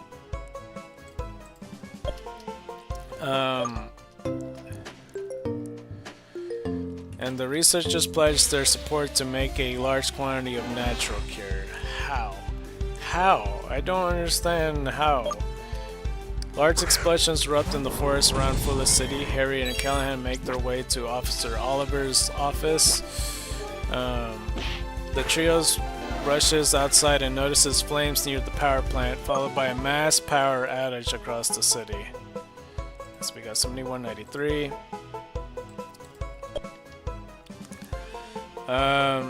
Harriet suddenly feels dizzy and hunches over to stabilize her balance. Team Rocket managed to run into Research Pavilion before the effect spore gas reached them. The power suddenly goes out at the lab and Torn loses all of his natural cure solution. Meanwhile, Harriet gets herself up and urges everyone that they need to reach the power plant shortly.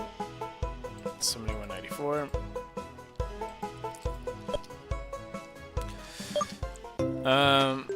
Sarah Aura rushes into the flames in a bolt of lightning, hoping to rescue the vulnerable Pokemon from harm, and Margot goes to pursue it. Ash decides to follow Margot and sets Bryza in the task of returning the Eternal Flame. Returning the Eternal Flame to the stadium to summon Lugia. As we got 7195.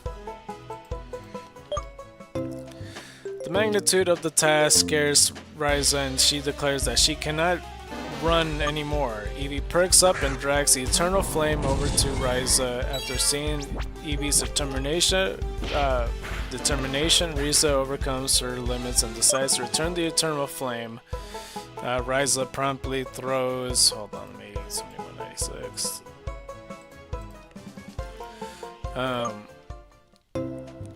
Where was I? Fuck. Okay. After seeing Eevee's determination, Ryza overcomes her limits and decides to return the Eternal Flame. Ryza promptly throws her heels, shoes away, and ties her hair in a ponytail. After a few quick stretches and Eevee on her shoulder, she gets into a starting position and sprints towards the stadium with the Eternal Flame baton in the hand. Well, she was ready for this moment. she retired from sprinting because she got into an injury, and this is the exact moment to make this work, I guess. Back at the research pavilion, Torin struggles to think of a new plan, and then he spots his next solution. Team Rocket's Lumberries.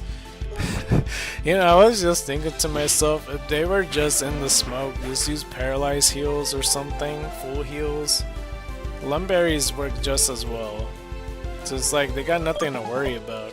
Like even if they're in the smoke, consume that, and then like have like a bunch of flying Pokemon gusted away or something. My page just shat itself. Crap. I have to find it again. Okay, let's try to find it. It might take a while because I'm pretty sure that that's like towards the end of the movie. Where was I? Okay, that's definitely ahead.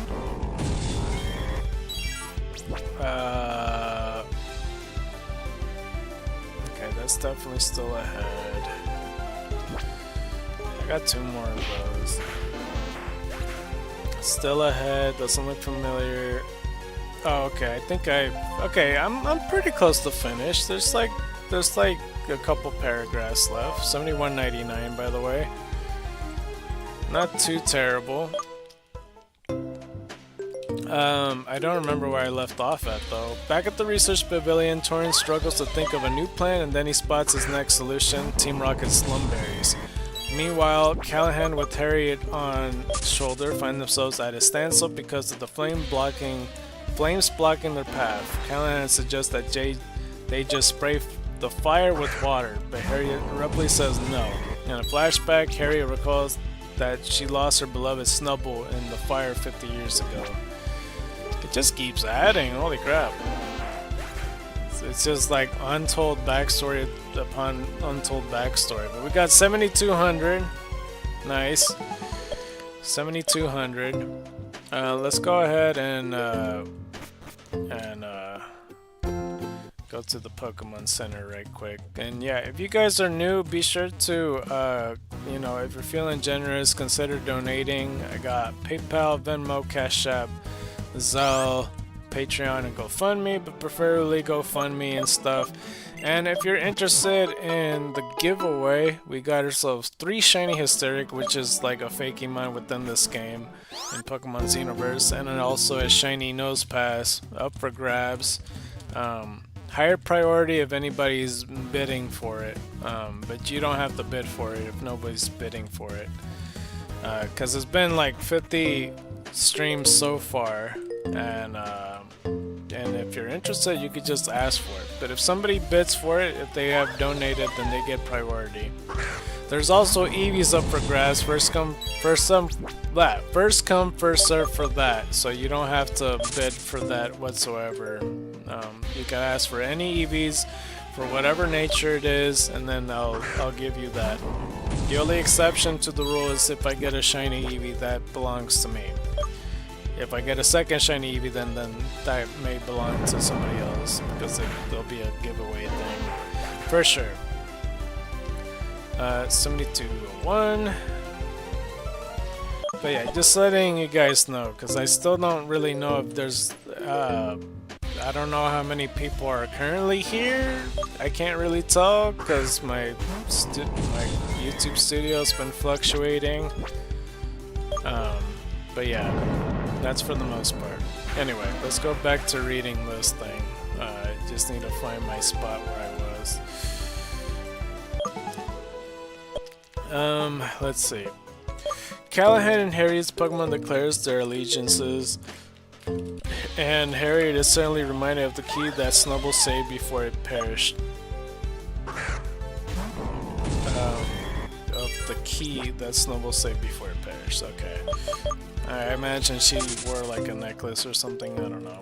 A combined effort clears the path and extinguishes the raging fire. Just as the smoke is closing in on Ryza, Rick gives her a call and guides Riza to a safe path to reach the Eternal Flame pedestal. Ryza's curious as to how Rick knows where she is, but Rick quickly dismisses her queries. Okay. Ash and Margot reaches Zero Aura location. Zero Aura unleashes an electric attack on the duo. With Ash taking the hit, Ash declares that he wants to be Zero Aura's friend, but it lashes out and attacks him with Plasma Fist. Pikachu's Thunderbolt diffuses the attack, and he follows it up with an Iron Tail. That's pretty good. Another one. 7203.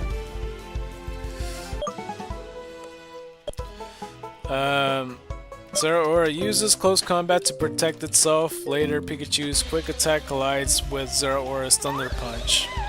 Meanwhile, Torn has managed to create the Lumberry extract, and with the car on standby, he and Chansey makes their way over to the old power plant. Mayor Oliver uses the time of crisis to make an important announcement that Fula City has been living a lie, and that everyone and their Pokemon should join forces to combat the fire. At the abandoned power plant, Harriet inserts her key into the control panel. She shouts at Callahan to start using his muscle to push the turbine. Callahan eventually concedes as he and Sudowoodo and Harry's scamps start pushing. I don't know why it says Harriet scamps, that's very bizarre, but sure. The power plant awakens with its years of decay and moss falling off. I don't fully understand why the city's on fire. I don't know if I just missed that part or what, because I don't truly understand. I know that the city's engulfed in effect spore. Don't know where the fire comes from. I might have not been thinking while I was reading when that happened. So yeah. Meanwhile, Marco urges Zero Aura to stop as Ash tells it to start trusting people again. Wow. You literally fought back. Hold on, I didn't click on the right thing. Oh my god. There we go.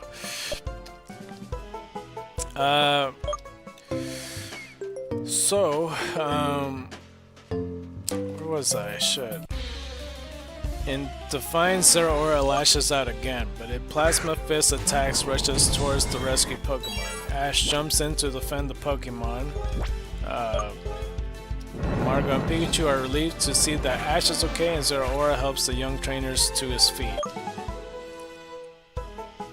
7206.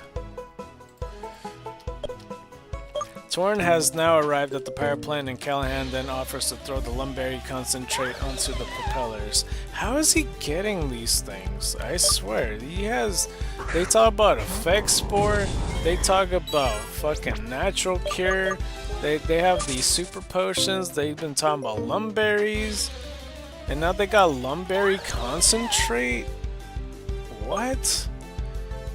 And he's throwing it into propellers, so then like apparently the Lumberry would be like a natural cure, I guess. I don't know. Torn is initially hesitant, but with all the ladders burned from the fire 50 years ago, he concedes. Wow, maybe you should have replaced those ladders within those 50 years. I don't know. Just a guess. He's like, shit, all the ladders are burned 50 years ago. Well, I mean, I guess it's not his fault because he doesn't know that they've been burnt for all this time, because he's probably been born like, I don't know, less than 20 years ago or something. And I know this is an emergency situation, but like, you would think the city would do something about this old power plant. I don't know why they didn't. This probably was the off-limits zone, I imagine. I don't know. But yeah, 7208. Alright, let's see. I don't know where I left off at.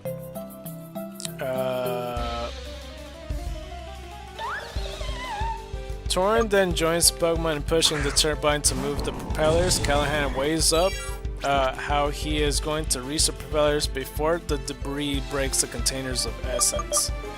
Sudowoodo has an idea, and as Callahan tosses the Lumberry concentrate into the air, Sudowoodo uses its Stone Edge to deflect the debris. That sounds like an extreme to do against debris. It's not like it's an attack or anything, maybe it's worse than I thought. But Stone Edge is kind of a critical move to use, if you ask me. The projectile hits its mark, and as planned, the extract cuts through the effect spore and cleans the air. Alright, well, obviously it would work out. As Callahan, Torn, and the Pokemon erupt into celebration, Harriet declares that the mess isn't over yet. It didn't sound like it. 7209. The fire continues to rage near the stadium, and despite Zeraora's best efforts, the task is simply too big. Suddenly, Mayor Oliver and the other people in Fulla City arrive on the scene to lend a hand. Zeraora is initially hostile towards the people, but Margot calms it down. Harriet, Torrent, and Callahan make their way over, and Harriet informs Ash that the stadium sprinkler system may work with 7210. I lost my place. Fuck. May work with some extra electricity. How strong are these sprinklers? If these are just regular ass sprinklers and all the efforts of these Pokemon can't take out... Like, I imagine this fire is bad, but saying that sprinklers is the solution to this problem kind of lessens this impact, in my opinion. I don't know about that, bro. That sounds a bit weird to me. Anyway, Ash rushes off to assist with the task as the citizens of Fulla City. Let me go 7211. Fulla City and the Pokemon work together to extinguish the flames. Soon, Ash, the electric Pokemon, and Torn manages to get the sprinkler system working, saving the stadium from further damage as Margot rushes over to see Ash. A large piece of debris begins to fall. I just feel like it'd just be better if they just say collapse roof or something than only, you know, that would make more sense for like Stone Edge to be, you know, in fair use, but who knows. Ash rushes to save Margot as Oliver watches in shock, but Zeraora manages to arrive just in time to save Margot from harm. Zeraora struggles, but with everyone's encouragement and Margot's words, and Margot's words of wisdom, sorry I didn't see that part, that was the other part of the sentence, it wills itself and manages to stabilize the debris. Okay, let's go count this. We're almost finished with the plot of the movie, if you want to call it that. I'm not too impressed so far, honestly. Risa eventually reaches the Eternal Flame pedestal, and with Eevee's assistance, the Eternal Flame baton is put back in place by a sunrise. Subsequently, a giant beam of green light shoots into the sky and sends Risa flying backwards. At the stadium, Zeraora falls from a significant height from exhaustion. Let's go with this, 7214. Marie, Flaffy, and Ampharos use Consport to break Zeraora's fall, and Margot rushes to her dear friend's side. Lugia makes his long-awaited appearance, and following Risa's request, it brings rain to Fulla City. You know, I had a feeling he was gonna arrive. That Lugia's gonna make the last second save and just shit on Zeraora's efforts, but here we are. I didn't think rain was gonna be the trick, but I guess I could see that. 7215.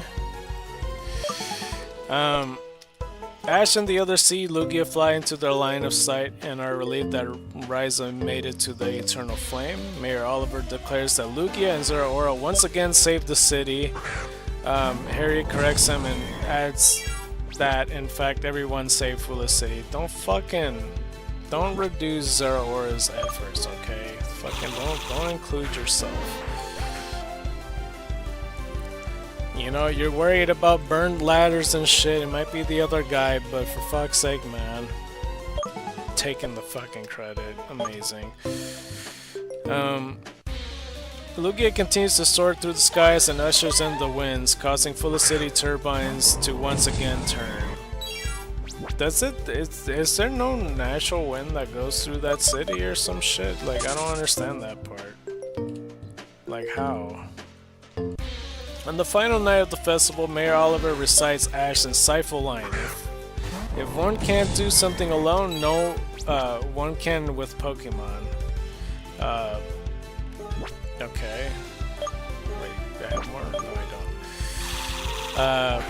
He officially revokes the lie about Zeraora's disappearance and declares that Full City will live in peace with Zeraora. There was no point of lying to begin with. Like, he was just worried about hunters going after him. Like, somebody was gonna find him eventually. The proclamation is met with resounding cheers from the crowd. Everyone releases large orange lanterns into the sky to commemorate the festivities and events to the Wind Festival. Sometime later, Ryza returns to her brother's bedside to confront him over how he knew where she was. Rick, who is revealed to be the host of the Pokemon channel, admits that he simply wanted images of the Wind Festival. It is implied that he hid a camera in the sunglasses he gave Ryza. Okay, interesting. Except, not really. I keep pressing the same move by accident. Meanwhile, Ash and Pikachu look over a flower-filled meadow and rush onto their next adventure. Okay. And that is the end of the plot. So me 218. Alright.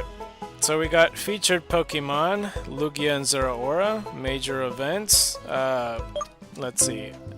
Ash participates in the Pokemon catch race and finishes second. During the competition, Ash temporarily catches an Ekans and a Sentret. Debuts of Zeraora. Characters, we got humans as Ash, Jesse, James, Ryza, Callahan, Torrin, Harriet, Margot, Officer Jenny, Nurse Joy, Rick, Mayor Oliver, Mia, Kelly, Jason, Towns, Hoyt, and Miles. Mother and daughter is still here. That is so fucking annoying to me. They're like in every fucking movie for some reason. Mayor Oliver's staff, Ryza's friends, Pokemon hunters, Pokemon rangers, researchers, trainers, students, and citizens. And I can imagine people being confused on like, why are you annoyed by mother and daughter? What did they do? They're literally in every movie and they don't need to be, okay? They literally don't. Like, there's some characters that like, I like Stan Lee. Like, he shows up in every Marvel movie almost, up until the point where he passed on. I like Stan Lee, and he puts in, you know, I like the movie more because he's in it. Mother and daughter are no Stan Lee. Okay, they're like almost like after like the 15th movie. Mother and daughter, which they don't have a name, they just show up in the movie and we don't know why.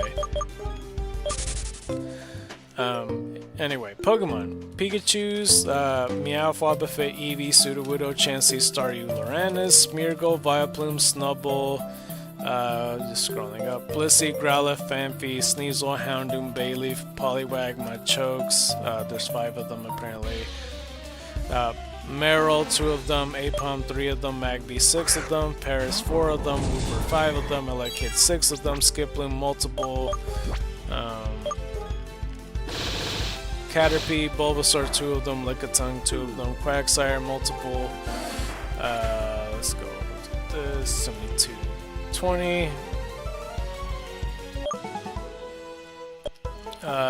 where was I, so yeah, Bulbasaur, 2 of them, Lickitung, 2 of them, Quagsire, multiple, Machop, 6 of them, Pichu, multiple, Blossom, 2 of them, Parasect, 4 of them, Nidorina, 5 of them, Ladybug, 2 of them, Mr. Mime, 3 of them, Magnemite, 5 of them, Psyduck, multiple of them, Sunflora, 6 of them, Jumpluff, 3 of them, Flaffy, 4 of them, Sentret, 3 of them, Espeon, 2 of them, Swinub, 2 of them, Gramble, 2 of them, Igglybuff, 3 of them, 72, 21, Ampharos, 3 of them, Coughing, 2 of them, Delibird, 3 of them, Hoppip, 5 of them, Umbreon, Azumarill, 6 of them, Butterfree, Bayleaf, Sizzler, Chikorita, 2 Jigglypuffs, Growlithe, Vulpix, 6 of them, Feraligatr, Donphan, Weavile, Quilava, Squirtle, 4 of them, Houndour, 2 of them, Cleffa, 3 of them, Teddiursa, 5 of them, Magneton, 3 of them, Smoochum, 2, Furret, Clefairy, 5 of them, Cyndaquil, Larvitar, 3 of them, Charmander, Bellsprout, 3 of them, Girafarig, 2 of them, Pidgey, Slowpoke, Clefable, Vaporeon, Stantler in a flashback, Croconaw in a flashback, Lickitung in a flashback, Lugia for M21, Zeraora M21 debut, Totodile, Meryl, Togepi, Smoochum, Heracross, Xatu, Tyrogue, Machamp, Nidorina, Teddiursa, Ditto, Oddish, 2 of them, 1 shadowed, Venonat, 2 of them, 1 shadowed, Mareep, Sentret, 2 of them, Spearow, 2 of them, Quagsire, Stantler, Pidgey, 5 of them, Pidgeotto, Tyranitar, Ekans, Skolthuk, Flaffy, Hitmontop, Wooper, 2 of them, Bayleaf, Umbreon, Magnemite, Skiploom, Hoppip, Jumpluff, Sunflora, Noctowl, Golbat, Girafarig, Parasect, 2 of those. So Duo, Paris, Magikarp, Cyndaquil, Jolteon, Typhlosion, Spinarak, Cubone, Politoed, Dugong, Gorbis, 2 of those. Hoot, hold on. Hoot, multiple Jumpluff, 4 of them in a flashback, Magneton flashback, Magnemite, 2 of them flashback, Bayleaf flashback, Umbreon flashback, Larvitar, 4 of those, flashback, Typhlosion flashback. And a lot of the ones in the beginning, they belong to trainers, so I should point that out, because yeah, a lot of it all the way, yeah, like quite literally all the way till I said Lickitung. Yeah, and then I said Lugia, pretty much Lugia onward, that there wasn't really too much of a trainer involvement. Interesting. Alright, so cast. Is the voice different? Yeah, Sarah. No, it's the same one. Never mind, yeah. Let's see. Soundtrack. Everyone's Stories Music Collection. As we got 7223. Events. The March 2018 edition of CoroCoro revealed that the movie's special distribution of Generation 7 games in Japan would be a Lugia.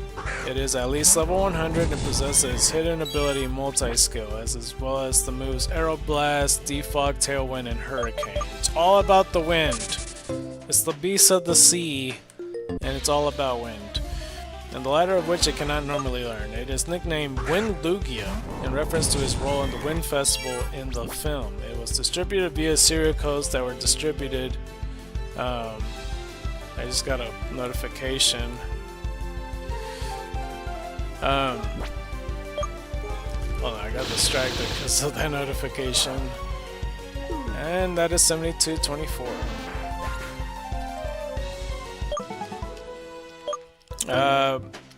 So yeah, it was distributed via serial codes that were distributed from April 13th to July 12th, 2018 by pre-booking tickets to the movie, with the codes themselves being redeemable until September 30th. The June 2018 edition of CoroCoro revealed that Zeraora would be distributed by showings of the movie from July 13th to September 30th. It is at level 50 and possesses the moves Plasma Fist. Hold on, let me increase this. 7225. Plasma Fist, Thunder Punch, Close Combat, and Thunder, and holds an air balloon. Its stats match the Zeraora shown in his special battle video in April. A disc for the Pokemon Gaoli arcade game was also distributed. Manga adaptations, Pokemon the Movie, The Power of Us, Zeraora story. And then we got trivia, which I don't know how much trivia it is, but we'll see for ourselves. Let me go on this side of the grass. This movie was released between SM081 and SM082 in Japan. Ash is seen using the fewest Pokemon in this movie than any other, with Pikachu being his only known Pokemon under his ownership. This is the first Pokemon movie where Kunihiko Yuyama is not the director. Hold on, let me do this. 7226. It is released on Friday in Japan. All of the previous movies were released on a Saturday. Ash is not seen to be traveling with anyone. None of Ash's friends from the main series makes an appearance of any kind. Ash is seen owning a Pokemon either temporary or main that he didn't own in the main series.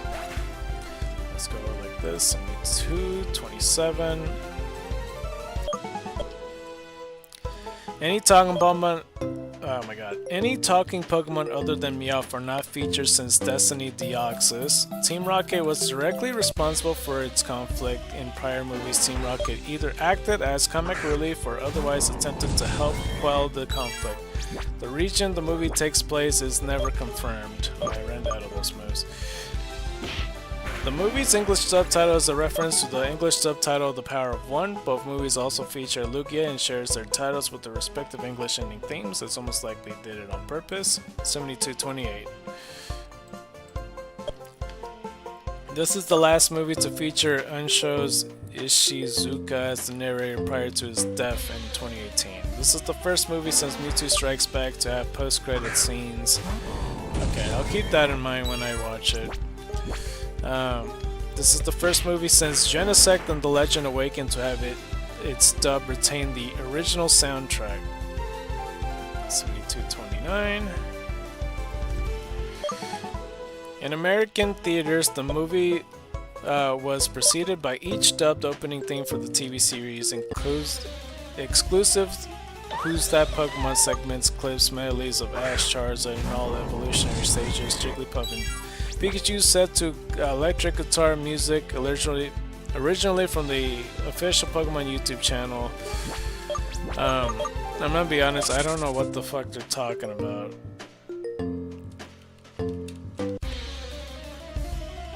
So, the melodies? Okay, Jigglypuff and Pikachu set to electric guitar music, originally from the official Pokemon YouTube channel. The Pokemon Generations episode, The Lake of Rage and the Reawakening. 7230, and there's like the birds singing in the background.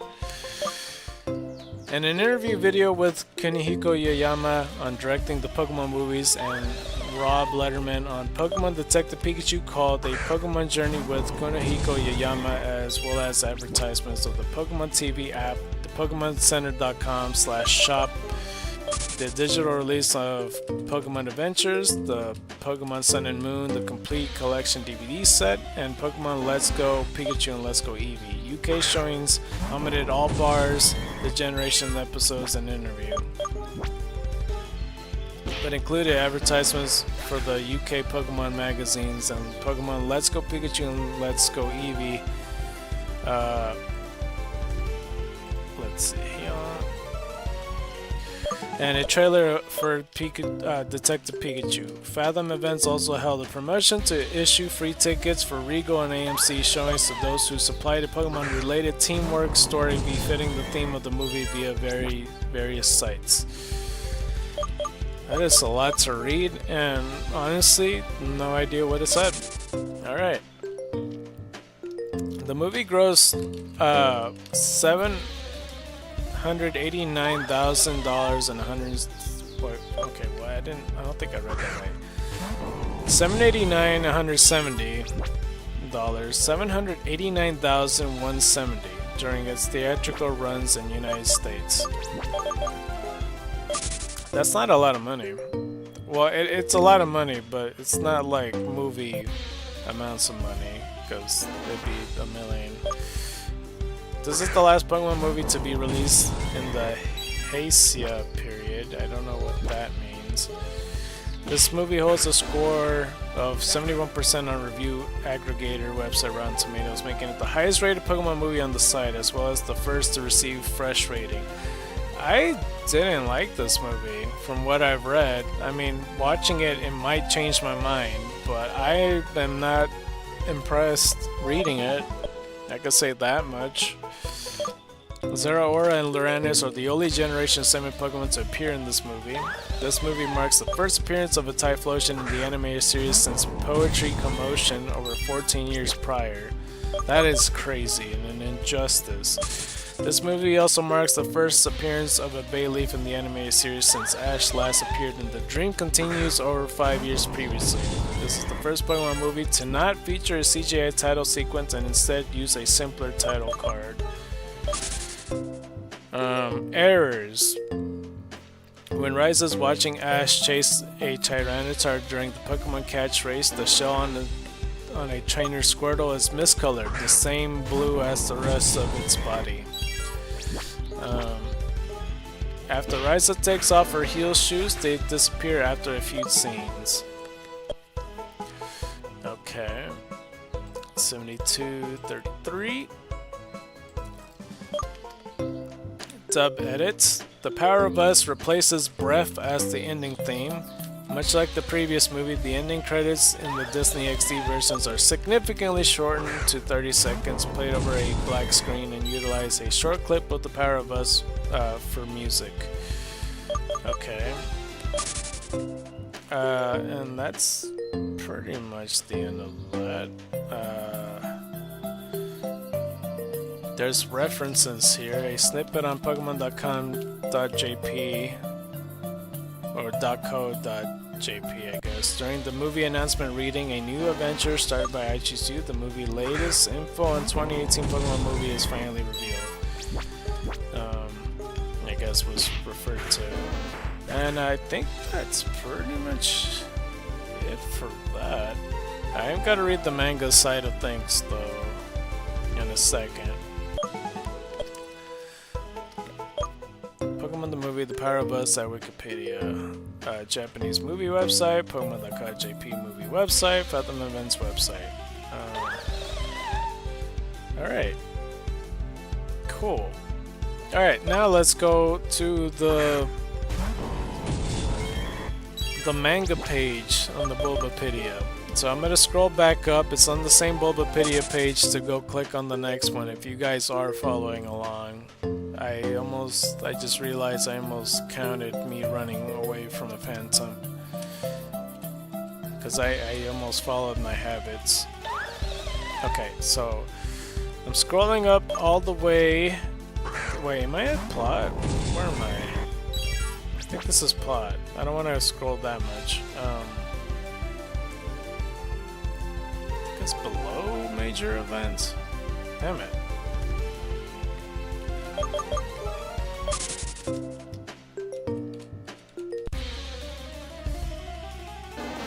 I'm trying to find it.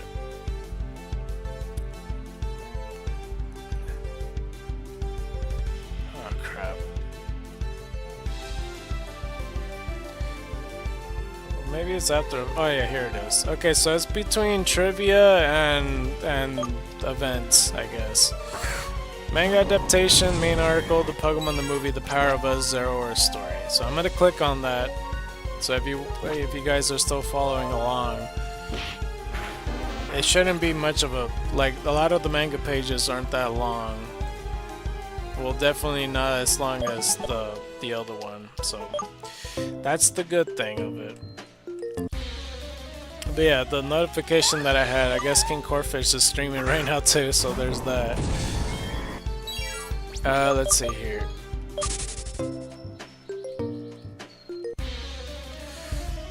Alright, so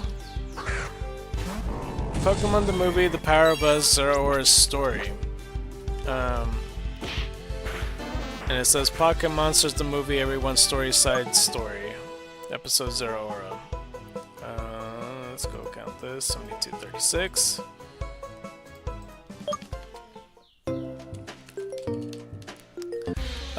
It's a short tie-in manga adaptation of the 21st Pokemon movie, The Power of Us. It is adapted by Kimon Kawamata. For some reason, chapters is in a weird side panel thing, and I think it's because that advertisement really squished it to the left. So, confusing. There's 5 chapters. It just looks like 4 because they're counting 0 for some reason. But it says ESEZO or 0 preview, episode 0 or a preview. and then it just continues from there. ESEZ1. Zero Aura is born, and then EZSE2, and then etc. Norbert's Courage is the second one, or Nozamu's Courage. And the third one, Zero Aura versus Lugia. Clash, Zero Aura versus Lugia. Let's see, 72-38. Then again, like, from what I'm reading on the titles, maybe this is completely different. And then the fourth one, Everyone Has a Story, beginning of everyone's story. Yeah, so I guess this is a complete preview, and like an official one. That's good. Publications from all these different countries, related articles. It doesn't say anything about what's going on. I just see the chapters and that's it. That's crazy. Okay, well, sorry I didn't attack the Odysseus or anything like that. I honestly thought there was going to be more in this manga page. Maybe it's something worth looking into. A friend of mine did direct me to a website, like on Friday actually, at the event that I was talking about earlier. Like I could see manga pages now, so maybe that's something I could do. I'm pretty sure, I imagine I'm allowed to look at manga pages and like read books and shit if I wanted to, right? Like on stream? Or is that like copyrighted? Because I really have no idea. I imagine you can, like manga pages too. So I really don't know. But we'll see. Maybe worst case scenario if fucking advertisement pops out on there. That'd be fucking annoying. But who knows? This advertisement really doesn't want to fucking go away, does it? I'm like trying to see if it's hiding anything. Doesn't seem like so. Let me try refreshing the page. Because if that's it, then that's all I could show or look into, really. Said ads end in a couple seconds, but I guarantee you it won't. Yeah, I'm gonna refresh the page, man. Fuck this page. Refresh it. Refresh it. It only took me like an hour and a half to read all that, so that's not too bad. Okay. Chapters, publication. Yeah, that looks like that's everything. Okay. Alright, not bad. Cool. So that is everything.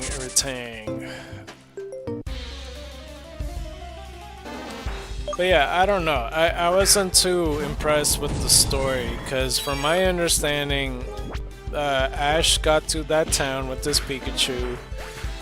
He learned about there being a wind festival. There's like a shit ton of side characters, like a lot of side characters that are just one-off. But yeah, there's a wind festival, there's a lot of sort of parades and festivities happening, and then there's a catching contest. The catching contest honestly does sound interesting, but I guess that's the majority of the movie. Ash does well. A guy named Callahan is cheating for him to win that, as Ash gets distracted by a Tyranitar costing him to get second place. And then while this is all happening, this is the confusing part for me. There's some signs that somebody has stolen some things. And I thought at first it was a Pokemon, but it turns out to be the daughter of the mayor stealing these things because she's trying to keep Zero Aura safe? I don't know. I thought at first when they showed that it was her that did it, it was a villain moment. But it seemed to be more innocent than that. And apparently Team Rocket somehow started a fire along with the Vexport to engulf the city. And not only a fire, but an insuffocating plume of smoke, of poison in the air. practically pollen. And it turned out that Zeraora was there all along, and the mayor lied to all his people, because that's what all good politicians do. And yeah, he lied to the people that Zeraora just magically vanished, but he was there, and Zeraora doesn't fuck with the people. And Ash, of course, the way Ash likes to do things, he just likes to prove all Pokemon that he wants to be his friend, because, you know, I don't know, maybe Ash just wants clout or something. Because, like, who doesn't want to be friends with the Zeraora, really, if you really think about it? Like, imagine us like a celebrity or something. Like, you would want to be that celebrity's friend, right? But, like, imagine a person that's way too desperate. Is like, come on, please be my friend. Come on, I'll show you. And then, like, they'll do some stuff they wouldn't normally do. Like, that's what right now it feels like what Ash is trying to do with Zeraora. But whatever, so he's doing that. Zeraora, of course, turns a new leaf. He's like, oh, people aren't that bad after all. And their backup plans to turn on the generators for, like, the old-ass power plant that got destroyed or is too old or abandoned or whatever. And Zeraora realizes it's too much, and Lugia shows up anyway to save the day. And one of the dudes claim credit. It's like, no, it wasn't just Lugia and Zeraora. We all did it. And that's the story that I'm understanding. So yeah, I don't know. Not too impressed. It just sounds like a regular episode with 2 legendary Pokemon.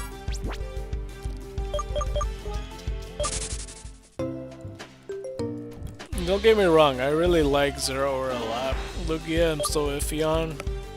But yeah, this is the win Lugia. I don't know if he's the beast of the sea that we know, but whatever. We shall see. I might just do 2 more hours of this. I don't know if I'm gonna do 6:30, because I am kind of getting hungry and I really do want to eat. So that's one factor that I want to do. Or go about, I should say. But yeah, we'll see. I'm trying to think to myself too. Yeah. Oh yeah. So that was what I was gonna say from the last stream, though. Upon this stream, like my complaints about Pokemon playthroughs that's been happening. I mean, I pretty much almost said everything. It just kind of went spilling out of what I've thought pertains to the whole ScarKnight thing, and I don't want this to be like... I really don't want it to be under his attention that he sees this criticism that I have, because I do really respect him a lot, and I don't want him to see this and then realize that, you know, there's someone out there that dislikes his Soul Silver playthrough. But I can't help to think that's just how I feel about it. Cause yeah, no, like ever since I mentioned before with like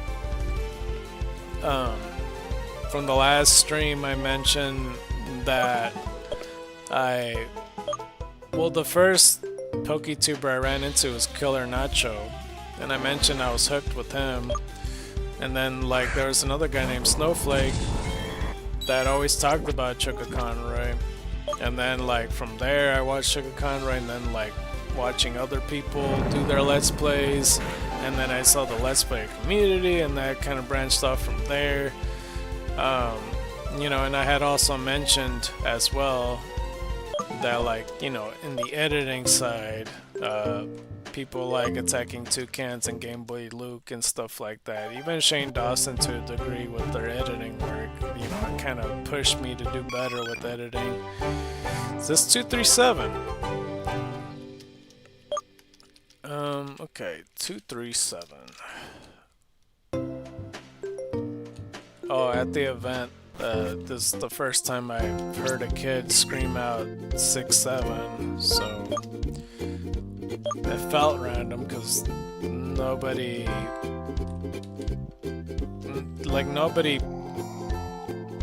it wasn't related at all, so I didn't fully understand why the kid just randomly shouted it out, but I guess whatever. Okie dokie, let's go 237. Oh, I didn't even check the fucking Eevee, hold on. What do you have, Eevee? Defense down, special defense up, runaway ability. Is he a bold? No, gentle. Okay. Okie dokie. I wonder what's like the logic with like picking what nature belonged to what. Because I imagine since it's defensive and not as specially defensive, like it's not offensive at all, so that's why it's gentle. Maybe it has like that type of logic, I have no idea. Oh crap, I didn't mean to go in that house. But yeah,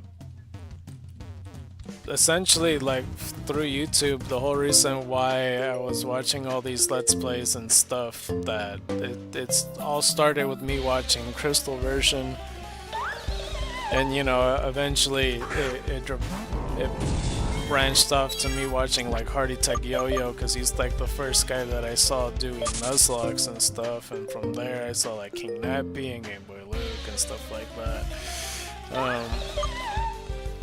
That like all, you know, all of them, it inspired me in somehow, in some way, and like through that, like, you know, you kind of learn like a blueprint, and it you know, the best part about Pokemon, in my opinion, is because like the replayability when you mix and match teams, and I hate using that term, but that's what it is. But I like using different teams and like using different Pokemon that I always wanted to use. 7246. And you know, sometimes you run into situations like in Nuzlocke where you use Pokemon that you didn't really want to use at first, but it grew on you, and it ended up being Pokemon that you like at the end of the run or whatever. Because at first, like, I didn't want to use a Zubat. Like, whenever I see Zubats and Nuzlocke, they kind of irk me. I'm all like, I don't want to use this. It's like a common-ass Pokemon. What the hell? But I used one in Pokemon Prism, and, like, I felt like I had to use it because, like, I had to go against, like, a bunch of grass Pokemon. And it turned out to be an excellent choice, and I really grew attached to it. Like, in the moment when I was catching it, I was like, oh fuck, it's a Zubat, I mean, I guess that's fine or whatever. But over time, I'm like, holy crap, this thing is strong, and Prism, for some reason, it learns Razor Leaf, so it's even stronger than a regular one, so, yeah. But, yeah, like, just using different Pokemon, and, like, just thinking to yourself, what Pokemon to use in each playthrough. Like, I mentioned before that there was a point in the beginning of the channel's history, like, I thought about all the Let's Plays that I'm gonna do for like the first 30, like outside of like the ones that, you know, I'm gonna have people vote for. Like the first 30 I thought of on what I wanted to Let's Play, and like from the Pokemon playthroughs through multiple generations, I came up with teams that I wanted to use, and it's crazy. Like, I thought about all that, and I don't know, that's just something I always looked forward to in like a regular Let's Play that's not Nuzlocke, because Nuzlocke, you can't, like, it'd be stupid to force a team, but you know, you don't really get a choice to pick of the matter. You really only get to choose what you have in your disposal, in your PC or not, what to use in your team, and what works and what doesn't or whatever. But in a Let's Play it's different, because in a blueprint, I don't know, that's just what I always look forward to when seeing Let's Plays of Pokemon games. It's like, what team is the presenter gotta use, and that's always what I look forward to, especially guessing it. 7250. And I feel like I'm not the only one that has that opinion. Like when you're playing the Pokemon game and you give like small hints, and it kind of ruins the surprise too, because like some people will say, oh, I'm looking for so-and-so Pokemon because I want to use them in my team. Like, I'd rather have it as a surprise, and it may not even matter, you know? There's a few people in the past that kind of like was thinking to themselves, what Pokemon am I gonna catch and what am I saving for and shit like that. I know it was the case for Emerald version because, you know, they saw 5 of my 6 Pokemon, they're like, huh, so he doesn't have this certain type, I wonder if he's gonna get this Pokemon. And I would spoil it, but I don't know, just watch some of the Let's Plays and stuff. But yeah, like they do that with all their 6 Pokemon, and that's one of the appeals to me in a Let's Play, and like how they take on the gym leaders and like, you know, some information that I may not know pertain to Pokemon games, seeing if they get lucky in some aspects, whether it's finding shiny Pokemon or finding legendaries and stuff, like all that's really fun to me.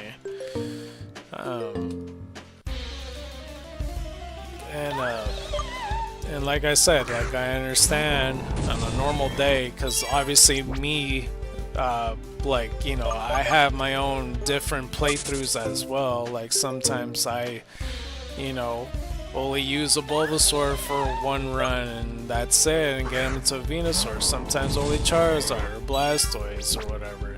Sometimes I have like this random team, and like I have half Brock, half Misty team. Like all these are true stories that I've done at some point. You know, sometimes I do a versus Royale thing and try to race as fast as I can. Sometimes I try to work out to practice on a different Nuzlocke mode. Sometimes I do Nuzlocke runs. Sometimes I do different variants of those Nuzlocke runs. You know, sometimes I'm going for this specific shiny Pokemon. Like there's so many things, and like I get that. And yeah, like I said before, like, well, it's a couple things. Well, for me, I already made it like an unsaid rule for myself that I wouldn't say out loud, but it should be pretty obvious that in a Let's Play, these are what I already kind of follow. Like in a Let's Play in a Pokemon game, I'm never gonna use a legendary Pokemon in my team unless for good reason. Like I hadn't had that happen yet, and again, I'm excluding Nuzlocks. Nuzlocks don't count, because I know you might be saying, well, you use a legendary in this Nuzlocke. It's like, that's different, okay? That's way different, because these Pokemon can fucking die. Like, if it's Arceus and Mewtwo in my team, then, you know, the chances are reduced, but they still could potentially die. But in a regular Let's Play, I won't do that, because, like, you know, when a Pokemon dies in the Let's Plays, I just revive them in the same match, or I go to the Pokemon Center, and then I just use them again. You know, it's just gotta be the 6 to 7 Pokemon that I use, but for some reason I always use 7 Pokemon. Like, I get my first Pokemon, I catch my first caught Pokemon, usually in early routes, and then from there I get, like, you know, the rest of the Pokemon, and then at some point I put usually the first caught Pokemon into the PC, and I don't know why I do that. I'm not sure why I made it a habit to do that, but in total I get 7 Pokemon, you know, and of course there's some exceptions. Only because I'm trying to show off something, or I catch something because, you know, XYZ reason. But that's how I always done it. And yeah, I mean, it's okay, I suppose. Like, there's only a few people that I know, like Snowflake, for example.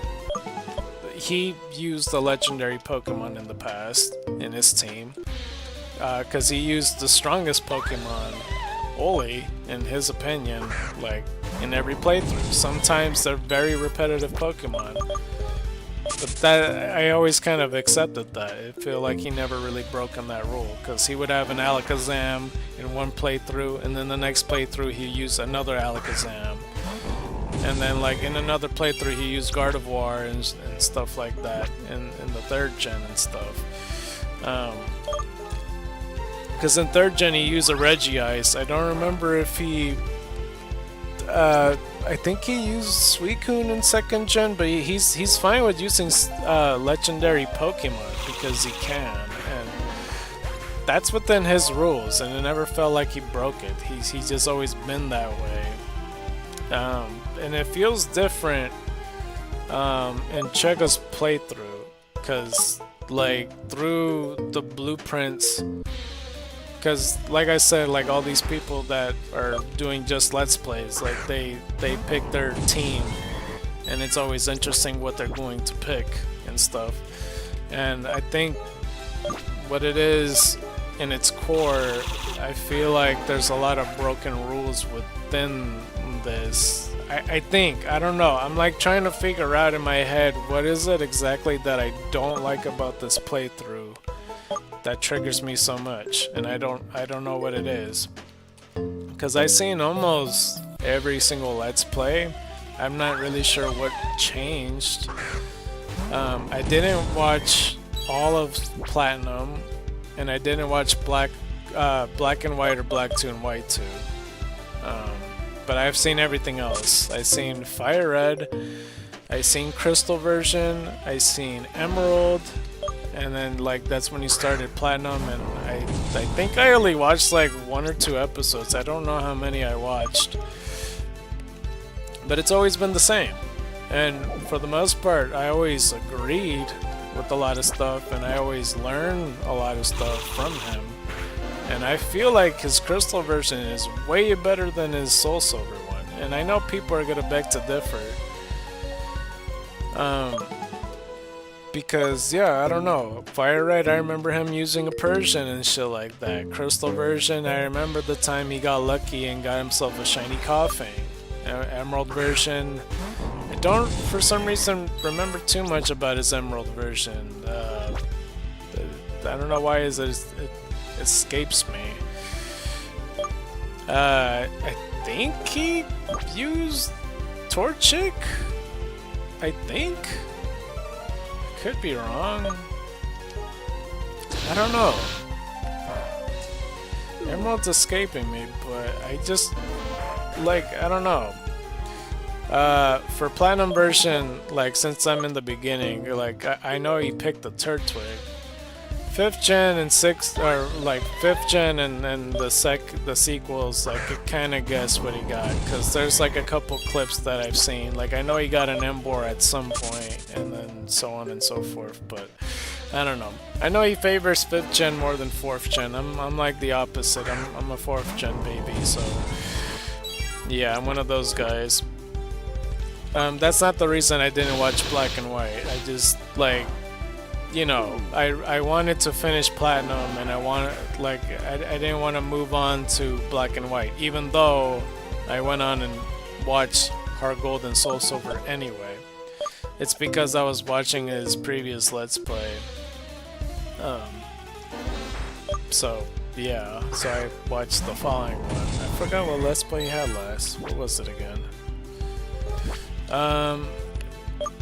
Crap. I think it was... I wanted to watch Chrono Trigger again. That was one Let's Play I really liked a lot. Xenoblade was amazing. Okami was amazing. Like, there's a lot I started watching since Sunshine and stuff. I'm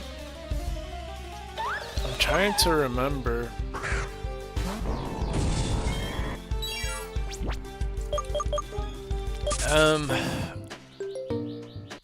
Yeah, no, I really don't know. What was his last Let's Play? Crap.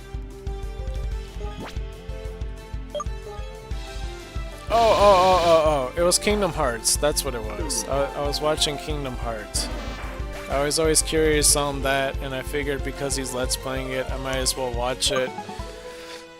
And after that, then he said he was doing Heart Gold and Soul Silver, and my mind kind of forgot that I just stopped watching Platinum and hadn't watched Black 2 or White 2. So I just went on to watch Soul Silver, and I don't know how he had done stuff in the 5th gen games. Maybe that's where he did the change and stuff, but yeah, upon watching Soul Silver, I was okay within the first episode. I think episode 2 is where it changed things. I'm pretty sure, because that's the Geodude stuff I was talking about. What it is, I don't like where it feels forced. I don't like that feeling, because the fact that he basically caught a whole team of Geodudes to get that perfect Geodude kind of bothers me a bit, because I'll say right now, for Emerald version, like, that was the first one, the first games where abilities and natures were a thing. That you know, the first Pokemon I caught finding the Shroomish is the Shroomish I was gonna get and use it for a long time. You know, I wasn't gonna pick and choose like the perfect natured Shroomish, because that would be forcing it. You know, like, I'm not gonna do that. And I know I'm saying that, and I'm looking for a retro Eevee to use in my Nuzlocke team. Like, I understand that. That's different though, because Mystery Gift, like, I was gonna do that through Mystery Gift anyway, but they shut that shit down. If they never offered it to begin with, I wouldn't be doing this. Or if they just gave it away in Mystery Gift, I wouldn't be doing this either. 7264.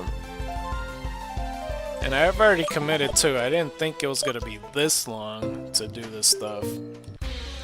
And like I said, I know that people, like, I know it's not technically casual play to do all this stuff, but at the same time, there are people that, you know, are more likely currently doing this, that play the game and looking for the perfect nature Pokemon. But in a Let's Play format, it just seems a bit ridiculous to be like, okay, guess my team, and like following this blueprint, and then catching a full team's worth of Pokemon because you can't find the right nature and stuff. I don't know. And the fact that, like, that was the first one, that was like, I don't like that, and or whatever, so it kind of threw me off. And so I think from that, it was fine for the most part when he was battling. He picked Chikorita because he wanted to make it a meme that since every gym leader is strong against him except for like one literal Pokemon that he wants to see how good it is against it. I think he picked Totodile and Crystal version and stuff. 7266. But from there, I think he started getting more and more Pokemon, and I noticed it. I wasn't really sure why until he did like the interactions with all the areas and stuff, and I thought, oh, if he's catching all the Pokemon for that, then I guess that's acceptable. From there, he went on to the second gym.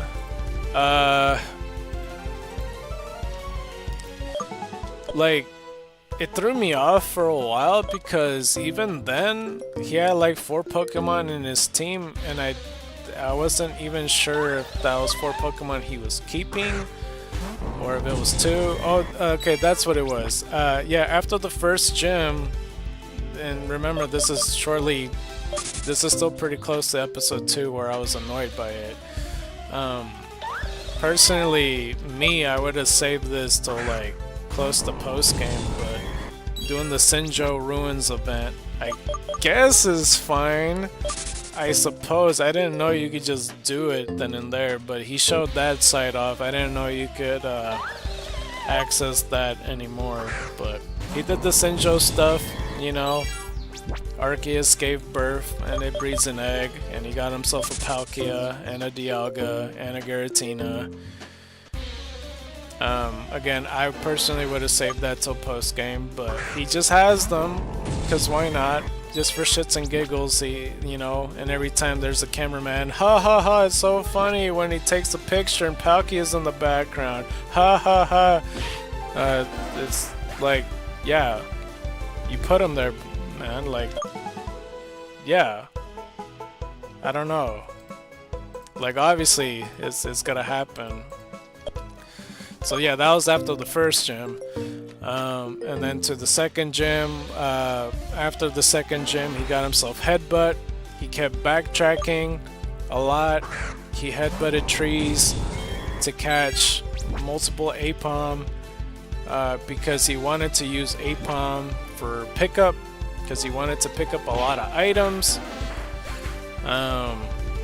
And he wanted to show that aspect off, and he was getting multiple genders and natures of Apom, and I didn't understand why.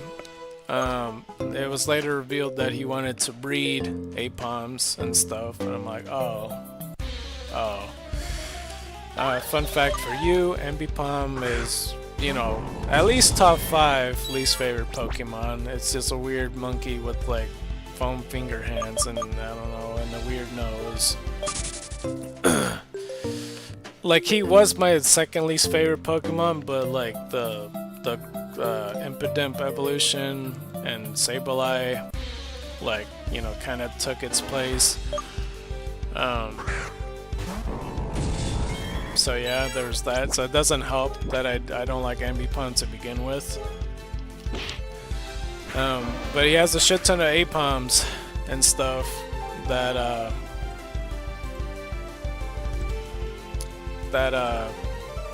you know, he's just using for pickups and stuff. You know, between the second gym and the third gym, that's what it was. It was the headbutt trees and breeding the Apoms and stuff. After the third gym, I'm trying to remember. The third gym to the fourth gym, he... Oh, well, okay, well, before the third gym, he complained about a lot pertaining to Voltorb Flip. And I mean a lot. Like, he did a whole video essay explaining the extremely boring shit game, or however he quoted it. It's something like that. That's just what he called it, something ridiculous that I didn't really like at all. He just... I guess that's just what he called it when he was younger. And I know people that do like Voltorb Flip. I never even played it before. I don't fully understand it regardless, because it's just like supposed to be figuring out where the Voltorbs are in certain rows and columns and stuff. Like, I seen people play it. Like, I remember the Heated Mo playing it and such, and his own thing, and he was having fun with it. So like that's one example of, I know a person that has fun with it and he figures out the pages and stuff. And the only reason I don't know how to properly play is because I never played it in general. So, you know, that doesn't help at all, because it's not in Platinum version. I never really owned Heart Gold and Soul Silver quite yet, and especially that the cartridges are so fucking expensive and stuff. He did talk about the Pokewalker, which is interesting. I never used the Pokewalker either, since I didn't have Heart Gold and Soul Silver. So he shows some stuff with that upon getting multiple steps you could get certain items or whatever. So ever since he introduced that, he's been doing that every single day. And especially since he'd been going to conventions, you know, upon those 2 to 3 weeks when he was getting sick, he kept grinding up those Pokewalker points, getting whatever items he needs to. So he has a shit ton of items, a lot of strong Pokemon, legendary Pokemon within his group, especially with Apoms that are still leveling up, that are picking up items, and when they're gaining more levels, they gain more items with it. So there's that. That's all between the second and third gym. Between the third and fourth gym, where I was trying to say, he goes to Ekritique City just to immediately leave to the west. He just beelines it to go to the route to the left because he really wanted to catch Meowth. Yes, in a Let's Play format, like I understand it's fine, you know, in a regular playthrough if you've been to a town before, you know, because in first gen you could just from Rock Tunnel go to the Pokemon Center in Lavender Town and just fucking immediately go to Celadon City, perfectly fine, because you obviously played the game before. In a Let's Play, you want to introduce the city that you visited for the first time, because the audience may not know what that city is in general. Like, if it's the first time the character is doing something, it's worth mentioning. It's of note. Oh, it's my first time going up against this gym leader. Oh, it's my first time stepping foot in this town. Oh, it's the first time this Pokemon's being used in this team. You know, all the firsts are important to mention. This is the Let's Play format and such. And sometimes I still have it bleed through Nuzlocke and stuff. Like, I don't do it to every Pokemon trainer's type. Like, I don't really... Like, unless it's notable, I guess. It just depends. I don't think I do it every time, but like, if it's like, oh, the first time facing the Gambler, I don't think I always do. But like, the first really matters, and like, he mentioned that he's here in Ekritique City, but he immediately goes up and then leaves because he really wants to catch that Meowth, because Meowth is what it's in order to breed with Apom, to get himself the egg move, to get himself Fake Out and Technician and all that shit, and that's what he wanted to do the whole time. And he wanted to really rush that because he wants to get that egg in his team to then level up to be like, I don't know, it's just too much. Like, this is what I'm talking about, like how forced it feels, and I just don't like that. And yeah, he leaves the place, he gets all that egg stuff in order, he explains that's to do, he catch multiple Abras, different natured Abras, because later on he introduces a trick to match natures. I don't know who the fuck's talking loud outside, but yeah, he tries to do that, because I guess there's a ScarKnight trick, which I always kind of forget that that's the case. But if you have an Abra that has Modest Nature, for example, and you want to catch this other Pokemon that's a special attacker, you can send out Abra, switch to something else, then catch that Pokemon, and it's a higher likelihood it copies the Abra's nature, so you can have a Modest Nature of that Pokemon. That would have been fine and all, as an example to show, because like, that's something I would do. It's another thing when you still catch those Pokemon, and because it didn't work out, that the ScarKnights didn't work, that you keep on like doing it till you get perfect EVs on that said Pokemon. But I'm skipping ahead of the story.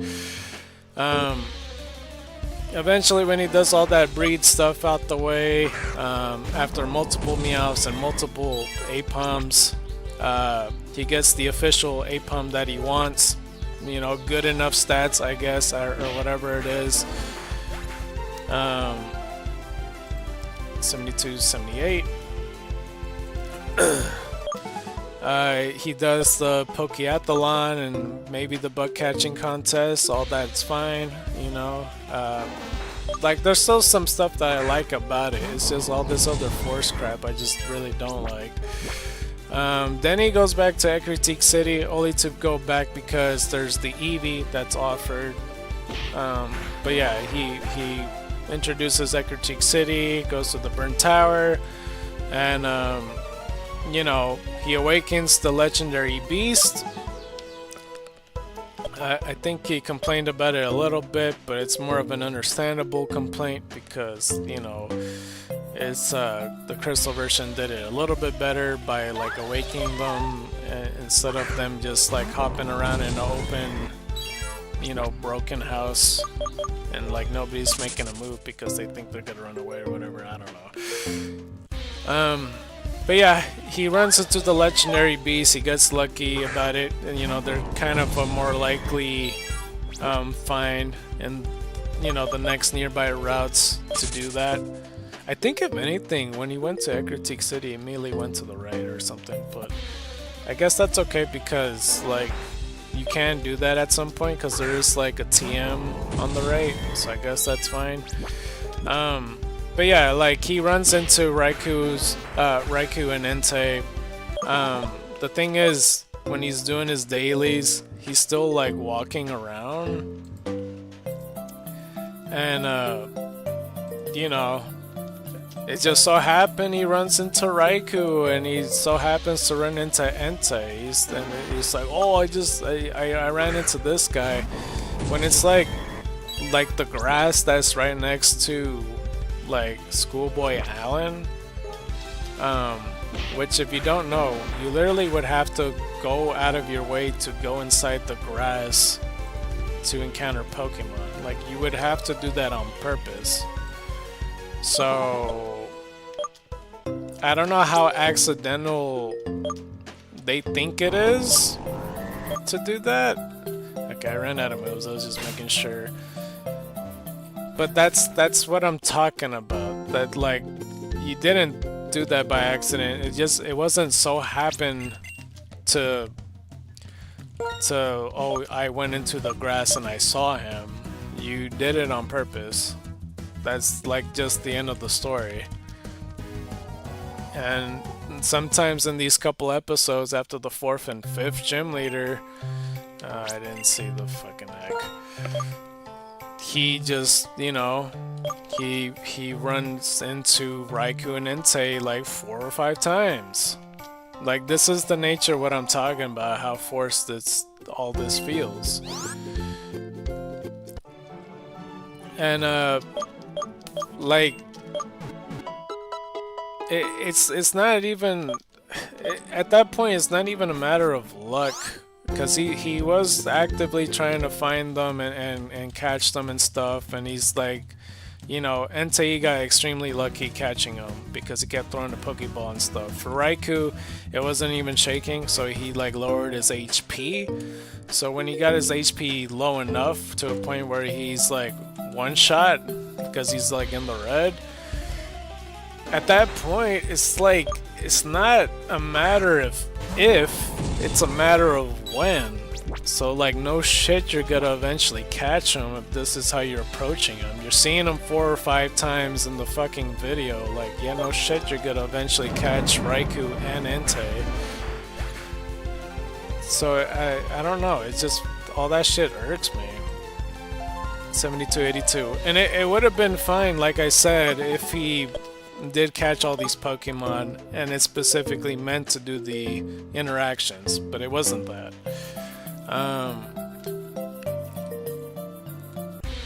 And I think I'm trying to remember, I think between, because that was between 4th and 5th gen, right? Something like that. Between 5th and 6th, I guess it was fine. He went to the Safari Zone. Like there's no real complaint about that, I guess. I'm not really too sure. If anything, the one thing, well, not the one thing. I like I said, I do like things. I'm just like taking the whole time just complaining about stuff I don't like about it. There is stuff I do like about his Let's Play. Because he did catch a Smeargle, and he did have this plan. It's a complicated plan. I don't like the approach, but I like the end result. That he got the Smeargle to be like the ultimate HM user, which is great. Wait, hold on.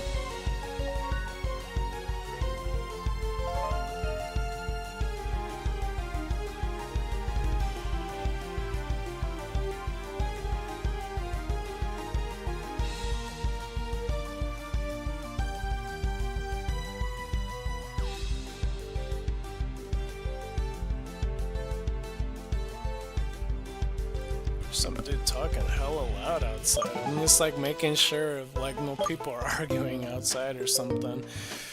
Ah, that was obnoxious. No, but he was trying to make this ultimate HM user of Smeargle since he learned Sketch and he could learn any move. And the way he did it is by going through double battles and like, you know, picking all the HM moves that he wants and then, you know, making it work. So this Smeargle is able to surf and fly and, you know, eventually waterfall. So I thought that was pretty great. I sort of kind of like the approach of it. Like, I guess I understand that like this is how it's done to get Sketch and sketch what you want. It just feels weird. Because it still feels a bit forced, but, you know, I like the fact that he has these things. But I think that's just to my core why I don't like it. I don't like all the forced feelings with all of this happening. I really don't. But yeah, I do like the Smeargle thing. He did end up catching a shiny Nidoran, which is good. Like, it's a really rare moment. I don't like that he boasts about it obnoxiously at some point, like by, you know, laughing at Silver or whatever. That's, if anything, that's just a nitpick. But yeah, it's good that he got a Nidoran. He did say at some point that he almost chose Entei to be part of his team. And that's the whole reason why I mentioned, like, it's okay if, like, Snowflake did it because, you know, he never see anything wrong with it, because that's just how he always done it. You know, like in his Crystal Let's Play, he used the Suicune, and in his Emerald Let's Play, he used the Regice. Like, he never broken his own rule, because that's how it's always set.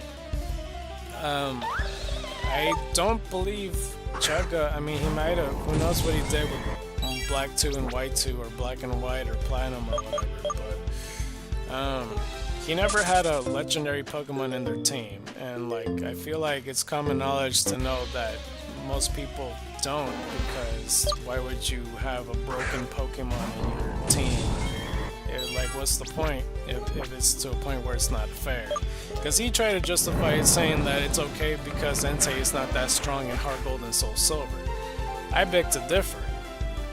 You're using one of the strongest fire types. Like, I don't care if just because it's not, like, Typhlosion is more useful in your eyes.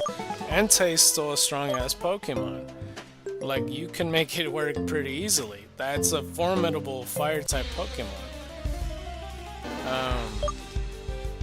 So yeah, I don't even know where I left off at. It's like between 5 and 6 or something. Oh, actually, no. I'm getting it backwards. He didn't go to 4 to 5. It's not the order you think. He didn't go from Morty to Chuck. He went from Morty to Price. And I'll tell you right now, like, it still feels weird. You can do that. And I almost considered doing that myself when I did the vet log. Like, I considered it for a moment, but I felt weird about it. That's why I didn't do it. Because that crossed my mind. But the difference is, the reason I considered it at all was because I was still doing Crystal vet log. Like, like I did my Let's Play Crystal, and then there's the Crystal Nuzlocke variation, where if people did see my Crystal Let's Play before, I don't want it to be the exact same, so I do something different. Like, I could understand the argument if people are like, you know, saying, oh, I Let's Play Crystal, and I'm doing Heart Gold and Soul Silver, which are remakes, so I want to do it differently. They're not too much the same. Cause, like, you know, Heart Gold and Soul Silver has more added content. It's not like, it's almost saying like, oh, I played Mario 64, so I did Mario 64 DS, like, and changed this order. So, like, you know, Mario 64 DS added more content where it's different enough so you could do different things. Because, like, there's the whole Yoshi level and Mario and Luigi and Wario stuff. Like, it's different enough. Heart Gold and Soul Silver, they didn't have the Safari Zone and stuff like that. And they have more options for different Pokemon and stuff. And the Kimono Girls are different. And, like, it's just multiple XYZ stuff. Like, I don't know. So I'm on the fence with that one. Like, I guess it's fine, so to speak, if you're in a different, you know, different game and then you choose to go in a different order, I guess.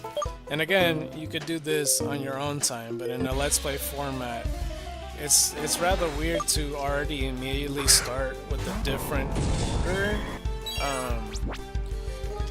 And, like, you know, I could understand that as well. He mentioned before that, like, he feels it's paced better because Team Rocket is like around the Lake of Rage, and then you beat them and go in their security hall thing and, you know, help out Lance, then take on the gym on Price, and then there's like enough space till the whole radio tower bit where you take on Team Rocket yet again. I don't know, the whole Team Rocket thing never really bothered me. I know it's a very long time when you're facing Team Rocket, but I think it's pretty, like, it's spaced enough. I feel like, you know, from taking on Team Rocket in the Lake of Rage and in their, like, hideout to Price, that I think that's a significant break. And then to face more Team Rocket in Goldenrod City, it's just Goldenrod City, there's like a shit ton of rockets. Like, it always takes me more than a clean hour to do all that shit. But, like, you know, after the 4th gym going to Chuck and Jasmine, like, especially in Heart Gold and Soul Silver, you got the Safari Zone. Like, there's more trainers and stuff. And a lot of the time, you know, after I get Surf, I go over to the route in Union Cave to face those trainers anyway on my normal playthrough. So, yeah, I don't know. So yeah, he did that out of order, but that's like his reasoning, is that, like, you know, he wants to differentiate from his Crystal Let's Play. And around this point, he also did say that he didn't like his Crystal Let's Play all that much, and it's good that everybody's fond of it, but he didn't really like it much, which I totally don't get, because I thought his Crystal Let's Play, in my opinion, is far better than his current Let's Play right now. For multiple reasons. It's just like, I don't know. It's been like, all the bios are way better, and like, there's a lot of stuff pertaining to it. And I could go all day about this. Like, I could nitpick the shit out of everything.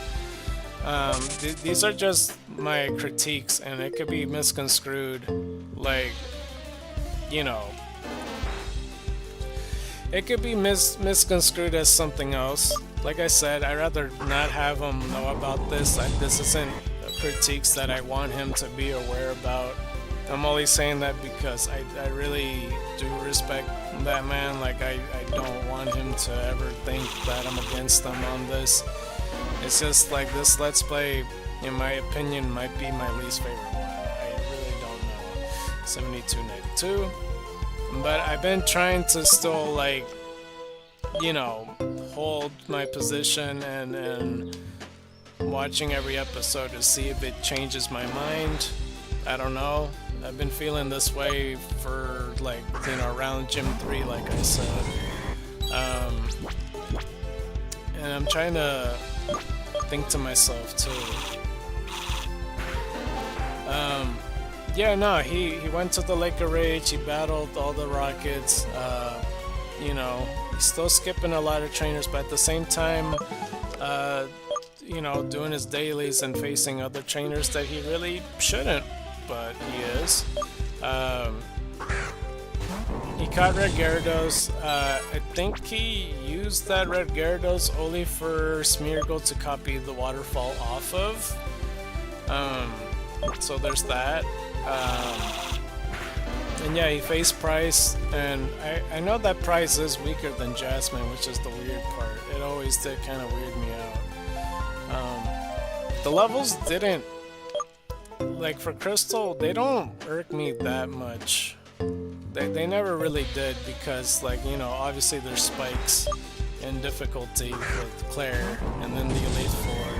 The after game is a different story, because it's, you know, it's very apparent and obvious that a lot of the trainers there are very weak, and it's the gym leaders that are the real issue. And we already know that the final battle with Red is gonna have, like, you know, high level Pokemon and stuff, but yeah. It's pretty crazy. But yeah, I already mentioned about like the whole Chuck and Jasmine stuff, like with the Safari Zone. I almost forgot the fact that he went to Price at all to begin with. Isn't that some shit? But yeah, so Mewtwo 96. I guess the whole him complaining about Voltorb flip thing, like he tried to justify that because he didn't, like, I mean, I saw the comment section what they said, like a lot of people kind of got him at it for that, but then Chugga tried to justify that, like, oh, it's these reasons. I even made a bot proving my point that it's not possible to do this, yada yada yada, or whatever. I don't know what bot he used to do that. I'll tell you right now, it is possible, because, you know, I literally watched the Heated Mo, who is a person. Like, you know, consider whatever you think his intelligence is, whether he's smart or dumb. You know, you could argue a bot is smarter than a regular human, but he's able to clear Voltorb flip. And like, you know, there was a point that he did do footage, and when he said something, you know, he made an obvious mistake, I guess. But I kind of already knew that wasn't footage that he showed off displaying his point when he said it in the commentary. Like, I already knew that from the get-go, because when he was doing that, I already knew that, because there's sometimes when I'm doing commentary and I'm showing off footage, I don't show footage that I'm talking about sometimes. I don't know if that makes sense. Like, for example, if I were to show like the stream cut version of me catching Retro Eevee, and I'm talking, explaining my thought process and doing all that stuff, I could literally say something like, oh, and then I realized that Oddish and Zubat aren't possible to catch Retromons or whatever the fuck. And then like the example would show me, well, that's not a good example. I don't know how to say it. I could say an example like, I could only think of the Sword and Shield thing. That's the opposite though. I showed a thing proving my point as sarcastic, but yeah. Because I remember there was at one point I was like, oh, so you want Scorbunny to run up to somebody and hit them? And then like I showed the footage of Scorbunny doing the exact same thing. But like if I said, let's see a better example. Like the Ditto thing. I mentioned before that he would have Imposter change into my Pokemon, he would outspeed it, and then, you know, potentially kill my Pokemon. And if I show that footage, and then it just shows me outspeeding Ditto because he didn't have Imposter, or, you know, outsped or anything like that. It's not the glitch Ditto. And the people's like, what the fuck are you talking about? You outsped that Ditto. Like, it's like, well, I was just using that footage just for shits and giggles. Like, I just used that for filler. I do have footage of Ditto outspeeding me. I just didn't use it. I was just, like, I understand that part, because Chugga pointed that out. It's like, yeah, I was just kind of using footage. I didn't use it to show this exact situation that I'm describing. But even still, like, I don't know. I don't think he had the patience for Voltor Flip anyway. But we got 7,300. So I'm not gonna knock him for that. I already knew from the get-go that he was just using footage just for the sake of it, and not like the example he was talking about. But yeah, he was trying to justify the whole Voltor Flip thing, and I don't know. He doesn't have to play if he doesn't want to. Like, he ended up buying his fucking gold anyway, because he has a lot of fucking items.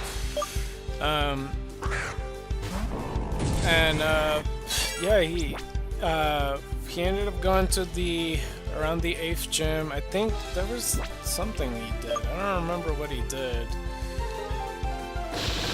He was originally supposed to catch a Hitmonchan, but because or like a Tyrogue to get to a Hitmonchan, but because he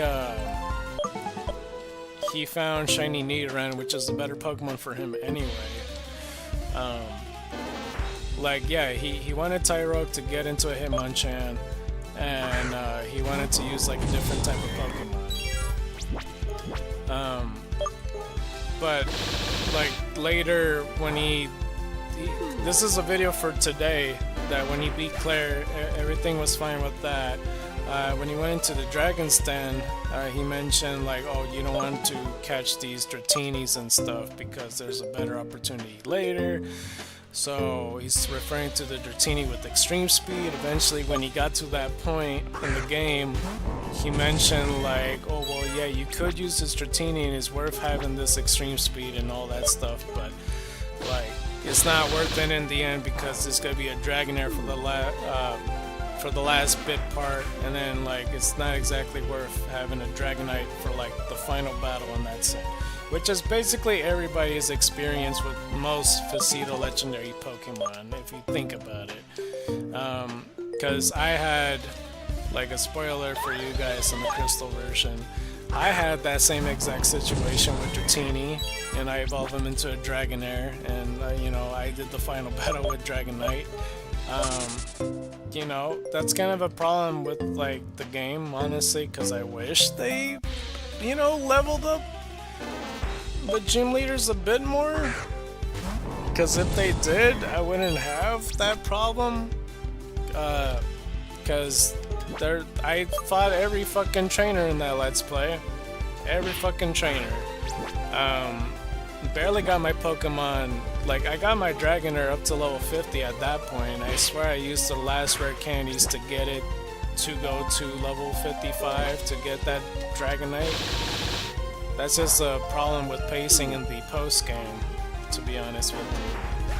Because Ash has like level 70 and level 88 Pokemon, and then Gary has like around the level 60s or whatever. But then everybody else don't really compare to that. They go from like the late 30s to early 40s, and that's not enough experience for Dragonair for shit. So like if they were adequately leveled, you know, barring from like the level 40s to the level 60s, maybe I would have had a Dragonite at least for the last 2 gyms, and it would have been a different story. But yeah, with that being said, like, yeah, I agree with like, yeah, Dragonair doesn't really have too much, or Dragonite don't have too much use. But my thing is, like, he ended up basically saying, oh, Dragonair wasn't all that helpful, and I'm like, why are you shit talking your own Pokemon? Because he had a Dratini and a Dragonair in Crystal version, and I don't like the fact that he pointed that out. It's like, I don't know. A lot of the time when he's talking about his Pokemon in his bios, when I was saying he was basically shit-talking them. Not necessarily shit-talking them, but I almost saw it as pessimistic in a way, where he saw like, oh, well, these Pokemon don't hit hard enough, and their attack is piss poor, blah blah blah. And I don't know. He talks a lot about it, like if it's by the numbers, a bunch of 1s and 0s, and I don't like that aspect of it. He doesn't see his Dragonair as helpful. I saw my Dragonair as helpful. I had fun using it. Again, I would have rather had all the trainers been, you know, properly leveled in post-game. So in post-game I would have had Dragonite at least in the last 2 gyms. I don't think I'm asking for a lot. So again, like, I agree with that. Because I don't think I'll be using a Dragonite anytime soon in a future Let's Play or Nuzlocke unless I get fucking lucky. But I'm not gonna shit talk my own Dragonair. Like, Sagat was good, man. Like, he was a good team member, and he was a Pokemon I was very looking forward to having. And I'm sure this is the same for Chugga as well, that he's doing this. But that's the point where I'm at right now in the Let's Play and stuff. Now, the stuff that I do like with Heart Gold and Soul Silver, 7308, you know, like I said already, well, let me just go with all the stuff, pretty much. Like in the order that I said between gym leaders and stuff. In the beginning of the game, I think he chose Totodile. I wish he chose Cyndaquil, but he chose Chikorita just to give her a chance. I do like that, but at the same time, he was shit-talking her. I'm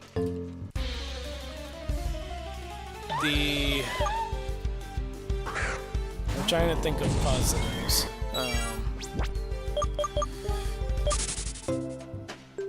I don't know, it's just Chikorita. Well, okay, another thing is as I'm complaining more and more, he called his main character Sherp, and I don't understand why. I guess he tried to make it a pun that's like, oh, it's Herb and it's Chikorita and it's a grass type, and I thought Sherp was a cool name or whatever. Sherp is not a cool name, alright? I don't care what anybody says. I don't know why he thought that was a good name for Ethan, but no. He also doesn't like Lyra, which I guess is fine. I can't think of any positives in the beginning of the game. Like, I was really excited. Like, I'm fine with whatever people pick on their starter Pokemon, and that was gonna be my positive, but the fact that he shit-talked Chikorita kind of negative the point. And then, like, yeah, I was pretty positive at that, like, optimistic, you know, through the rest of the Let's Play up until the Geodude part, in reality. Like, you know, when people talk down on Chikorita, I guess that's fine and all, but it's like, you chose that starter and you're still shit-talking it and whatever. Because, you know, it's a lot of people accept the fact that Chikorita is like the worst starter Pokemon in the game, in the series. But, you know, you have to be more positive than that. I don't know. Yeah, no, I don't know. I guess before the first gym leader, there was the Wooper, Mareep, and Slugma thing. I don't remember if he even ended up using any of the 3. But I do remember that fact, and I always did like that, pretty much. Yeah, I guess I don't have a real positive. I guess Chikorita being used is my positive.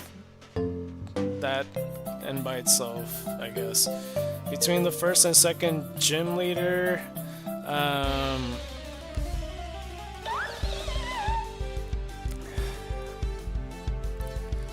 I mean, I like the Sinjo Ruins event. I just thought it was too soon, so I just leave it as that. I like the Sinjo Ruins event.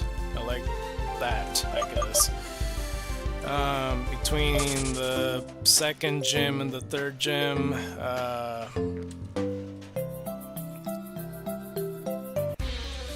don't know why this is very difficult for me to figure out.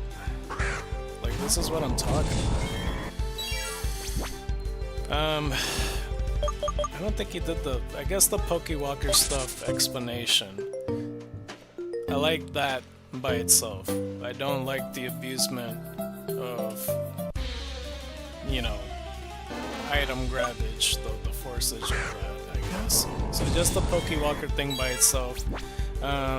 Between the 3rd gym and the 4th gym, I like the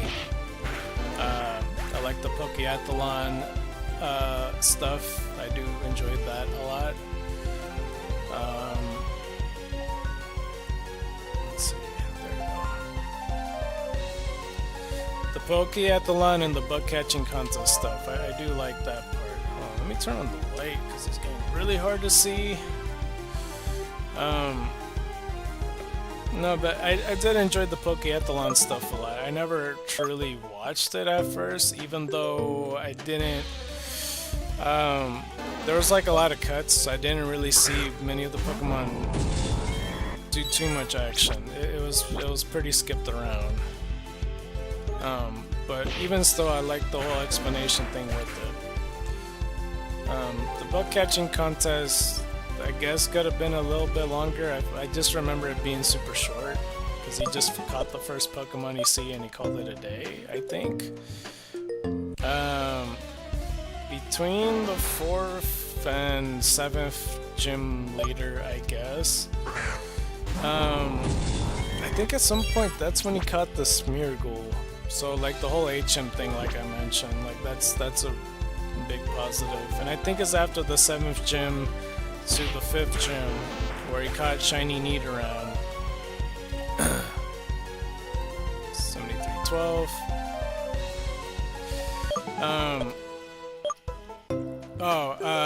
He did.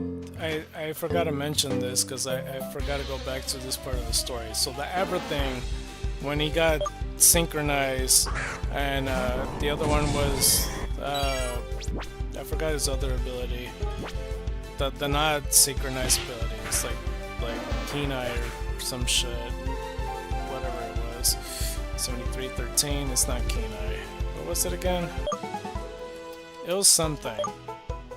He picked the wrong Abra, and he was trying to find Chinchou's in New Barktown to get the exact nature that he wanted. But since he picked the wrong one, he got out of as many Abras that he have captured, and I didn't even know that he captured that many Abras. It wasn't shown on screen. He caught at least 8 to 14 Abras. All with different natures and abilities, to get the synchronized modest nature Abra to go over to catch Chinchou to be modest nature with good IVs and EVs. So eventually he caught it. So it took like about like 4 or 5 tries, I don't know, that he caught himself a Chinchou that he wanted. But that's my only positive, is that he used Lantern on his team. And that by itself, not the way he did it. So between 5 and 6, I guess. I feel like the Safari Zone explanation could have been used a little bit more work, I think. I don't think it's explained as well. And I approve of the whole Jasmine thing. Like I think she's a great character too. He did mention about that. I also approve of Nidoran's name. He called him Blue Moon. I might use that in the future if I ever catch a Nidoran. I did say I would have caught a shiny Nidoking, so yeah, that's something eventually I'm gonna do. Between the 6th gym and the 8th gym, I guess.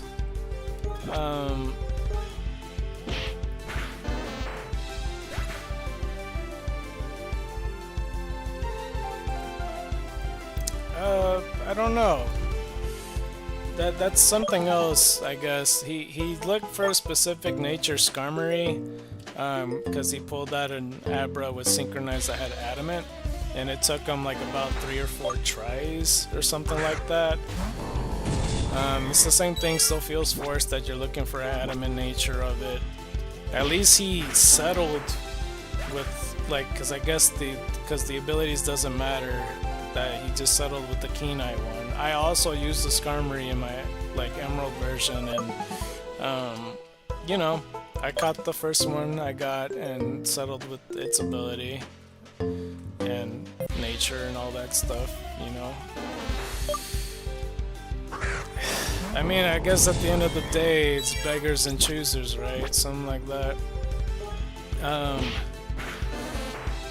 I don't know. 7317. I'm trying to also think to myself,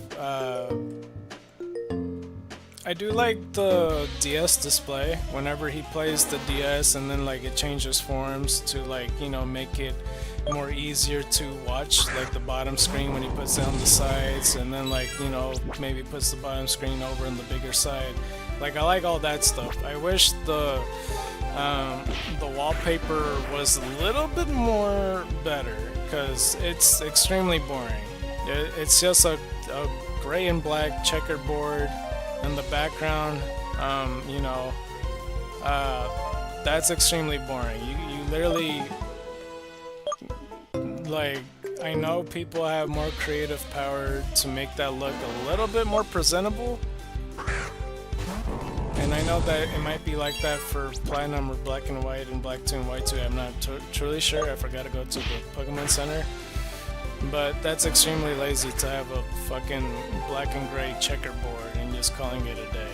Because I know he has like the route thing and he puts grass, and then like if it's an ocean route, put water on it, and then like putting a shit ton of Pokemon. Like, I get that. I know he does do a lot of work and what's happening on screen and what Pokemon are available or whatever. Let me fly to this. Like, I know that's a lot of work, but like it was so easy just to put like, you know, some shiny gold or some shiny silver in the background or something. Why like a black and gray checkerboard? Like, that's so lazy. That looks like such a default DS background. Like, nah. Like, nah. It's just, I don't know. So that's more so like an actual nitpick, and not just like, well, I guess they're all nitpicks at the end of the day, but I'm just saying, like, that one right there, I'm all like, yeah, that's a tiny nitpick that I don't know. Let's see. Oh, of course another fucking egg hatches.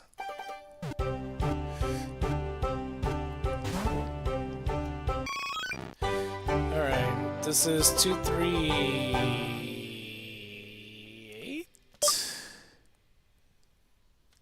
Are you 238? I don't think you're 238. 238. I hope I'm wrong. Or right. I don't know what I prefer.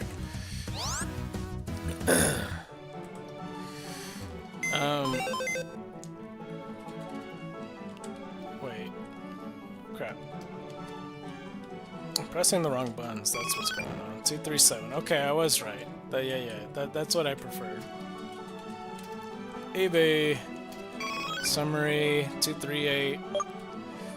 Defense up, speed is down, adaptability ability. Pretty good, like, Eevee spread. He has 28 speed, 27 special defense, 29 HP, 23 defense. That's pretty solid. Yeah. Relaxed nature. Likes to relax. Wow. If anybody wants relax Eevee, there you go. I already healed, right? I hope I did. I might not have. I'm not sure. I'll look back at this part. I'm gonna end up forgetting though. No, but it made me realize, like, I guess this would be considered a positive. It made me realize that,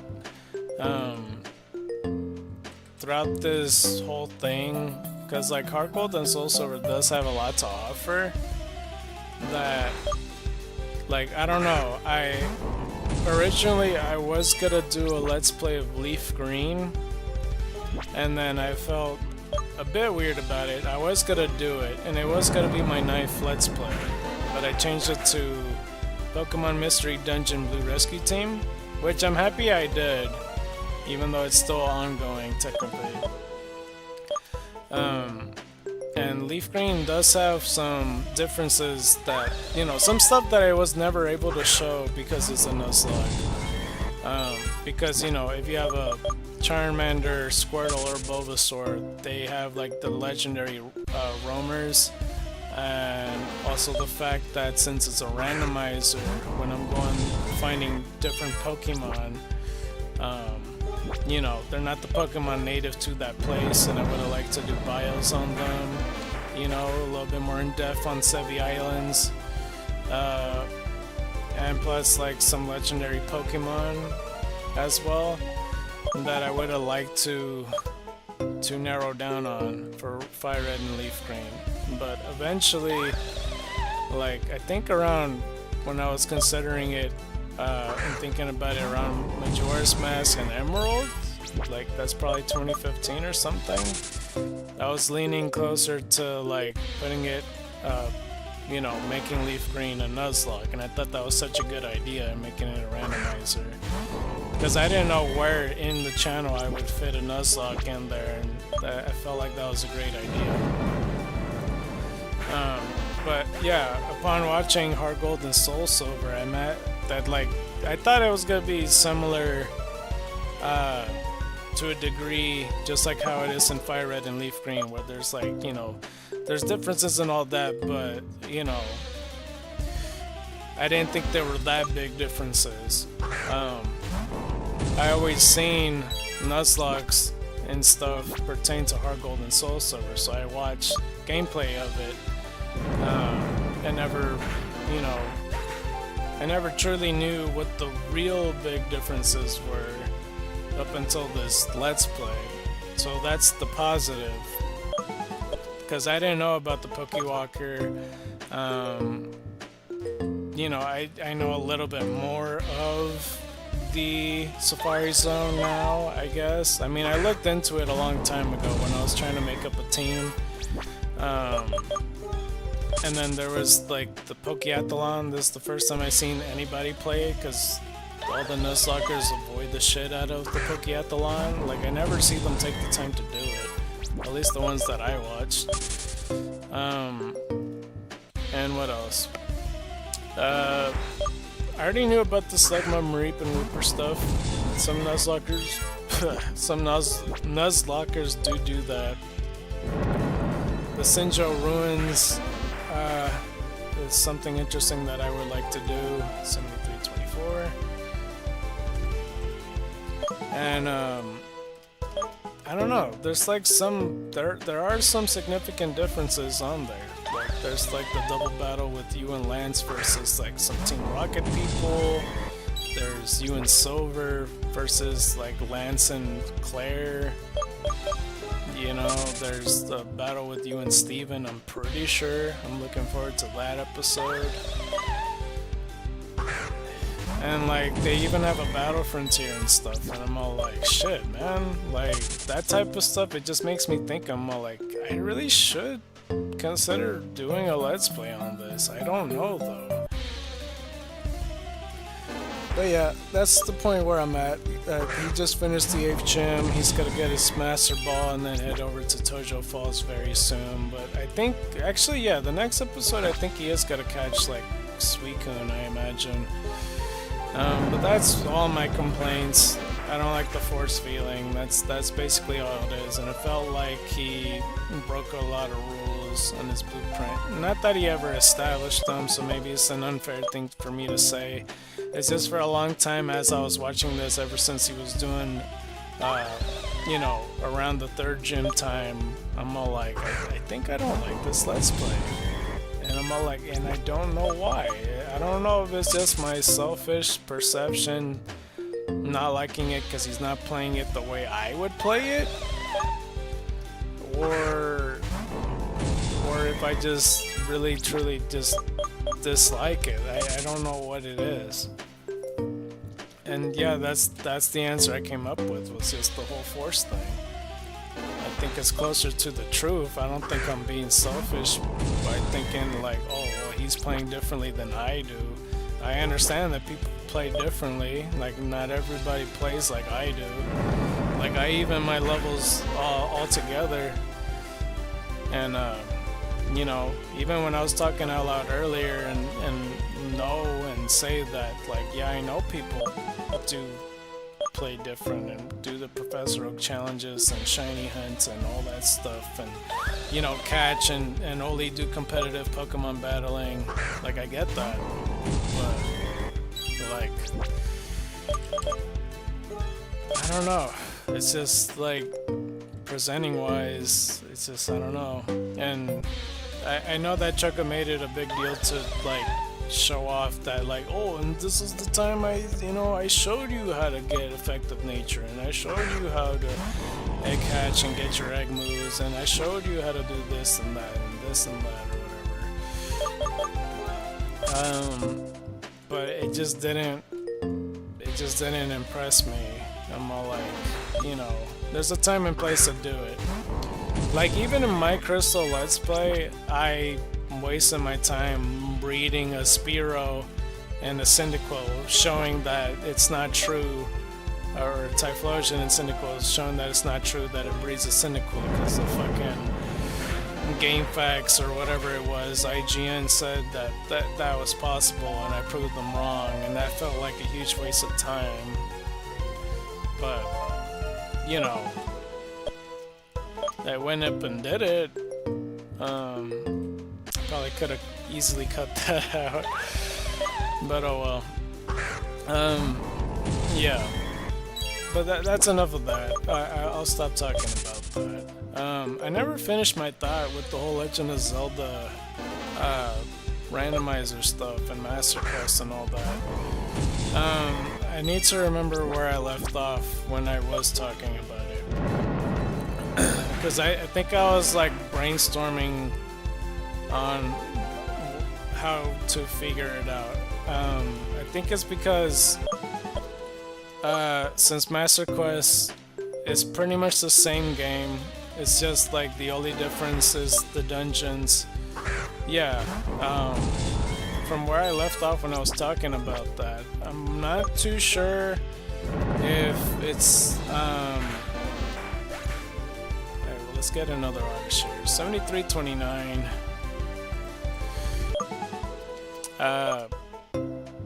So yeah, for Master Quest, I wasn't sure if I should just, you know, record only the dungeons, or if I could play a little bit differently throughout the land, or just show like one thing new or whatever, or I wish I had remembered all the thoughts I was gonna say before, because I had it all formed in my head, but it's all good.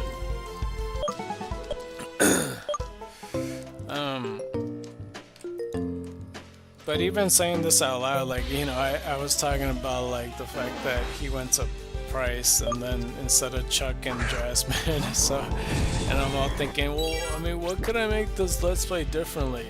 Because it is pretty much the same game. I ran out of these, right? Yeah. But no, I don't think I am gonna, you know, skip it and just go straight to the dungeons like that. You know, this was my stream of consciousness, what I was considering doing, because I was considering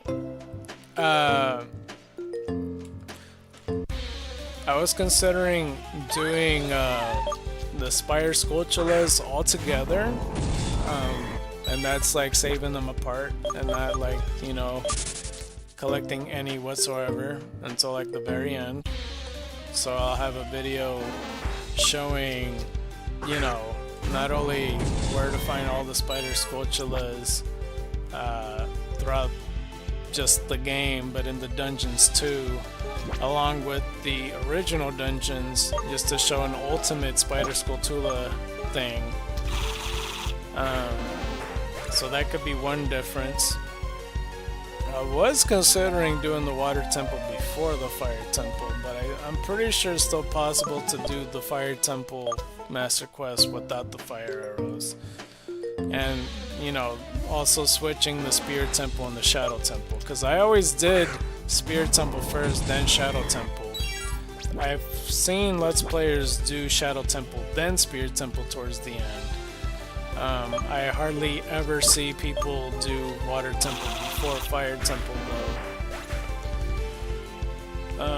So yeah, there's that. 7333.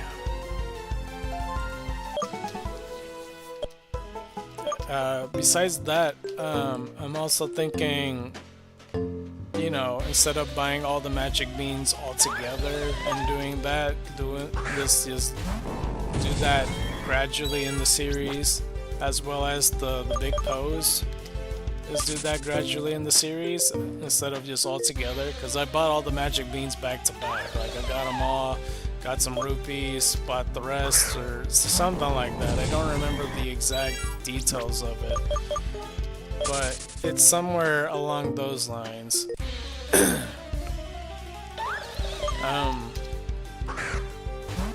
And for the big pose, I know that for a fact that I did that all together. And maybe, like the mass side quest, I could also do that kind of gradually. I don't know if I could do the big Goron sword gradually though, because there's some stuff that has a timed event, so it kind of demands your attention. But these are some stuff that I was considering. And then I was also considering doing the Master Quest stuff in the, you know, in the 3DS version, but I don't know how really different that is. I haven't seen anybody play the 3DS on the Master Quest version yet, because I don't know if it's exactly the same. I imagine it is. But I could do that. There are a tiny few differences. And I did see that somebody pull up a good point when it comes to like the 3DS. Like, you know, some of these games, they're not exactly remakes, because remakes, you know, kind of, you know, implies that it's a reboot, but it's not a reboot, it's like a remaster. And that's really what these games are. Like Legend of Zelda Ocarina of Time 3DS is a remaster of Ocarina of Time, because they still have the same properties. 7336. But from my understanding, some of the differences in 3DS version compared to the original, the Gossip Stones, like, there's some that, you know, are by the entrances, like by your house in Corkery Forest, and then another Gossip Stone by the Temple of Time that shows you clues into the future of what you should be doing or whatever. I kind of wonder how far I could like go to see, you know, what's all of them. I imagine there's a video out there on YouTube that shows all the Gossip Stones visions. I have no idea. And they do little by little. That might take them forever to do. Holy crap. So you just do one thing at a time, I guess. I imagine there's like not that many, right? It's probably like a good 30. I don't think there's more than 50, right?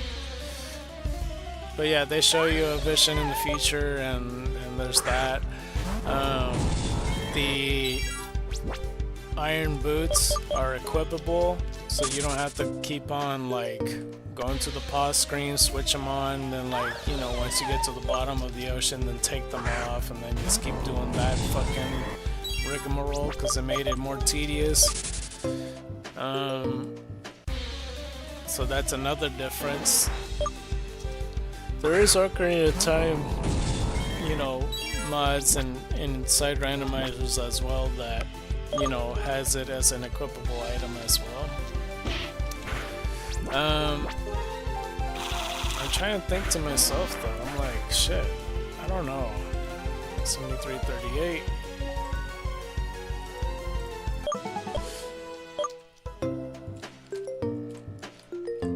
trying to think.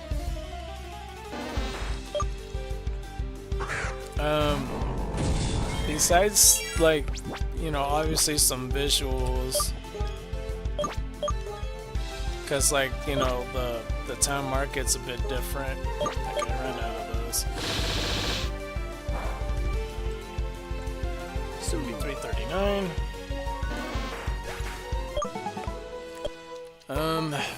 Besides the town visuals, I don't know. I think that's all the differences, really.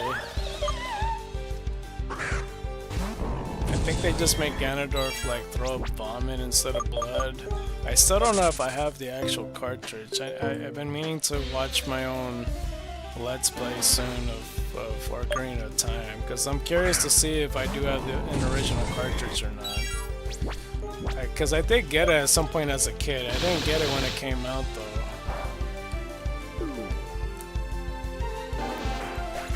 $73.40. Let's see, what else? I know there's a difference somewhere. There's the Stone of Agony. It's called the Shard of Agony in the 3DS version.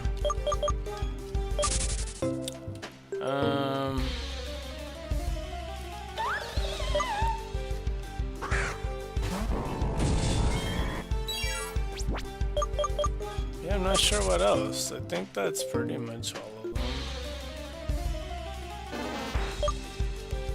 I think, right?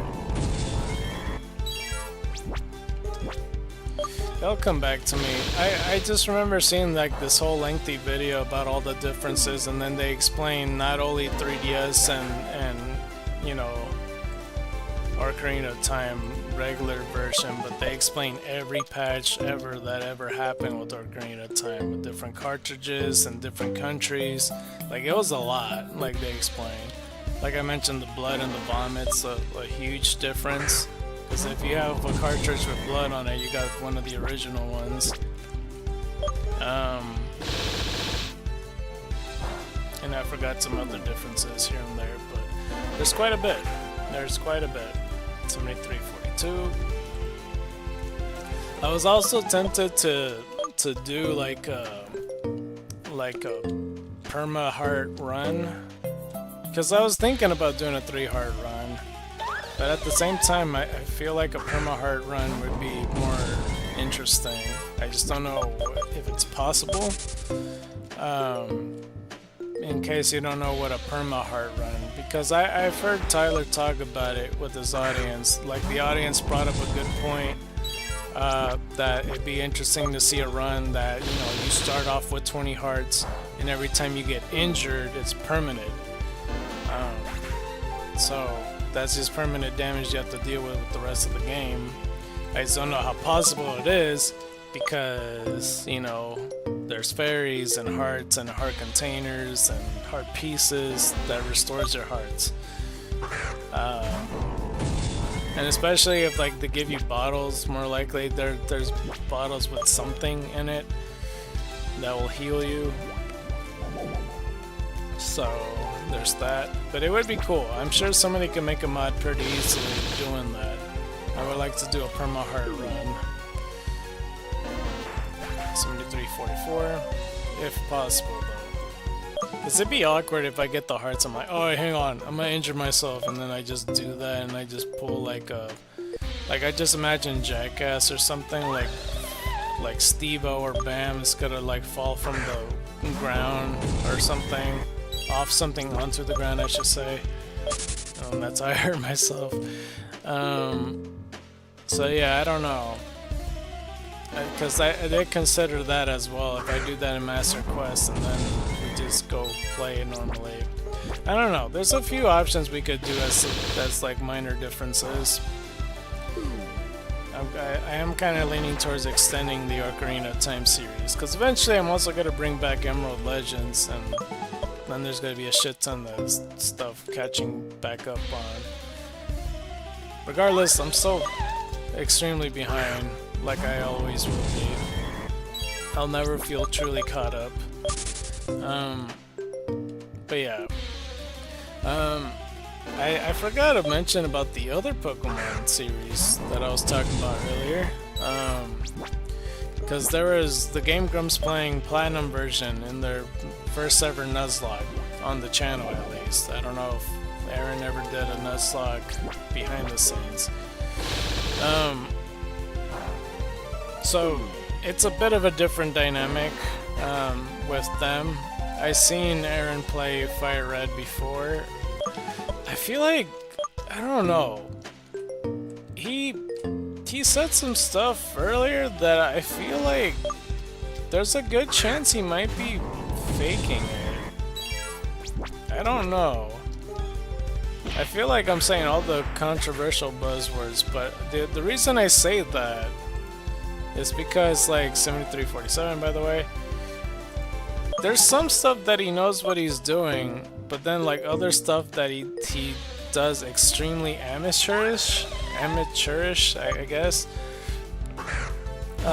Sometimes doesn't know what moves say, but then, like, certain stuff would slip in that I notice, and that makes me think. And I just kind of go to myself, I'm like, because at some point in the Nuzlocke, he just outright just says, oh, I used to did competitive battling, and that he used to run this certain moveset with the Pokemon or whatever. I forget what it was. I think he said he did like 2 rows of toxic spikes or some shit with this Pokemon.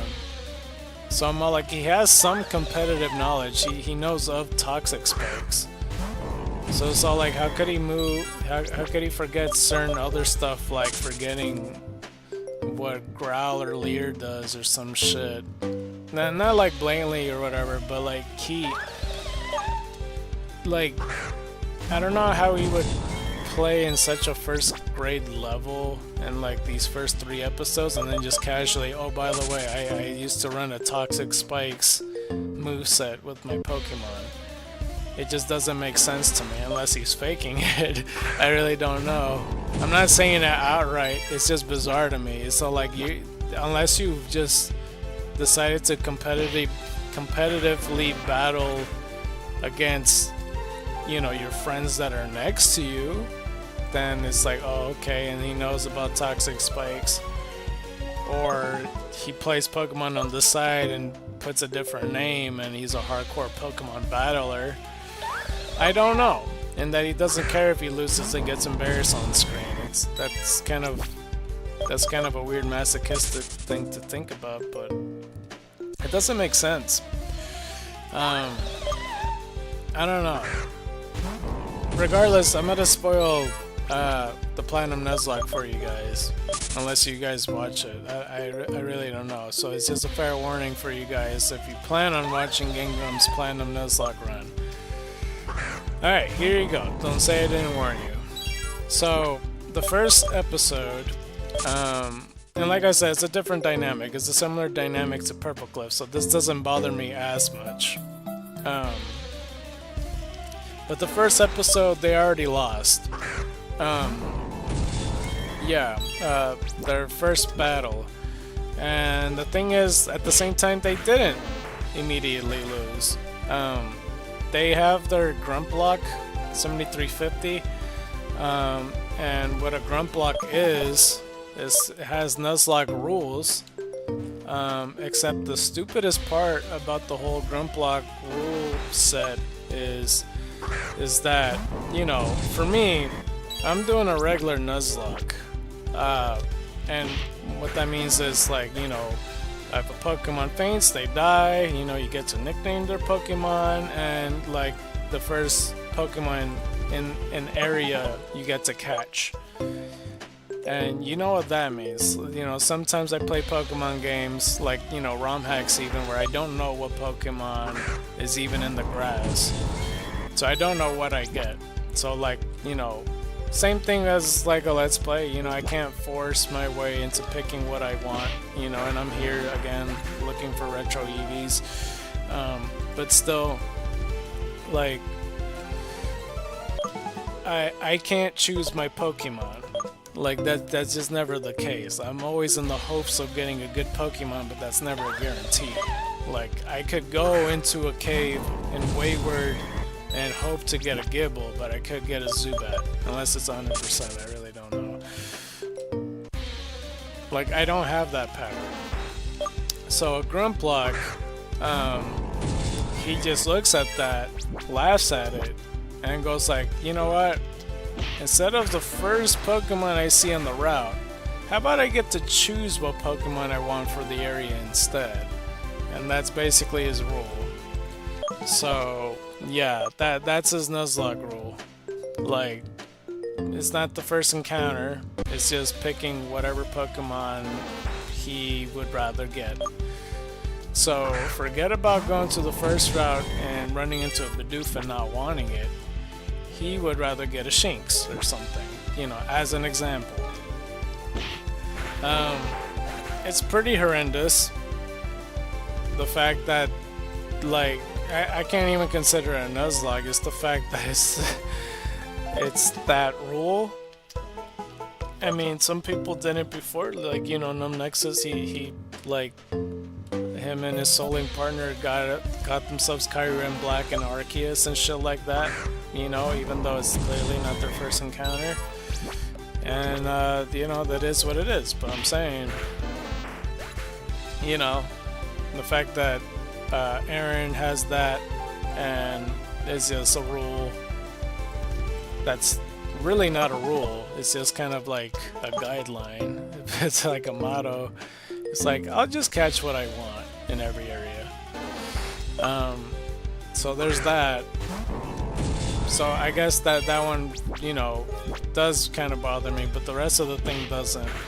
The other rule is, you know, some people do this, and I guess that's fine. I know Hoodlum's Crafty does this, but usually for me, when I have a 6 team of Pokemon and they're all fainted and died, I just lose then and there. I don't go like, oh, I got some extra Pokemon in the box and I continue. No, none of that. And the only exception is, of course, Xenoverse, because there was a forced cutscene where I can't kill the Pawniards or anything like that. That was really the only exceptions, when ROM hacks force you in that situation to begin with. But yeah, Aaron instead in the Grumpluck. So not only do you get to choose what Pokemon you want, whether they're broken or whatever, if all his Pokemon faint, he could use Pokemon on his PC. And like I said, Hoodlum's Crafty does that, and that always made me feel weird, but it's whatever. Like, it's okay if he does it because he's an established Nuzlocker, he can do what he wants. But it's a combination with Aaron doing this, as well as choosing what he wants. It's kind of like, this is just a playthrough with a little bit of punishment. Like, that's all it really is. And sometimes Danny doesn't fully understand what the hell's going on, and that sometimes frustrates me. I know everybody loves Danny, like I also love Danny a lot too, but like, holy crap, there's some stuff he just never pays attention to, and he's terrible at certain games, and it frustrates me sometimes. Yeah, it's crazy. Because for the most part, like, whenever a Pokemon had died, he's like, why don't you just go to the Pokemon Center? Or why don't you just catch another one? It's like, I don't think he understands the rules of what's going on here. Like he would suggest those things, and I don't know. Like, there's these other things too in like different games, but that's like, I'll just end up being in a whole rant if I continue with that. But yeah, as a spoiler alert, they caught Piplup and they lost, and I don't think they are aware. I don't think they ever watched an actual Nuzlocke, or at least paid attention enough to know that, you know, a Nuzlocke doesn't start until you get Pokeballs. So it really doesn't matter if they lose their first match. It's like after that you get Pokeballs, then it counts. So I don't know, but either way, they lost, and they just resetted the game, so it was very awkward for them. and Danny gave Aaron some shit, which he should. So I guess it's fine. But yeah, they got another Piplup, and they nicknamed it Piplup. And they had like this running joke that all their Pokemon they catch then on would be some variation of Piplup in their name. So they would just spell it differently. So I always did kind of like that, so that's pretty good. But yeah, that's for the most part what he's been doing. So yeah, he didn't want to Shinx as the first encounter though. Like in that Bidoof Starly Shinx route, I don't think he even saw a Shinx. But he ended up catching a Starly. He didn't want a Bidoof, which is the whole problem and the whole reason why we get first encounters on every first areas. Like that's why we do it. We can't just pick and choose what we want. That's the stupidest shit. 7361. But yeah, like I do like the whole Piplup stuff. It's really funny seeing Aaron try to pretend to know what he's doing, because I see him battle some of these Pokemon trainers and he's still like growling them multiple times or tailor whipping them when they have a special attacker out on the field. He's like, oh no, I can't do that. I gotta lower him down, man, or whatever. And it's like, you don't really have to, but sure. But yeah, it's one of those moments where I can't figure out if he's just faking it or if he's actually being legit. So there's that. I don't know if I counted that or not. I clicked off and I forgot if I had clicked the counter. Wait. And we got like a little bit of time left too. Hopefully we could get to, you know, a round even number. And they're not ready. Cool. Let's go back. But yeah, they got Piplup, and then they caught Piplup. What the hell? Oh yeah, I'm pressing the wrong button.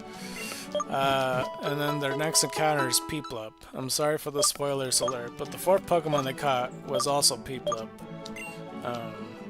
So yeah, there was like at one point at the Orberg mine that he said out loud, like he ran into an Onix and then he accidentally killed it or something, and he's like, oh bro, no, I'm gonna catch Onix, and he stood in the route for a very long time.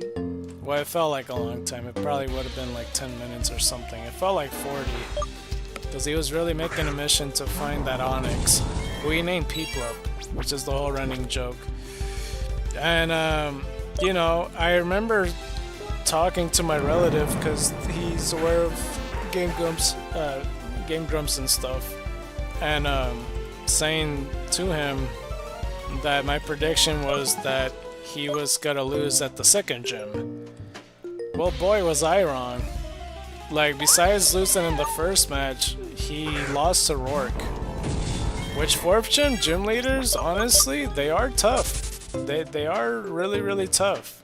Because first time playing the game, I was like, holy crap. And I had a Jirachi in my team. And, you know, this isn't an official Let's Play. This is on my own time. This is the Jirachi they given to me for getting the game, because I got it when it was released. But I was like, holy crap. Like, these gym leaders are tough. Like, we got this Cranidos that hits like a motherfucker. We got this Roserade that's a fully evolved Mon, having a strong grass type trainer, like a gym leader. Fucking Fantina with Miss Magius and shit that hits hard. Like, well, I mean, not that hard, but still, like, it's like, what the fuck with these fully evolved Mons, and then Maylene with the Lucario, and then Crasher Wake with this strong-ass water Pokemon. It's a lot. Like, these gym leaders are no joke sometimes. So, I don't know. There's sometimes I have my fair share of problems facing Rourke too, every now and then. Like, I don't know. But yeah, that's That's from my experience, and I don't think they posted an episode yet. I don't know if they just like. I'm sure they'll come back. I really don't see them being gone forever. That'd be hilarious if they did. If Aaron just gave up. He's like, man, fuck it. All right, I'm not good at Pokemon or whatever. 7366. I'm still a bit suspicious though. It just doesn't make sense in my head. Like it really doesn't. Like. I need to know, like, somebody needs to ask him, like, how much did he actually competitively battle? Because I don't think Toxic Spikes is that common knowledge. Like, for a casual Pokemon player, maybe, but I don't know. I'm not sure. I mean, Chuckle also talked about that he used to have Ambipom for his competitive team and stuff, so I don't really know. I'm not sure at all. Okay, 7368. We could try to go for 30. You know, the whole time when I've been like looking for these odysseys, I literally, when I was, you know, making sure and skimming through it, I noticed that I damn near get like an oddish like a minute a piece. Since it's 50%, like I get like around 60 odysseys per hour, and that's pretty good. Like a little bit over 60. So, you know, I could do the math from there. I feel like I had said that before though, like when I was doing the odysseys originally, like the next stream I was like, yeah, it's about 60. But I never really thought about it. I'm like, yeah, no, like straight up like 1 per hour is pretty decent. So we'll see if we could get 30 very soon. Because we're almost at 6 o'clock. We're missing 31, so we could try our best to do that. We gotta try our best. I am starting to get hungry as hell though. I can't wait to eat. Because I was thinking of like ending it somewhere at 6 o'clock, but I think if we just ended with 30 more odysseys, then we should be good. Starting now to get that 7,400. Damn, we got almost 500 odysseys today. Holy crap. That's pretty good. I don't know when I'm going to stream again. I doubt I'm going to stream tomorrow, but it would be cool. Because it could be a week from now, it could be a couple days from now, I'm not sure. Yeah, I'm still applying for jobs, I'm still having hope to do all this stuff. I still feel weird about saying 73, 71. I still feel weird about like doing that anniversary like literally a month ago. And it felt like the most depressing anniversary celebration I've ever had, because I'm all like, well, this is what I could do. Hope to have a better one next year, whatever. It just felt bad, but you know, it happens. We only improve from there, though. I mean, it could be worse. I mean, part of the reason too is because like, if I do have any fans or anything like that, like, you know, I want them to be happy and have days to look forward to on like, you know, if they're fans of me, that they have something to look forward to into the future when I do come back, you know. 73, 73. Because like an anniversary would be one of them, or like, you know, eventually when I get the best moments of 2025, I hope people look forward to that. Like, I know there's somebody that's looking forward to having a Fortnite video when I have that done and such. Like, yeah, I would say there's a couple people that were looking forward to that. Like, before the all blue challenge, there was somebody that was looking forward to me getting an all blue challenge up and ready. I don't know if they're aware that it's out now, but yeah, 73, 74.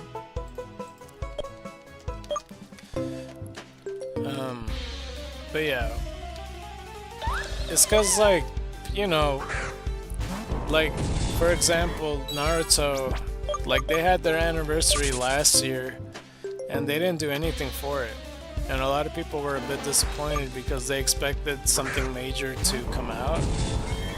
And yeah, they just delayed it and they just never featured it. So everybody was like, what the hell? And including me, because I've heard about it. Like my relative is a huge Naruto fan, so they're like waiting for this thing to happen and they just don't. And now, you know, their next anniversary is coming up, and now we're in the same page again. We're like, oh, we hope something happens today, right? So I just had kind of a similar feeling. I mean, Naruto wasn't really in my brain when I, you know, streamed on my anniversary day, but yeah, it's something that it's something that I feel like had to happen. I'd rather have something than nothing. 73, 76. I think the reason I didn't before though, like on those other years that it didn't have, is because I was in the process of making the best moments and I still had editing software and I wasn't necessarily in my hiatus.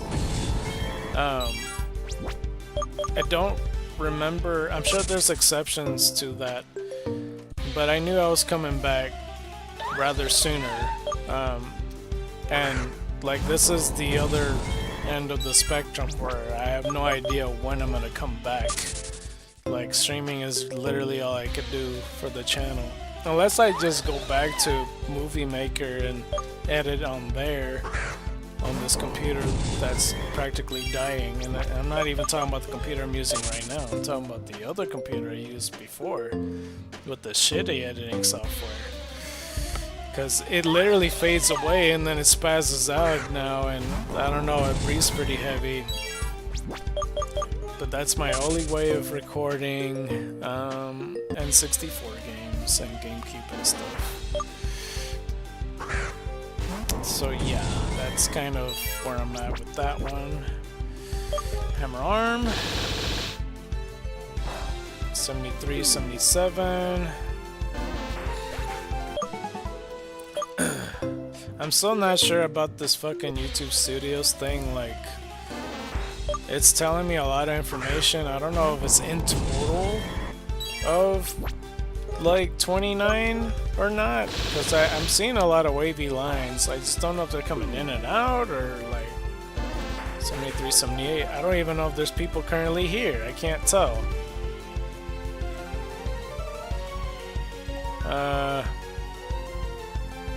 Yeah, no, I literally can't tell. But yeah, there's a lot of stuff that I want to make up. But yeah, eventually when I come back, and I don't know when that is, I'll try to do that. But yeah, I've been applying for jobs. I applied for a job last night, and I have a good shot of getting it, but at the same time, I'm not sure if this is a job I actually want to get.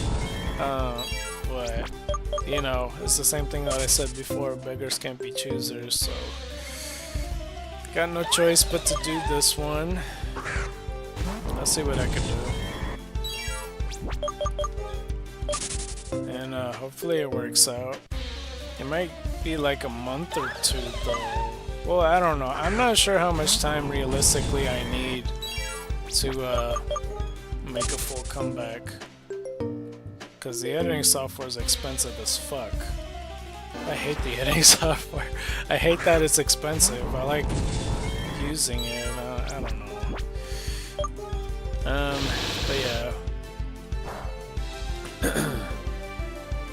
There was a video that also kind of inspires me to edit better. I forget the dude's name. Crap.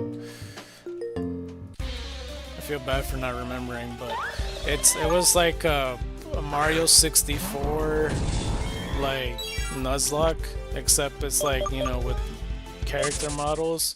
If he dies, that character dies. And it's a dude that's friends with Numnexus and Asteroid Mania. Oh man, I think it's like Papa something or some shit like that. No, it's Don. Dirty Don? I don't I don't know. What was his name? It was something Don. Papa Don? Like Papa Don's? Something like that. It's a very good video regardless. It's extremely well edited, like crazy. Like I thought he hired an editor, but no, he did all that himself. Like himself, damn, like a lot of it. Like, and yeah, like I said, Asteroid's in the video and he green screened himself, and like, there's other stuff, and yeah, I don't know, it's crazy. Like, I feel like he put in a lot more work in the editing than the actual gameplay itself. That's how much work he did.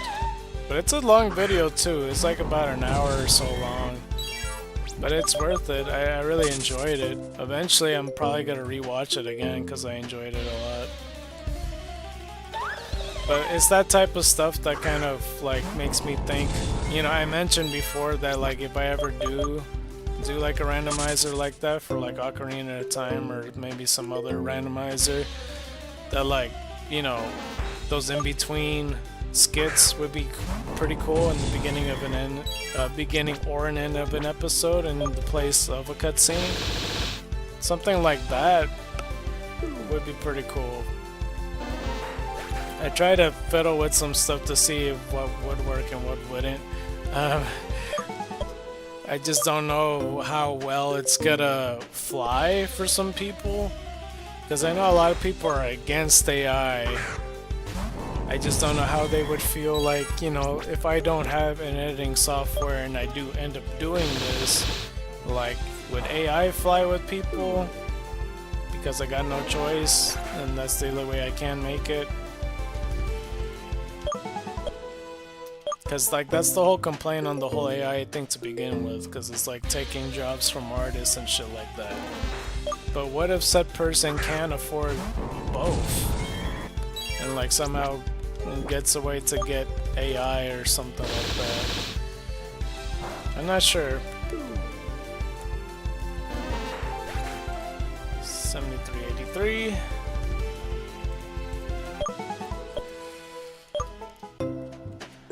Okay, we got 17 left, which is not bad. We're getting pretty close and we're gonna wrap it up pretty soon. 7,400 would be a pretty good number to end it off on. Oh, I forgot to mention that other thing. Yeah. So the Master Quest from the Versus channel, when they were playing it, they did like a 24-hour stream, as I mentioned. And throughout the stream, because it's for charity, they did incentives, and it was pretty cool when they did the whole incentives thing. Because I basically, I didn't really have incentives per se. Kind of. Like, there's the Patreon that has incentives. But, like, you know, I got the shiny Pokemon, but they're more of giveaway gifts and stuff. But I think it would be cool to have some type of incentives. I just don't know what the hell I would do, to be honest. But yeah, in Master Quest and the Versus, one of the incentives they had to do is, like, you know, something simple like they had Squill right on their face or whatever. And then another incentive is that Josh Jepson and Tyler had to be handcuffed to each other for like 3 hours. I think the first incentive they did, they had to eat jalapenos, like the really hot ones. And like there was another incentive that Squill had to eat all the jalapenos, which would nearly kill the man if he didn't say he had to eat it throughout the night. But yeah, stuff like that. Like, I don't know. Eventually, I definitely would like to do a charity stream. Just like, I can't do that anytime soon, though. Especially if I'm the one that also needs the money. I'm like in an awkward position where I don't know what to say about that. 7386.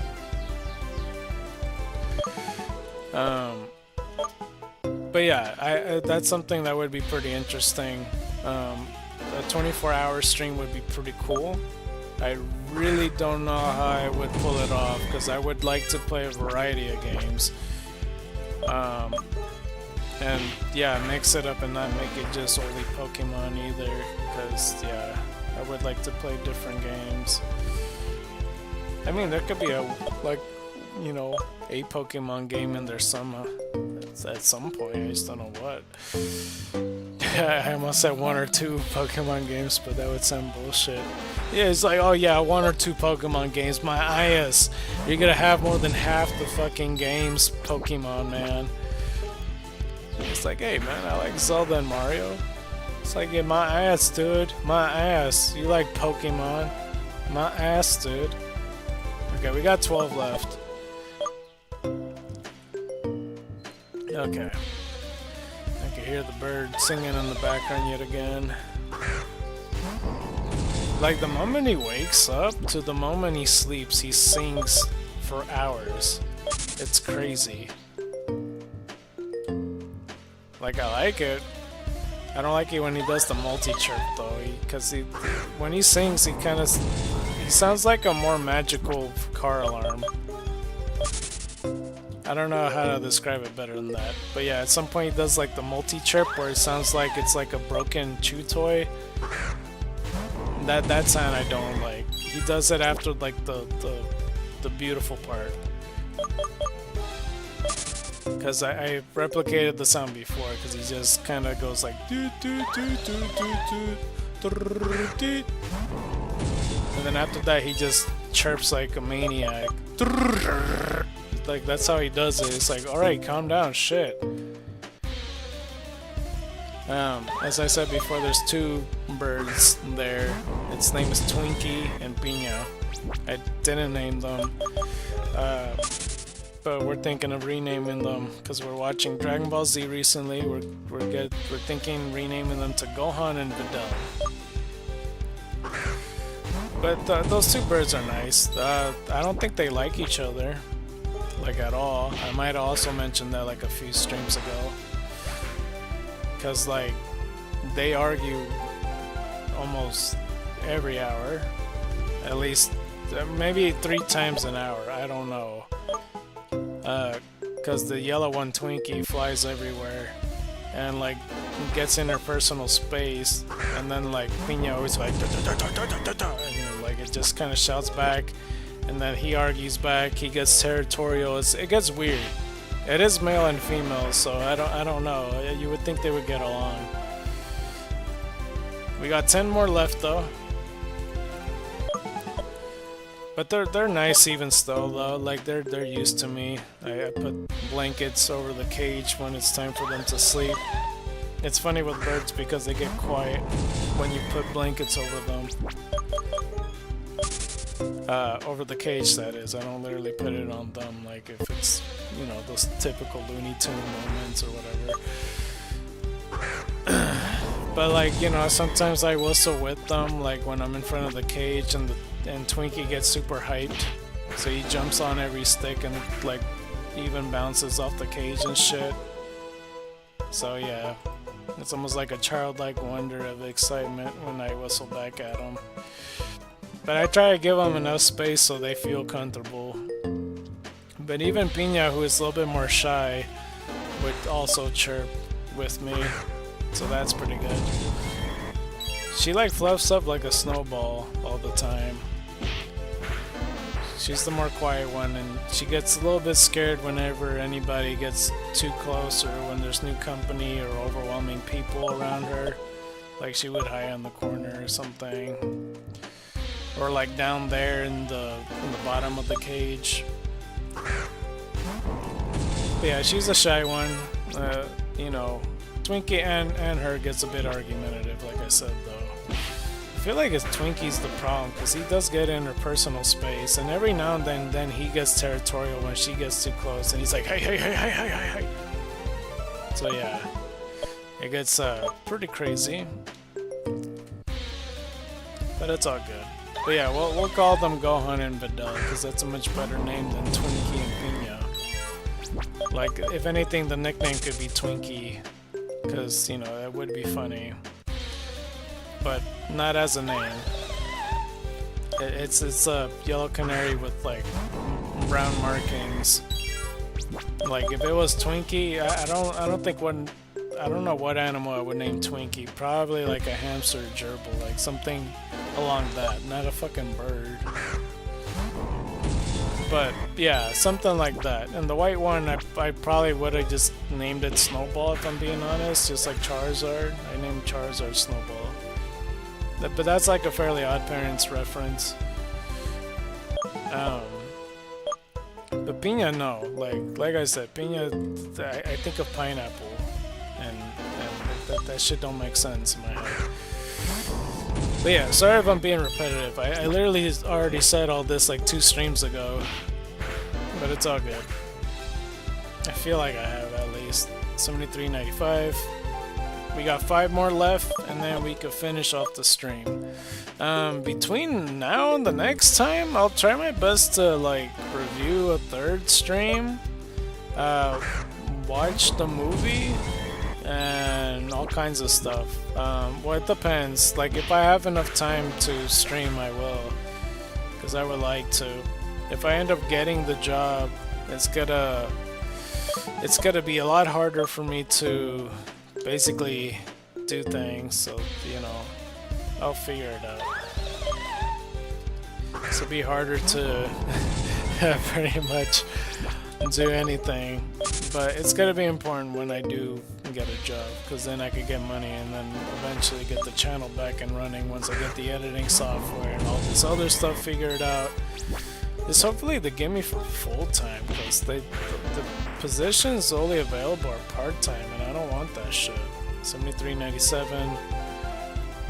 I really don't want that shit. I need full-time jobs. So hopefully it works out. If not, then I don't know. I'm out of options, because like the construction building was what was waiting for a long time, and ended up being disappointed because of it. 73.98. 2 more left.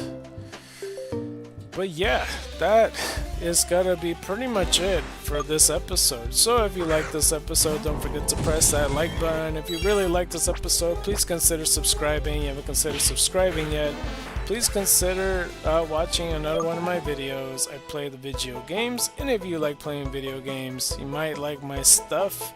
With that being said, if you're feeling generous, of course, you could donate on either Zelle, GoFundMe, PayPal, Venmo, Cash App, Patreon, but preferably GoFundMe, because you can see the goal and how much people had paid so far, because it's $50 so far. Go check either the QR code, or you could go onto the description to go and click on the links. That's only if you're feeling generous, because $1 could come a long way. So yeah, be sure to do that, and it will help me out immensely. And for the next time when we stream this, I really don't know.